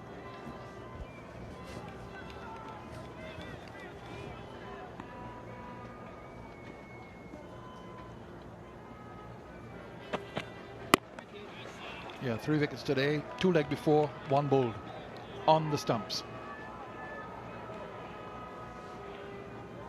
Sammy now calling in fielders to prevent Umar Akmal from getting a single if possible. Get at the new batsman. Everybody coming into single saving positions.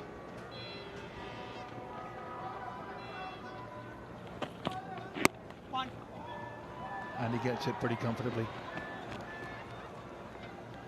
I think all he needed there was a bouncer. But it might have been signalled a wide anyhow. So there we go. Umar has a strike, 140 for 6.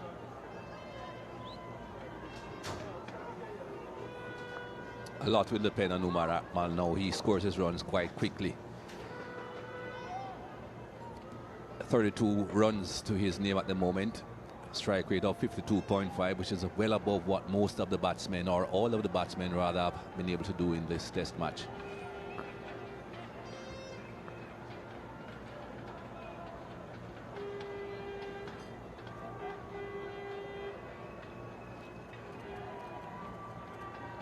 Abdur Rahman now to face Sammy. Correction, it's Umar Akmal. My memory is going pretty quickly. When I said in the last over that he got a single to get the strike, and right after I say that it's the other man facing.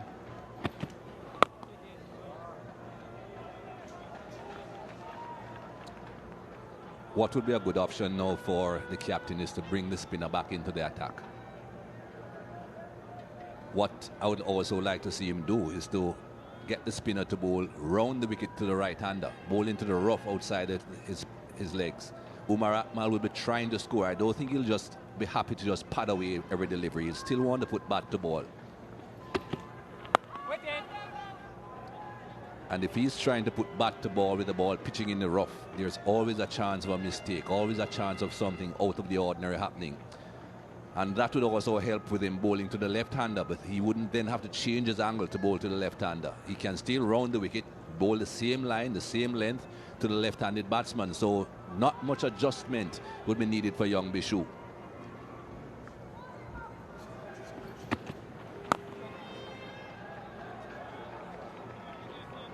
What we have seen from Bishu throughout his spell is everything over the wicket, bowling into the normal area. Wicket to wicket, this pitch is still in reasonably good condition. The rough areas are from the bowlers further through, which he has been unable to exploit because he's a right-arm leg spinner. He won't be pitching wide of off stump. In fact, it looked as if he was going to go around the wicket at one stage. He had a chat with Sawan and in fact was positioned to go around the wicket, and then Sammy came up and they had a discussion. He decided to go back over.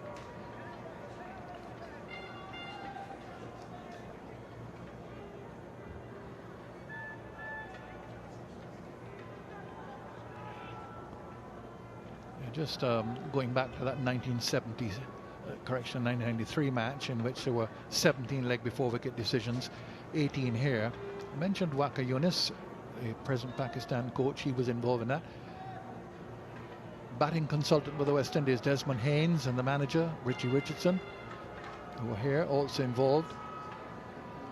So 3 in the management side and also 3 in the commentary side. Ian Bishop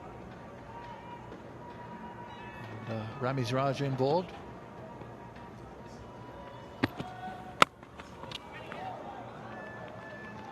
Yeah, I mentioned, Mikey, that there was a stage where Bishu looked to go round the wicket.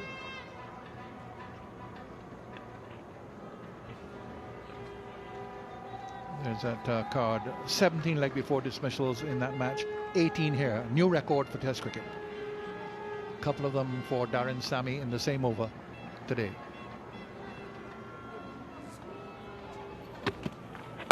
Yes, sir. Yes, sir.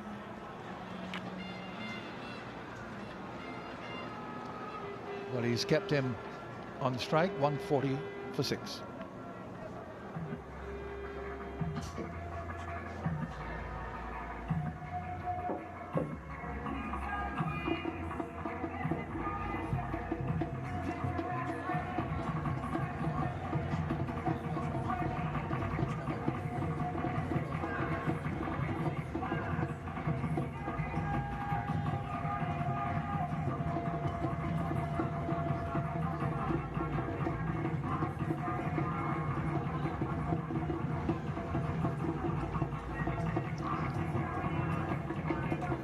So with that last over, keeping Umar Akmal at the opposite end, Abdul Rahman now will be in strike.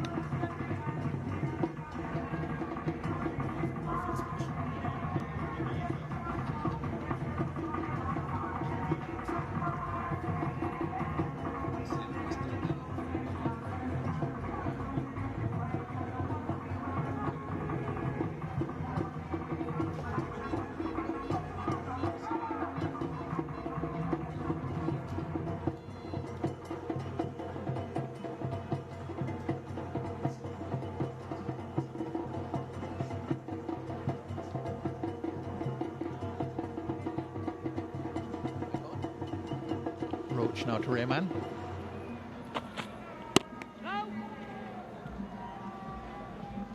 Well, during the last over, we saw the captain motioning to Bishu to come into bowl. I thought he would have been bowling. And of course, earlier on, when he was bowling, Sarwan did have a word with him, asking him to try a few deliveries round the wicket. This was it, the conversation. Sarwan, of course, who knows Bishu very well. Both from Guyana here, of course, knows the young man's capabilities. But he wasn't to be successful with his suggestion to get him to bowl round the wicket. Not too sure why they would have been afraid to experiment. All the rough is outside the leg stump to the right-hander. And of course now with a left-hand on strike, it's outside his off stump. Yeah, and at that stage as well, nothing too much was happening. Misbah and Umar Akmal were in together. So that I think what Sarwan, if he did say to Bishu, and we assume that he did because Bishu in fact lined himself up to come around the wicket, and that nothing was happening, let's try something to make it happen. Well, it's happened at the opposite end now. 2 wickets have fallen off the pad.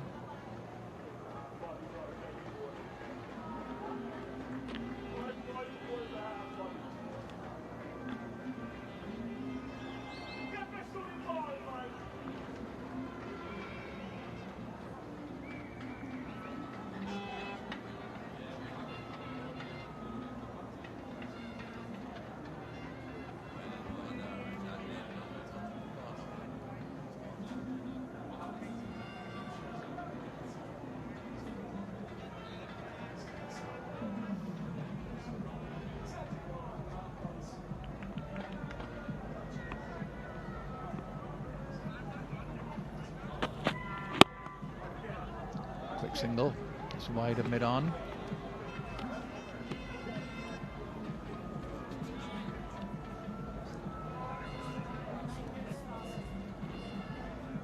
Roach just in his 3rd over. He took over from Bishu, in fact. Bishu hasn't picked up a wicket yet. 10 overs for 31 today.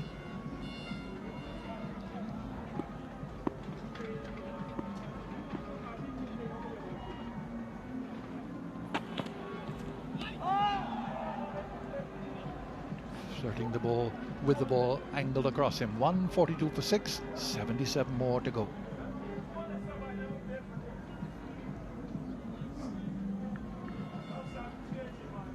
Not a great deal of luck for young Kimar Roach. Hasn't really looked on top of his game in this one-day series and now this first test.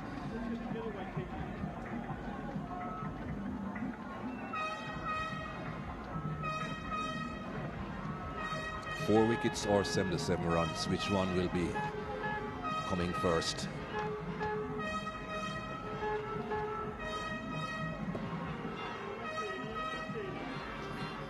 Sami to start his 11th over. To Umar Akmal.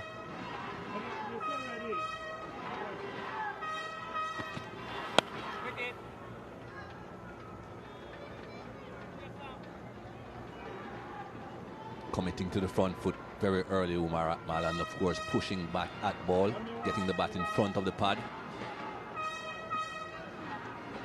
Don't think he wants to be another part of this statistic of being another LBW victim.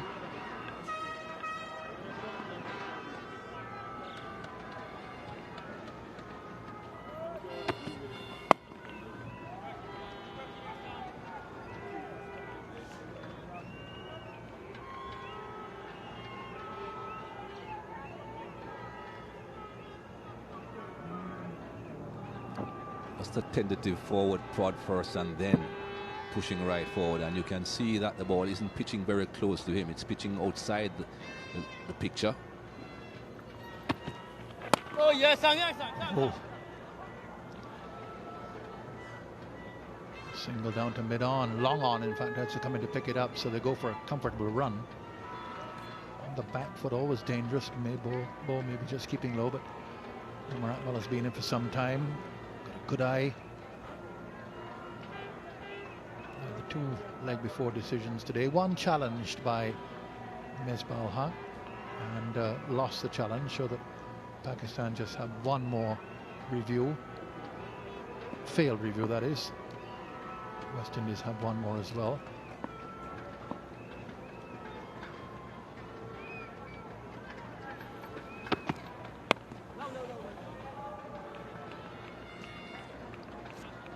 Misbah's decision showed the ball just hitting the top of the stumps. And the on-field decision by Billy Bowden was held up. Of course, there was a time yesterday when Sami did hit the top of the stumps and the ball didn't fall off, but I don't think Hawkeye considers that. The bail didn't fall off. Just short. Good effort. The outside edge found. Second time Abdur Rahman has flirted outside the off stump, this time at edge. Devon Smith is the man in the slip cord, and he immediately signaled that it hadn't carried. Bounced well in front of him. Not a great deal of pace in this pitch. Not easy for the slip cord, and Sami's bowling some good deliveries though. Going round the wicket, slanting it in and then getting it to straighten.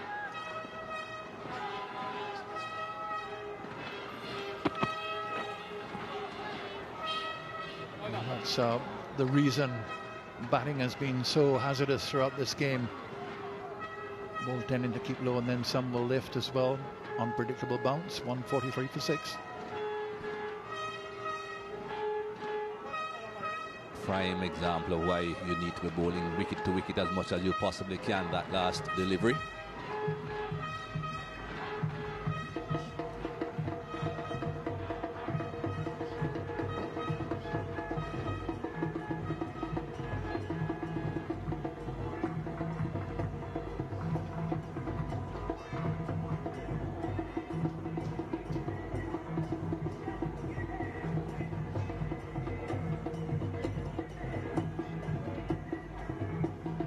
Shows that these two added 50 in the first innings.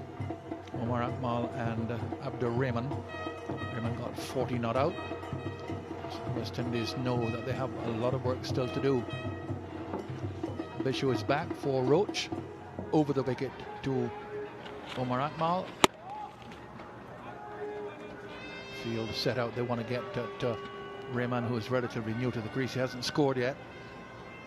Edged one just short of slip. Flirted with one outside the off stump.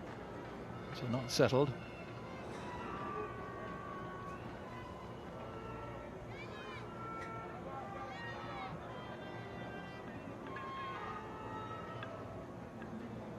And the lower order batsmen have made as much difference with the bat in this match as in fact they have with the ball. But the last wicket partnership yesterday of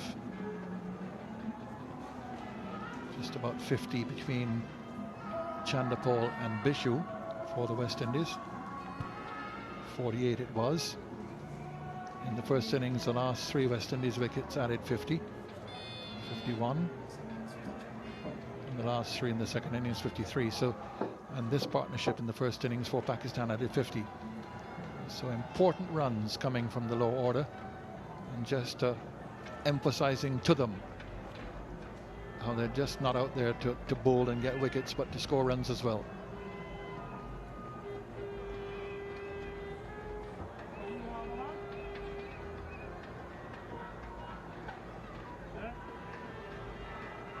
Long chat between the captain and his bowler before he'll bowl to Abdur Rahman.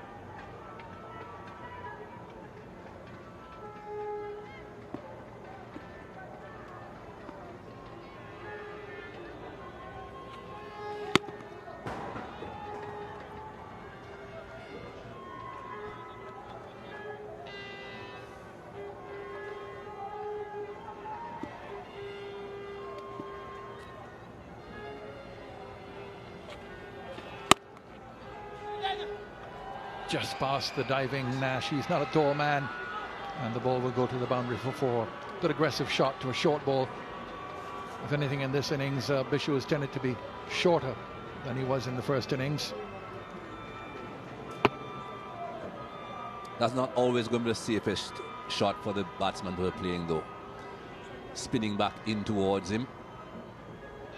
But I think the problem for Bishu here is that the ball isn't misbehaving anywhere near as much as we saw when Syed Ajmal was bowling.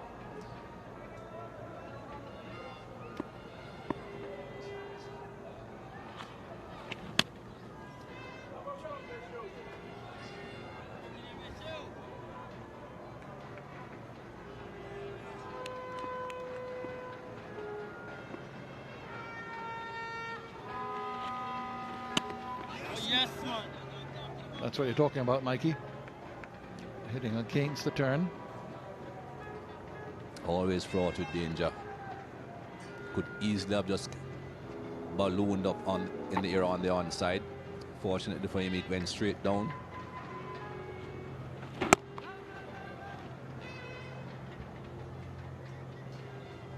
End of the over, 148 for 6, 71 away, and 4 wickets in hand.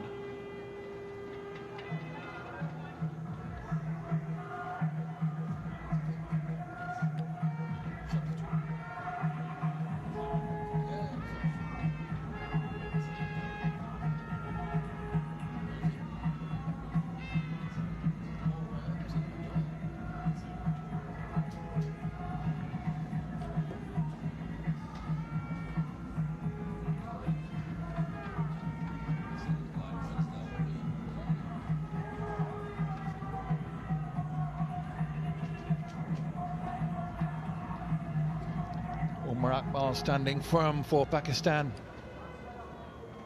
35 against his name. Rahman, the left arm spinner, and the fast bowlers are Umar Gul and Wahab Riaz, and the spinner Sajid Ajmal to come.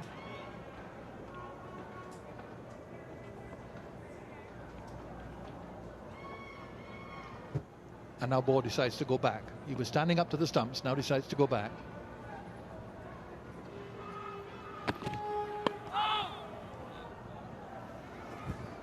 And aborted appeal that from Darren Sammy. Lots of inside edge onto that.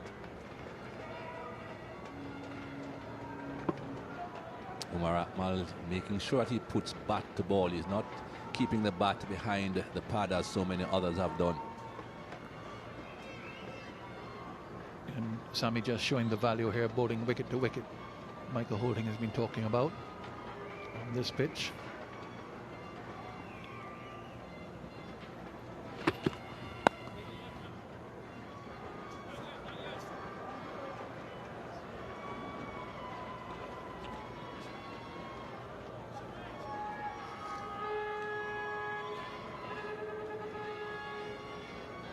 Just allowing that single so that Sammy can get at the new batsman.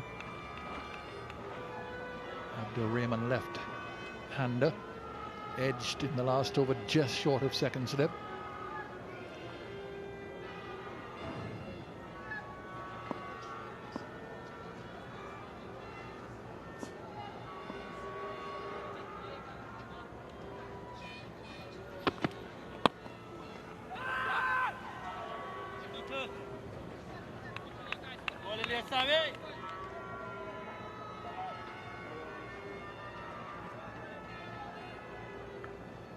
When Misbah-ul Haq was at the crease with Umar Akmal, they were going along so well. They were picking up the scoring rate as well. Now with Rahman there, I think Umar Akmal recognizes that it's going to take a bit longer now. They'll have to slow down a bit now.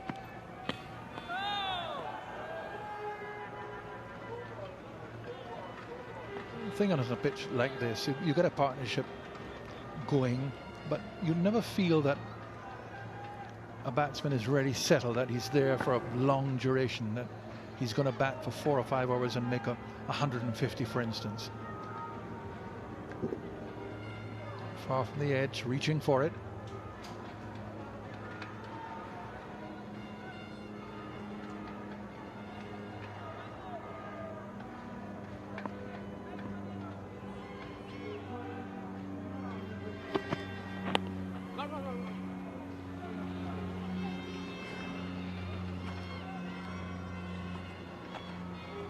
So far, Darren, Sammy has been basically getting the ball to straighten from round the wicket, slanting in and getting to straighten.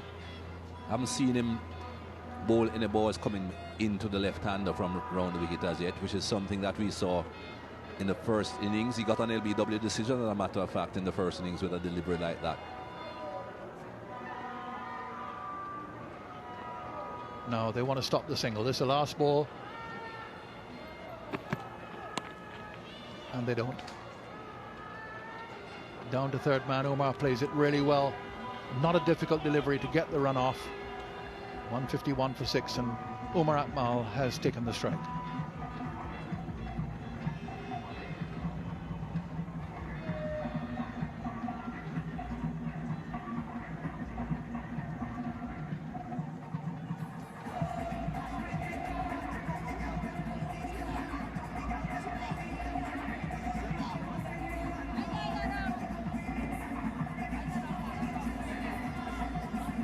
The girls are back from the South Sea Islands yesterday.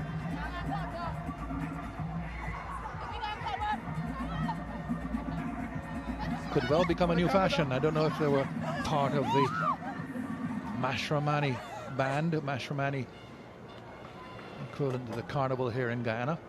Might well have had a band. I'm not an expert on these things.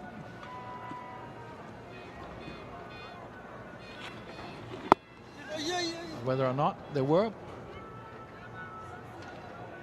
they make an attractive decoration to the Providence Stadium.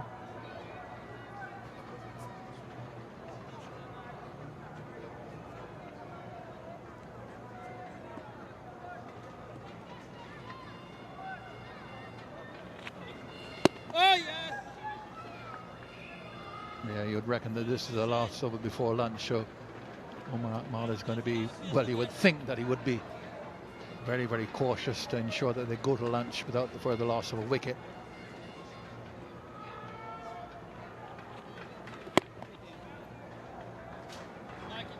Might be an opportunity though for Bishu, with Umar Akmal looking to defend every delivery. Bring another close-in fielder, put some more psychological pressure on him.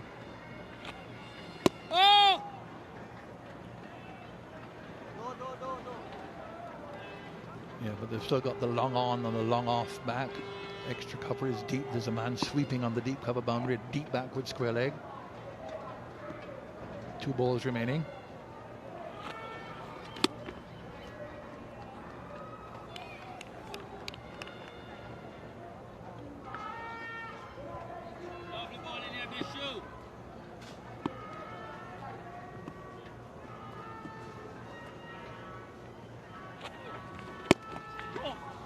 And they'll take 2. Just pushed away on the leg side, no problem. So that's the end of the over. That is lunch on the 4th day of this opening test. This quite tense and gripping opening test. First of 2, 153 for 6. 3 wickets have fallen during the course of the morning. Pakistan go into lunch with another 66 required, 4 wickets standing. So much now depending on Umar Akmal, who's played really well for his 39.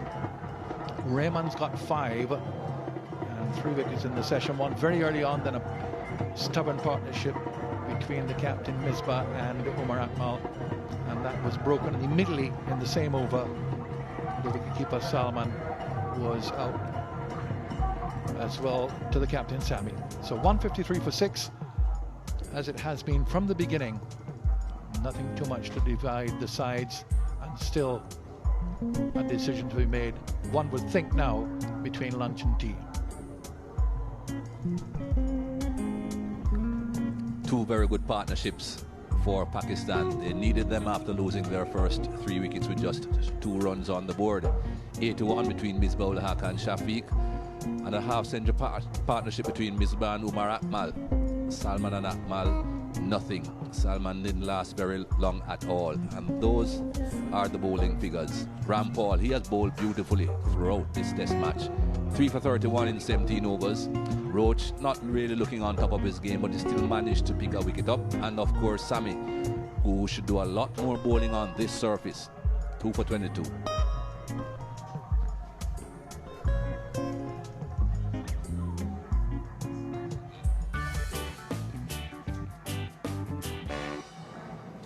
That's the man who started it all. Did it yesterday and did it again today. Got an early wicket, which West Indies needed. But then Misbah-ul-Haq, fantastic shot that. Certainly showed his team exactly what he was capable of and what was needed. Another big hit down the onside. And then LBW. Aaron Sami, wicket to wicket. And again, Salman. Sami started to celebrate before the thing that even came up. That's what you want to be doing on this surface. Bowl as straight as you can. So that is the position at lunch on the 4th day. Match still on a knife's edge. Pakistan requiring 66 more. Umar Akmal has been in there for 81 deliveries for 39, and one feels really that everything depends on him as if Pakistan are to get up to get their 219, which is required. 153 for 6. We're at lunch on the 4th day, and we come back after the interval to continue our coverage of this absolutely gripping and tense test match. So all to play for. Got to make sure that the spirit is up, that the focus is on, that they do not miss opportunities, create pressure on Pakistan. Pakistan, on the other hand, would be expecting good cricket from this pair, Akmal and Rahman. Rahman, resolute, determined character. Umar Akmal has played a fluent innings. All eyes will be on Umar Akmal, all Pakistani fans. The entire Pakistan dressing room will be hoping that he could be the hero for them today. Akmal on 39, Rahman 5 from 17 balls. But what a test match this is turning out to be. I've got Jeffrey Bujon here with me. Enjoying it? Yes, Rami, it's just nice to see a game where the advantage swings from one side to the other.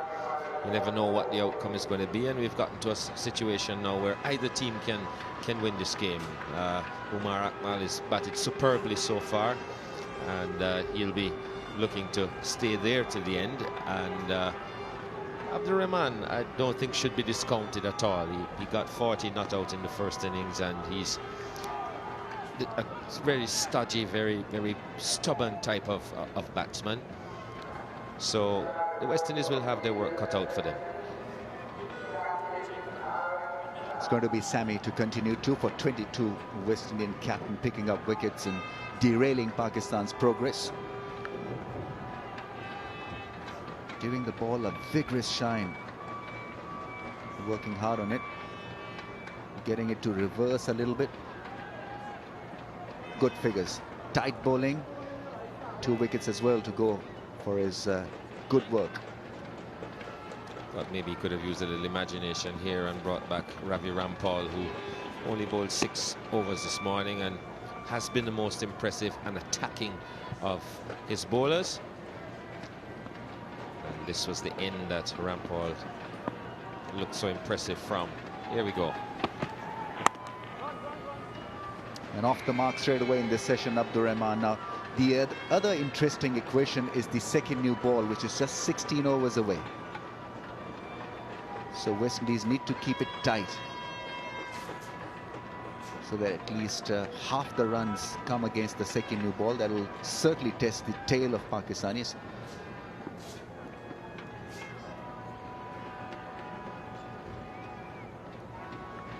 The game can swing again so easily.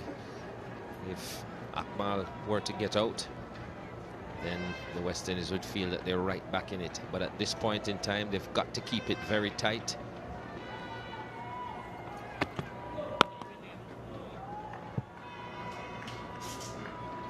He's not renowned for focusing himself on the job. A very fluent striker of the ball, stroke maker.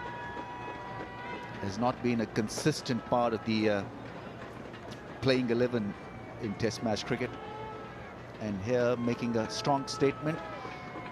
Can make a great comeback if he manages a win here for Pakistan. Playing because Yunus Khan has flown back home. He runs well. Just a fine tickle around the corner, earns him 2. Runs required 63 now.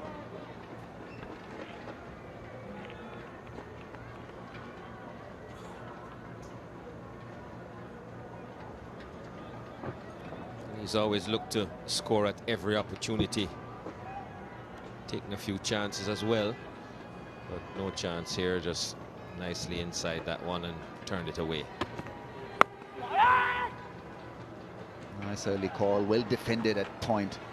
It's Nash with the throw back to the keeper.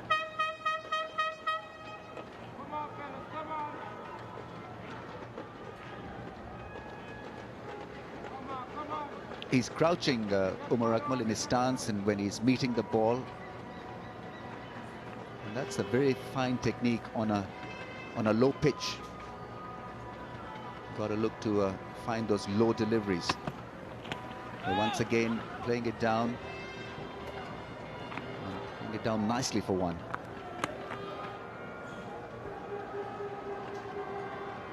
Leg byes this time. Billy's getting tired. Nobody's responding to his signal. He's tried both legs.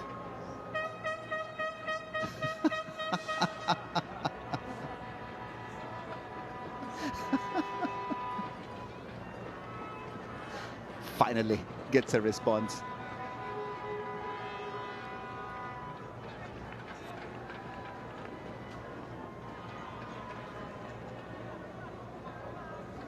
Around the wicket to the left-hander. Bowls a straight ball. And Abdur Rahman plays it with a straight bat. It's 157 for 6.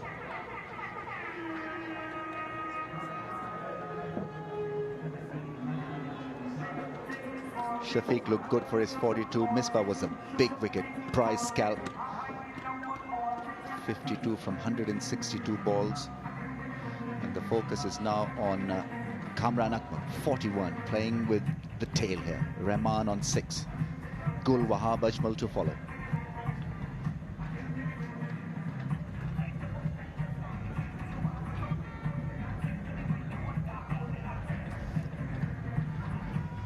As we'd expected, Ravi Rampal will start from the pavilion end. 6 overs so far for 7 runs this morning. And those are his overall figures for the innings, equally as impressive.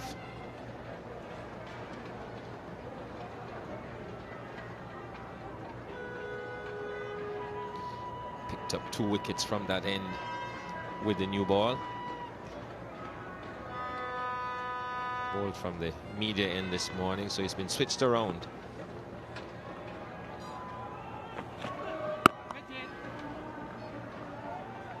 He's the big boy in this partnership now, Umar Akmal.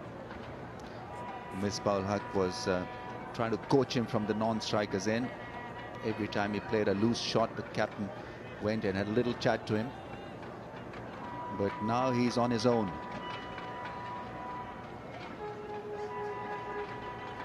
Misbah-ul-Haq is taking his seat in the dressing room.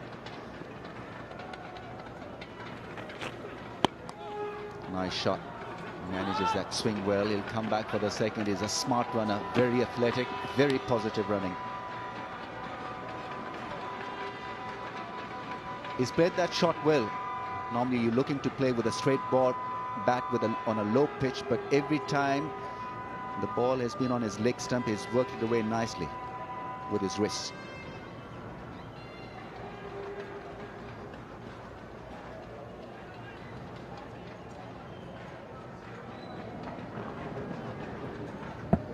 Just floats down towards leg stump.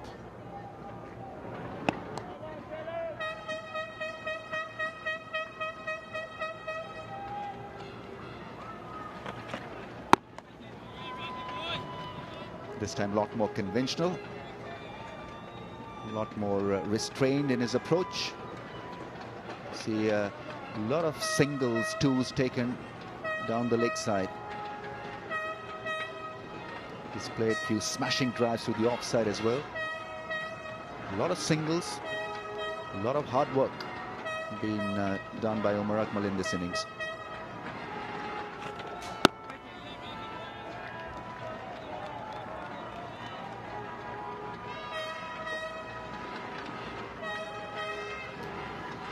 And something he's done very well throughout his innings is assess the pitch. He's gotten out onto that front foot very early. And it helps a lot if the ball is keeping low. He knows that short balls won't get up with a whole lot of pace. So he looks to get forward as early as possible. And he's looked very solid coming forward.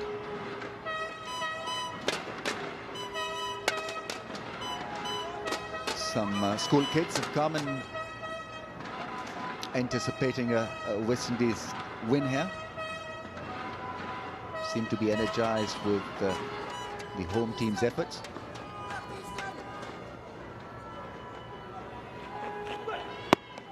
Goes back. Ravi Rampal changes his length. It's 159 for 6.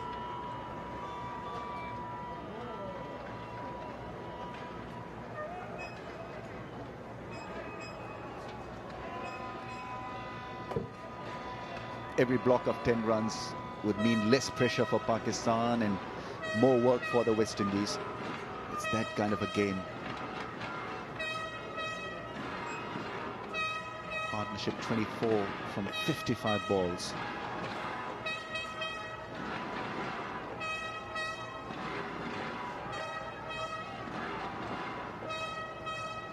A lot of wear and tear on this track, as you'd expect. A lot of debris on that off-stump and leg side channel.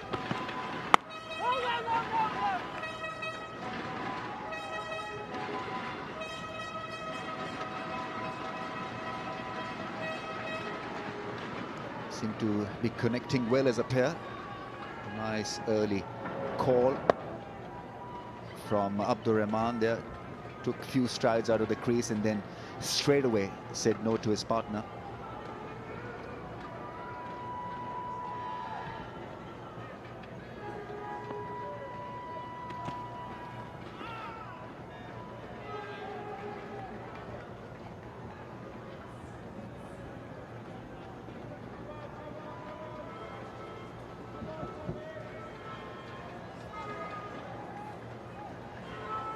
I'm sure they'll swing into action the moment a wicket falls.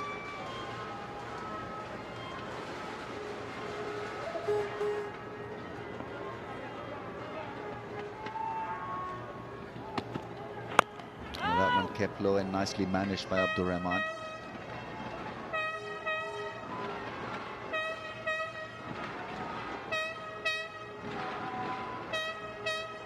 They all think highly of his caliber in the dressing room, Abdur Rahman. A real team player, they say. A fighter. Will do his best with the ball, and whenever he's come out to play an innings for Pakistan, I remember against South Africa also, he got a 50 in one of the games. That one's gone to the slip cordon, but on the bounce.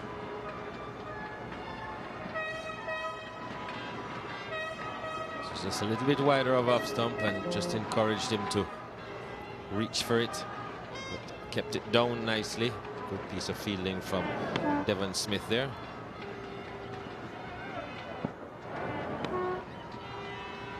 Yeah, nice relaxed hands. Didn't go hard at the ball.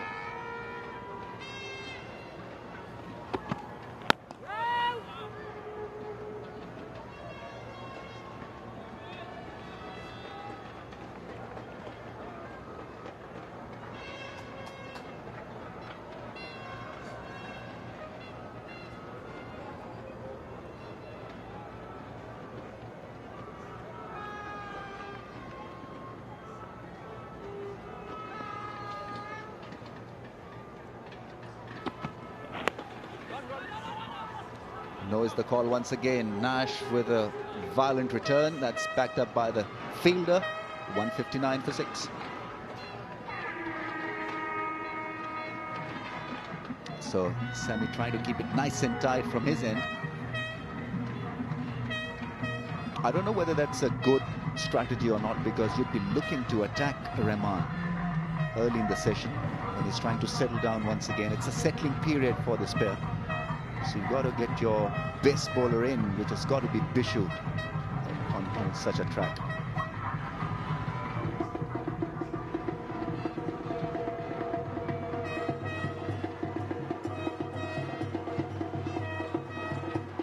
Another late order partnership troubling West Indies. 24 from 61 balls from Akmal and Rahman.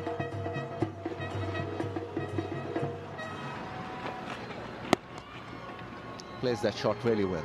Keeps his eye on the ball because he's dragging the ball away from the stumps. So he has to play it with his bat.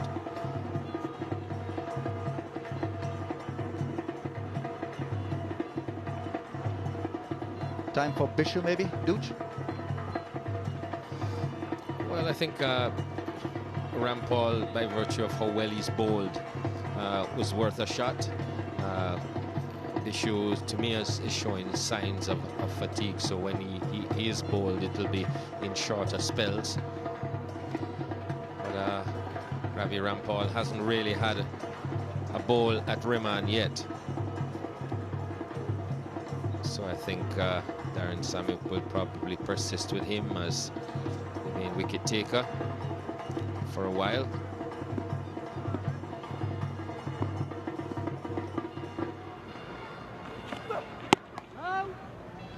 Jumps a little bit this time, Abdur Rahman.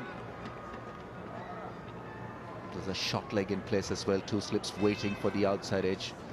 Are they close enough for the outside edge? That's another question they need to answer. It's been tough for the slip cordon, the lack of bounce, lack of carry. It has tested the keepers from both sides. Oh, almost edges it to the keeper.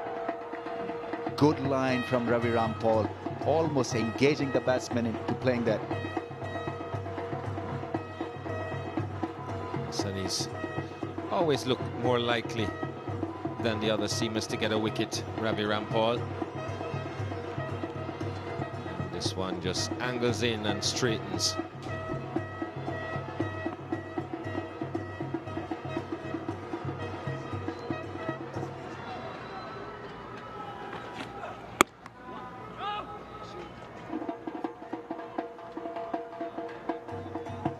Ravi Rampal is clearly reversing this ball now.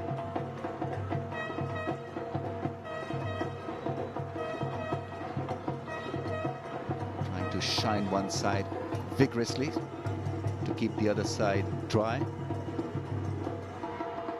And the swing will be with the shiny side. The shiny side was on the outside, so it was supposed to be an outswinger.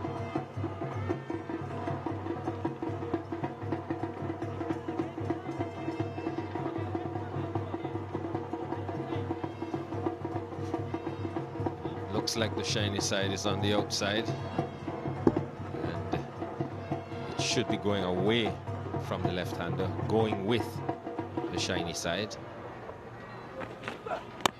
Edge and taken beautifully. Smith has got lovely hands. Abdur Rahman awaits the decision. He's not 100%. I think it's Tim Hill that's not 100% sure that it went to hand. He'll check with Billy Bowden to see if it did carry. Not sure whether or not Rahman is walking or hasn't taken his gloves off or anything. He's probably just going to have a chat with Akmal. The umpires are checking to see, to make sure so that they can make an accurate decision. Last time Smith got one on the bounce, he straight away said not out. Didn't catch it on the full. This time he caught it and looked absolutely 100% that the ball lodged in his palms.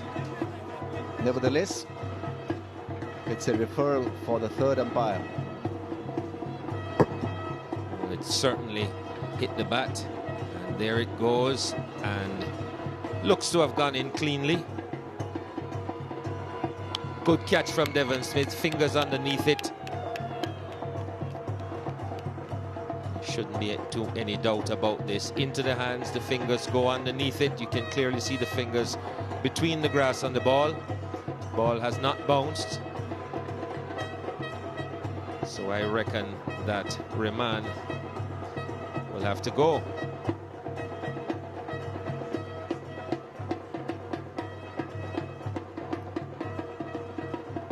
And this, by the way, is not a review. The on-field umpire is consulting with the third umpire to make sure that they give the correct decision. Ashoka De Silva is the third umpire.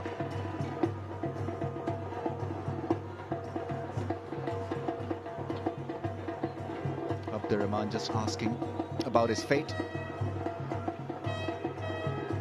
Still waiting for the confirmation, but it looked a good, decent take. A genuine catch. And he's on his way back to the hut. Good catching from West Indies. It was a low catch. He got there in time.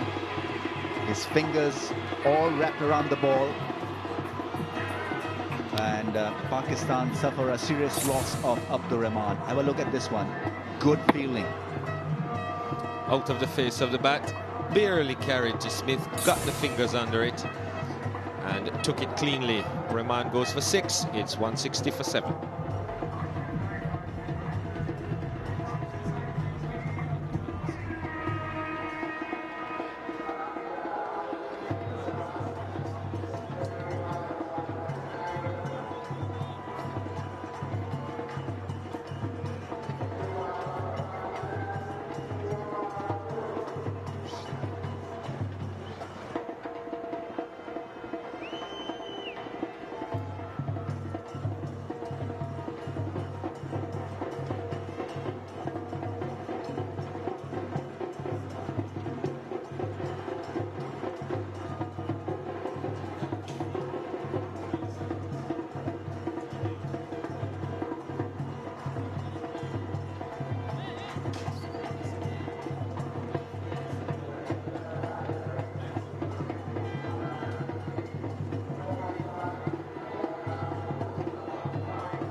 Umar Gul is the new man in for Pakistan, having a word with the settled Umar Akmal. Good striker of the ball. 65 not out, his highest against England, where he hit plenty of sixes and fours. Now it's a clear-cut strategy from West Indies. They want to give a single to Umar Akmal to get Umar Gul on strike. 3 more wickets to go for West Indies.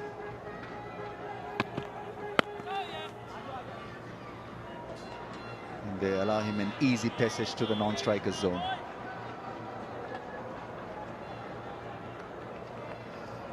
And this is the reason why Umar Gul is there. Full delivery from Ravi Rampal. Thick outer half of the bat from Abdur Rahman, and Devon Smith stays down nicely and takes a sharp catch. Well-deserved wicket for Rampal. He's been extremely consistent and impressive in this test match. And a good catch for Devon Smith. Hasn't had a great time with the bat, but at least he can feel that he's contributed, taking a very sharp catch.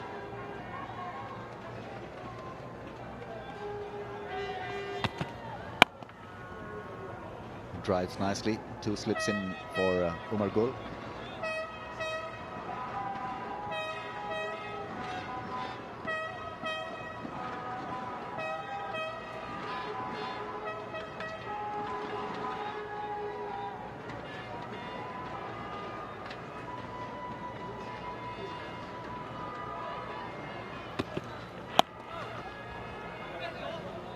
Picks up a single, is off the mark.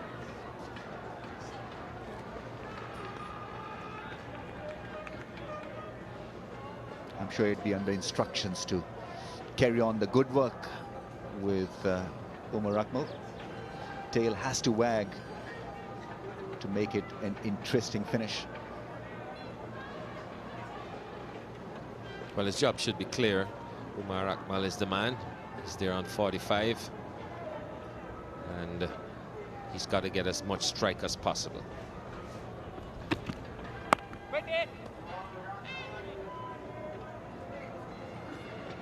Doesn't need to be too clever here, Umar Akmal, because you can easily get into a situation where trying to create shots to get more than a single that's on offer here for him.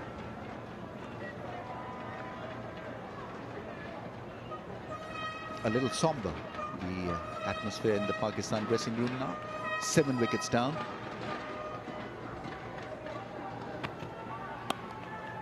That's nicely played. Got on top of the bounce and playing it down softly for 1.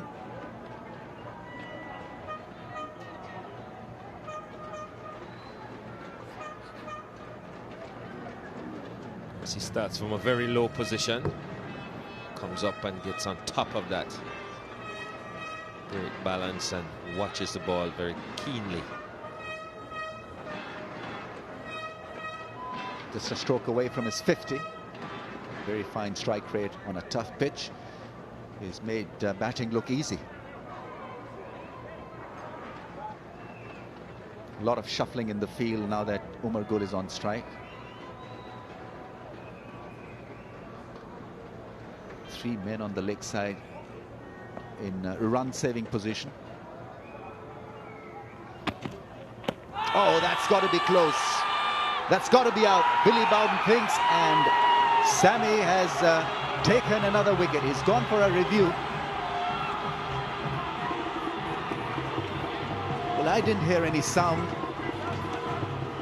I think he's hoping against hope that that ball will miss the stumps. He sort of indicated that it hit the bat. Legal delivery. Let's see what happened after that. Does it hit the bat? No, it doesn't.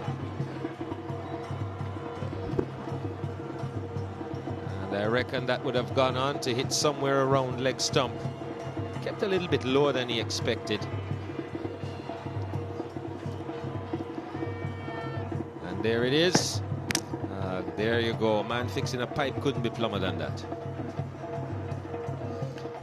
So the on-field decision will remain, and Billy Bowden will send him on his way. So the 8th wicket goes down, and Pakistan in trouble. Still waiting, Umar Gul, but it was extremely adjacent to the stumps, and he leaves with a smile on his face. I don't know why he's smiling, because he thought he had probably played the ball. Not the case. That's not what the pictures showed. It's 163 for 8.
Pakistan losing wickets regularly in this session, and Umar Akmal losing his partners regularly.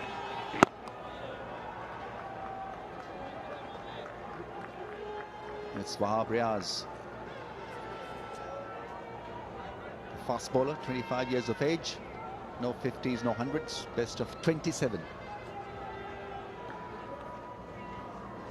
That 27 would be sorely needed right now. Pakistan trailing by 56, 8 wickets down, and this is why Riaz is here. Trapped on the crease by Darren Sammy was Umar Gul. He was given out and confirmed by Hawkeye. Declines the offer for a single. I think he's got to change his pattern here now, Umar Akmal. On 46.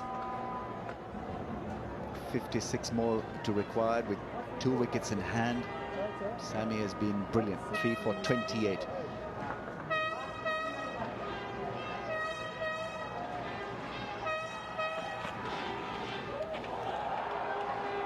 He can bowl that length. There's a fielder there deep at square leg.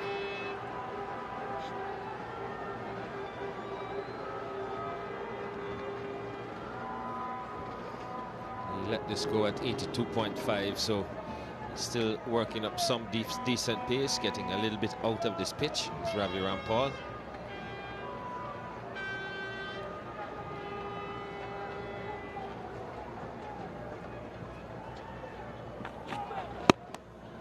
This time he picks up 1.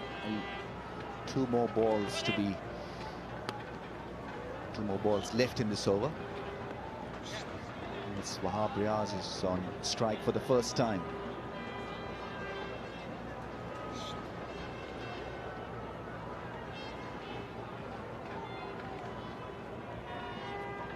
Bowling from over the wicket now.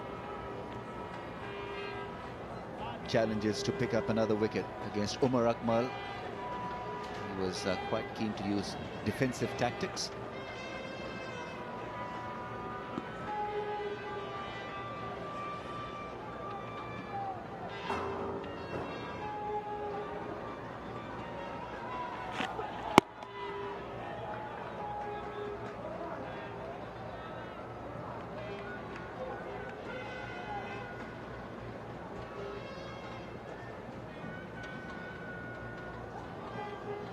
As the series has gone on, Ravi Rampal's control has gotten better and better. He's bowled with good pace.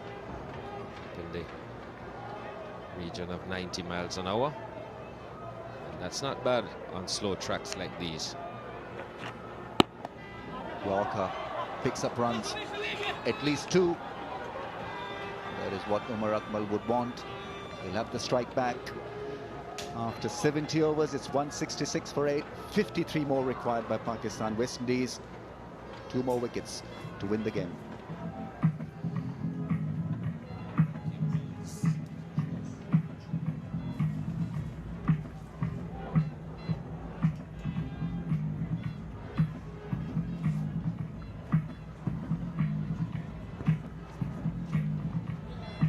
Akmal on 47 from 99 balls.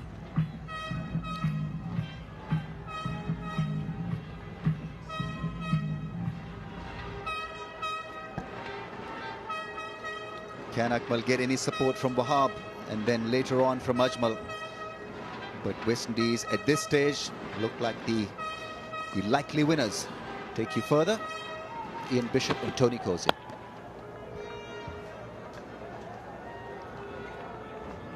Thank you, Ramiz.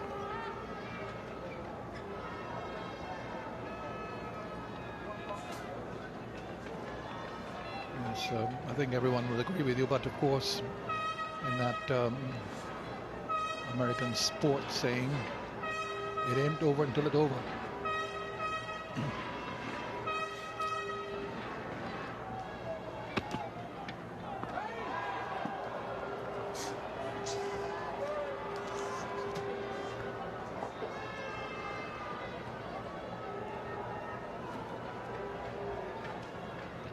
Just going straight through.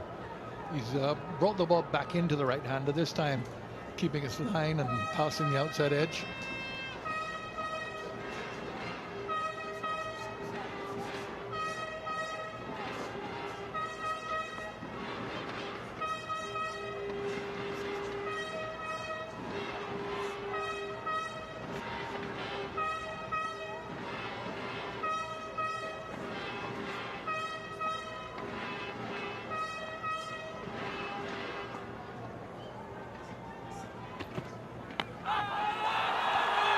Out leg before, that's the big wicket, and that could be the victory for the West Indies. They still have 1 wicket to go, but Darren Sammy gets another leg before decision, and it is the key man. Fat Lady is soon going to sing. 166 for 9.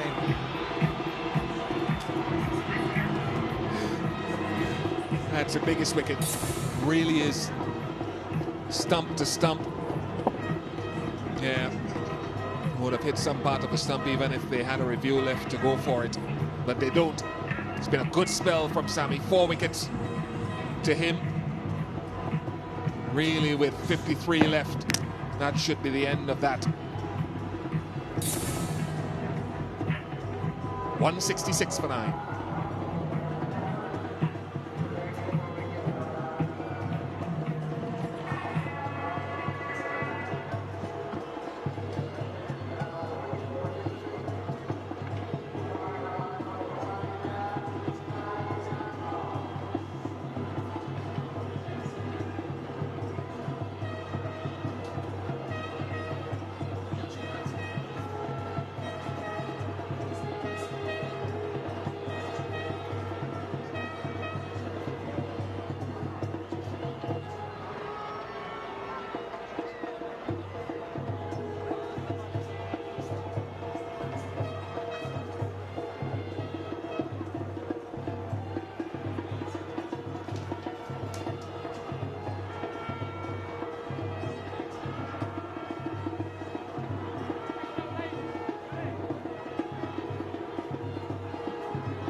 So the West Indies just 1 wicket away from what would be a famous and uplifting victory for them, given all the circumstances coming into this game. Wrapped by controversy as usual. Selection. Here's Sammy's 4th wicket. And yet another leg before decision. Umar Akmal, who had played so well for 47, and again Sammy getting that ball to come back in. That's brought him his successes in this innings and in the first as well.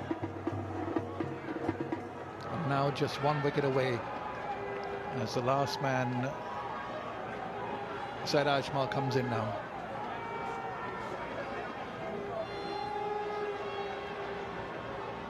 Surely he's got to have a man on short leg instead of a short mid-wicket.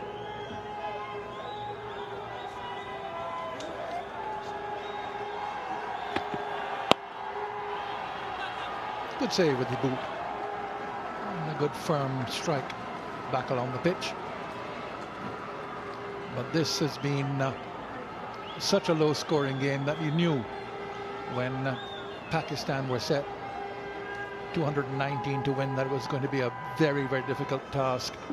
West Indies 226 in the first innings and Pakistan 160. West Indies 152.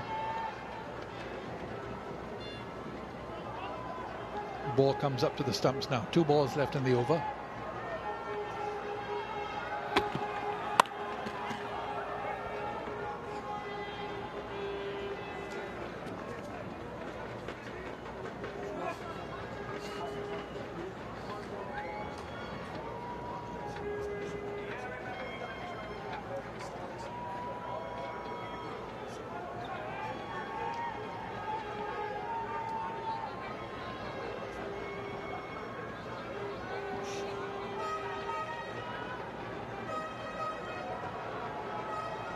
Now Wahab Riaz,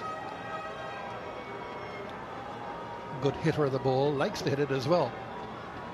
And what will his response be? 52 required.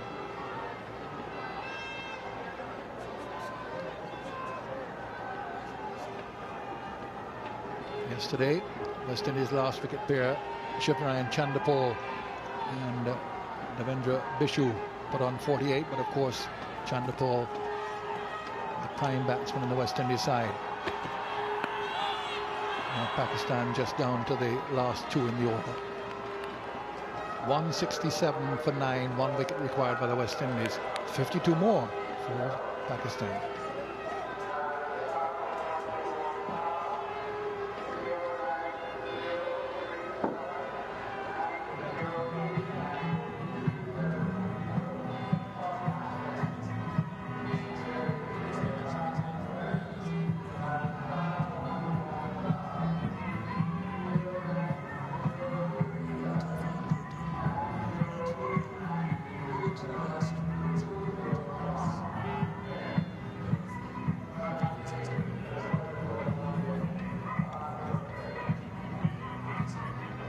Now Ravi Rampal with the opportunity of 5 wickets in a test match for the first time. Said Ajmal in strike.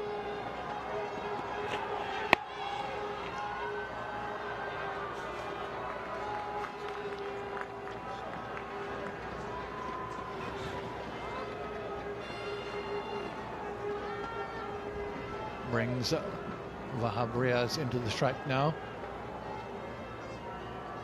It must be extremely satisfying for Ravi Rampal, not only from the team point of view, and that's the first thing of course, but from his own personal point of view. Had a long wait before he got into the West Indies side, struggled to get wickets.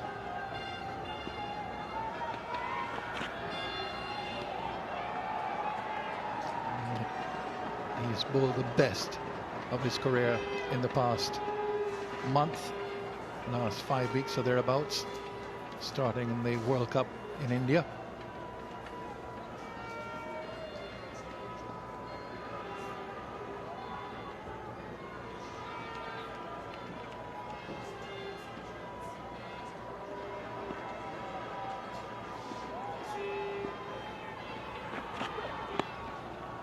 Nice shot.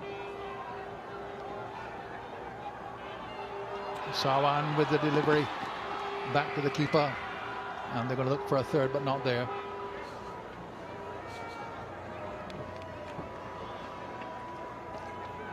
A little bit of a misunderstanding as to whether to go for the second or not.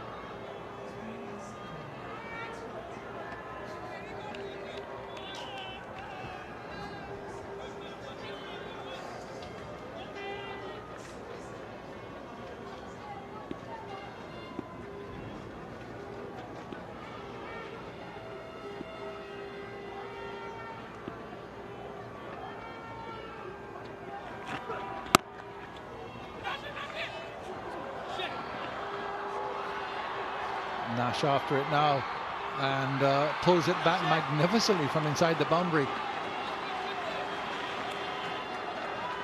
Batsman limited to 3. That's a superb piece of fielding. Desperate by the West Indies, even with 46 required. It's the kind of effort needed, whatever the score is.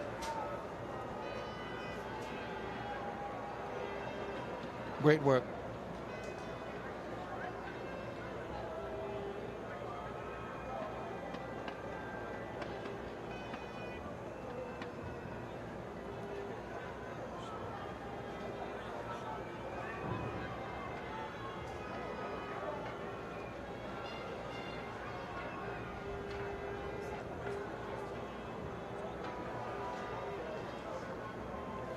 Field now readjusted for Saeed Ajmal.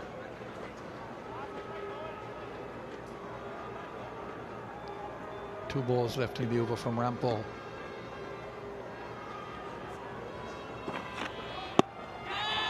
In the air and dropping short of the fielder at mid-on. A little bit of excitement around the ground.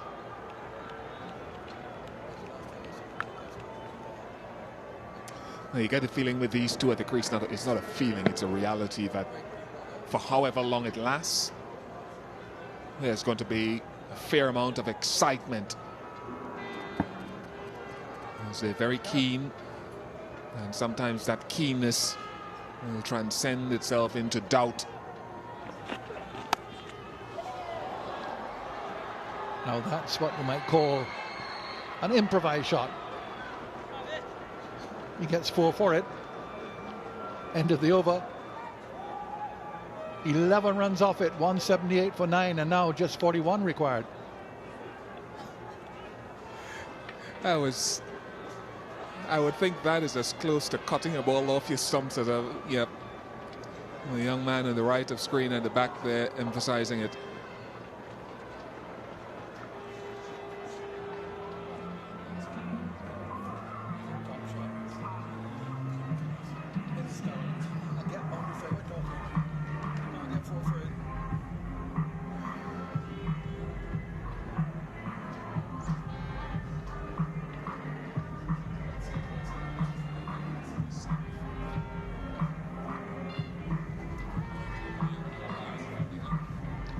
Now Darren Sammy tries to finish things off here for the West Indies. Would be a tremendous boost for him as captain. Nice looking shot. Because he has been under a lot of pressure, Darren Sammy, since he was appointed captain. Here's the last ball of the previous over. Excuse us from laughing or for laughing, but not easy to describe that shot. Off the off stump, cut away, pass slip.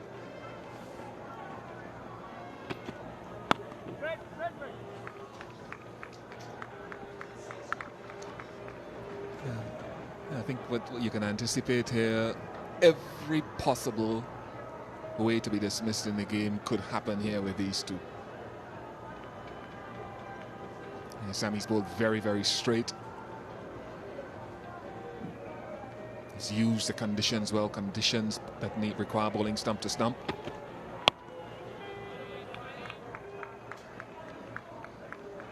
It's done just that. Got some good batsmen out as well. Key wickets of Misbah, key wicket of Umar Akmal.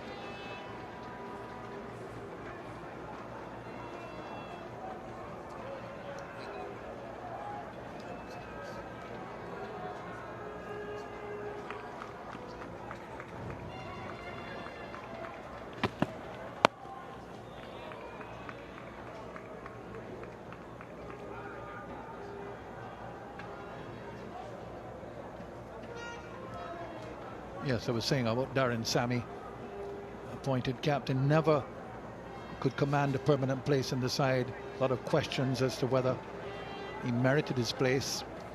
Performances have dipped since he was captain, named captain. And there's a ball which just angled down the leg side. They thought for a moment that perhaps that might have been it. So shown on real character from Sammy here to come back and do as he's done. No question, going down the leg side.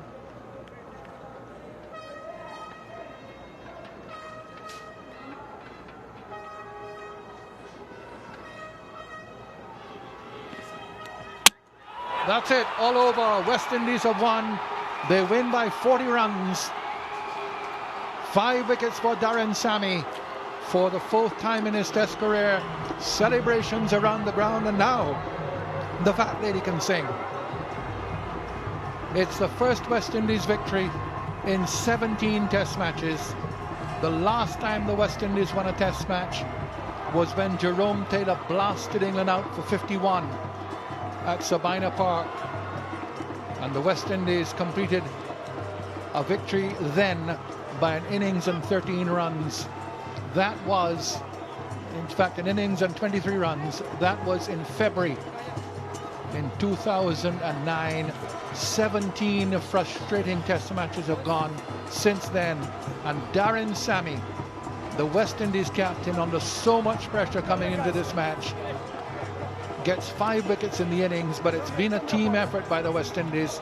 Ravi Rampal, before this Test match, a spasmodic selection for the West Indies.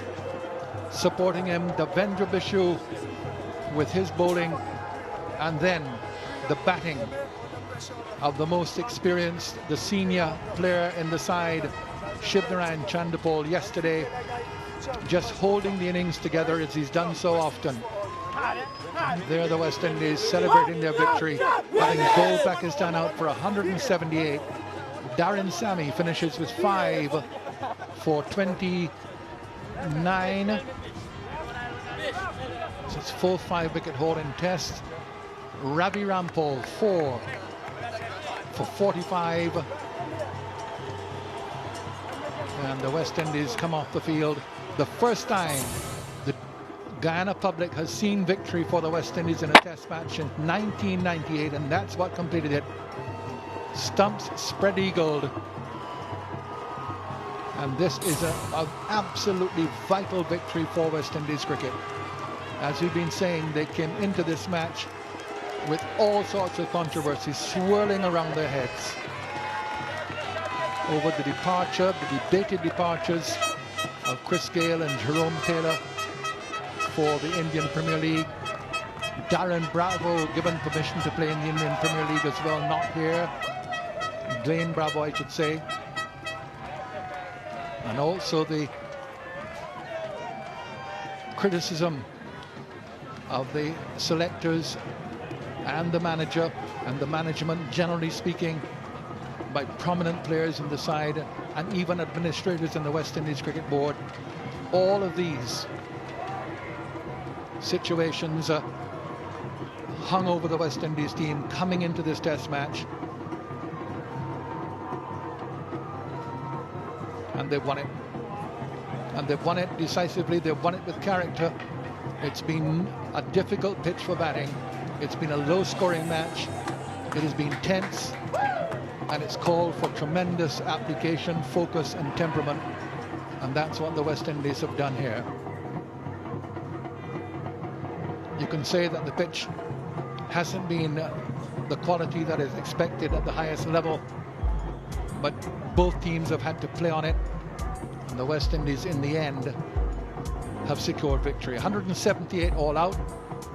An early wicket today, Shafiq being bowled by Rampal, but then we had that partnership between the captain Misbah and Umar Akmal, which looked as if it was steadying Pakistan and steering them towards a victory.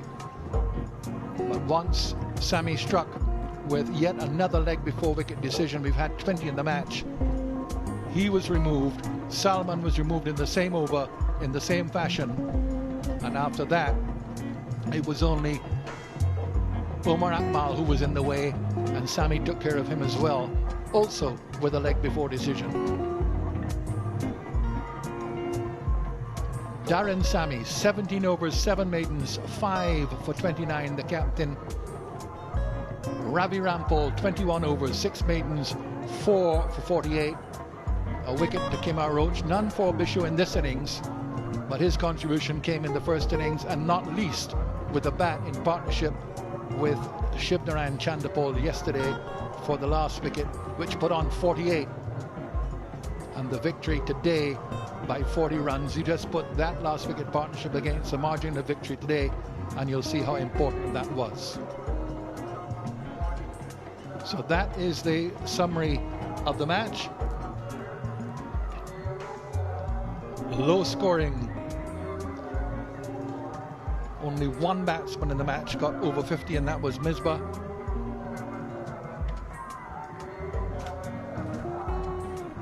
So there it is then, and that makes a really encouraging reading for all West Indians who will become accustomed to the decline, not only the problems on the field, but more especially off the field. And it's victory on the field that will just blow them away.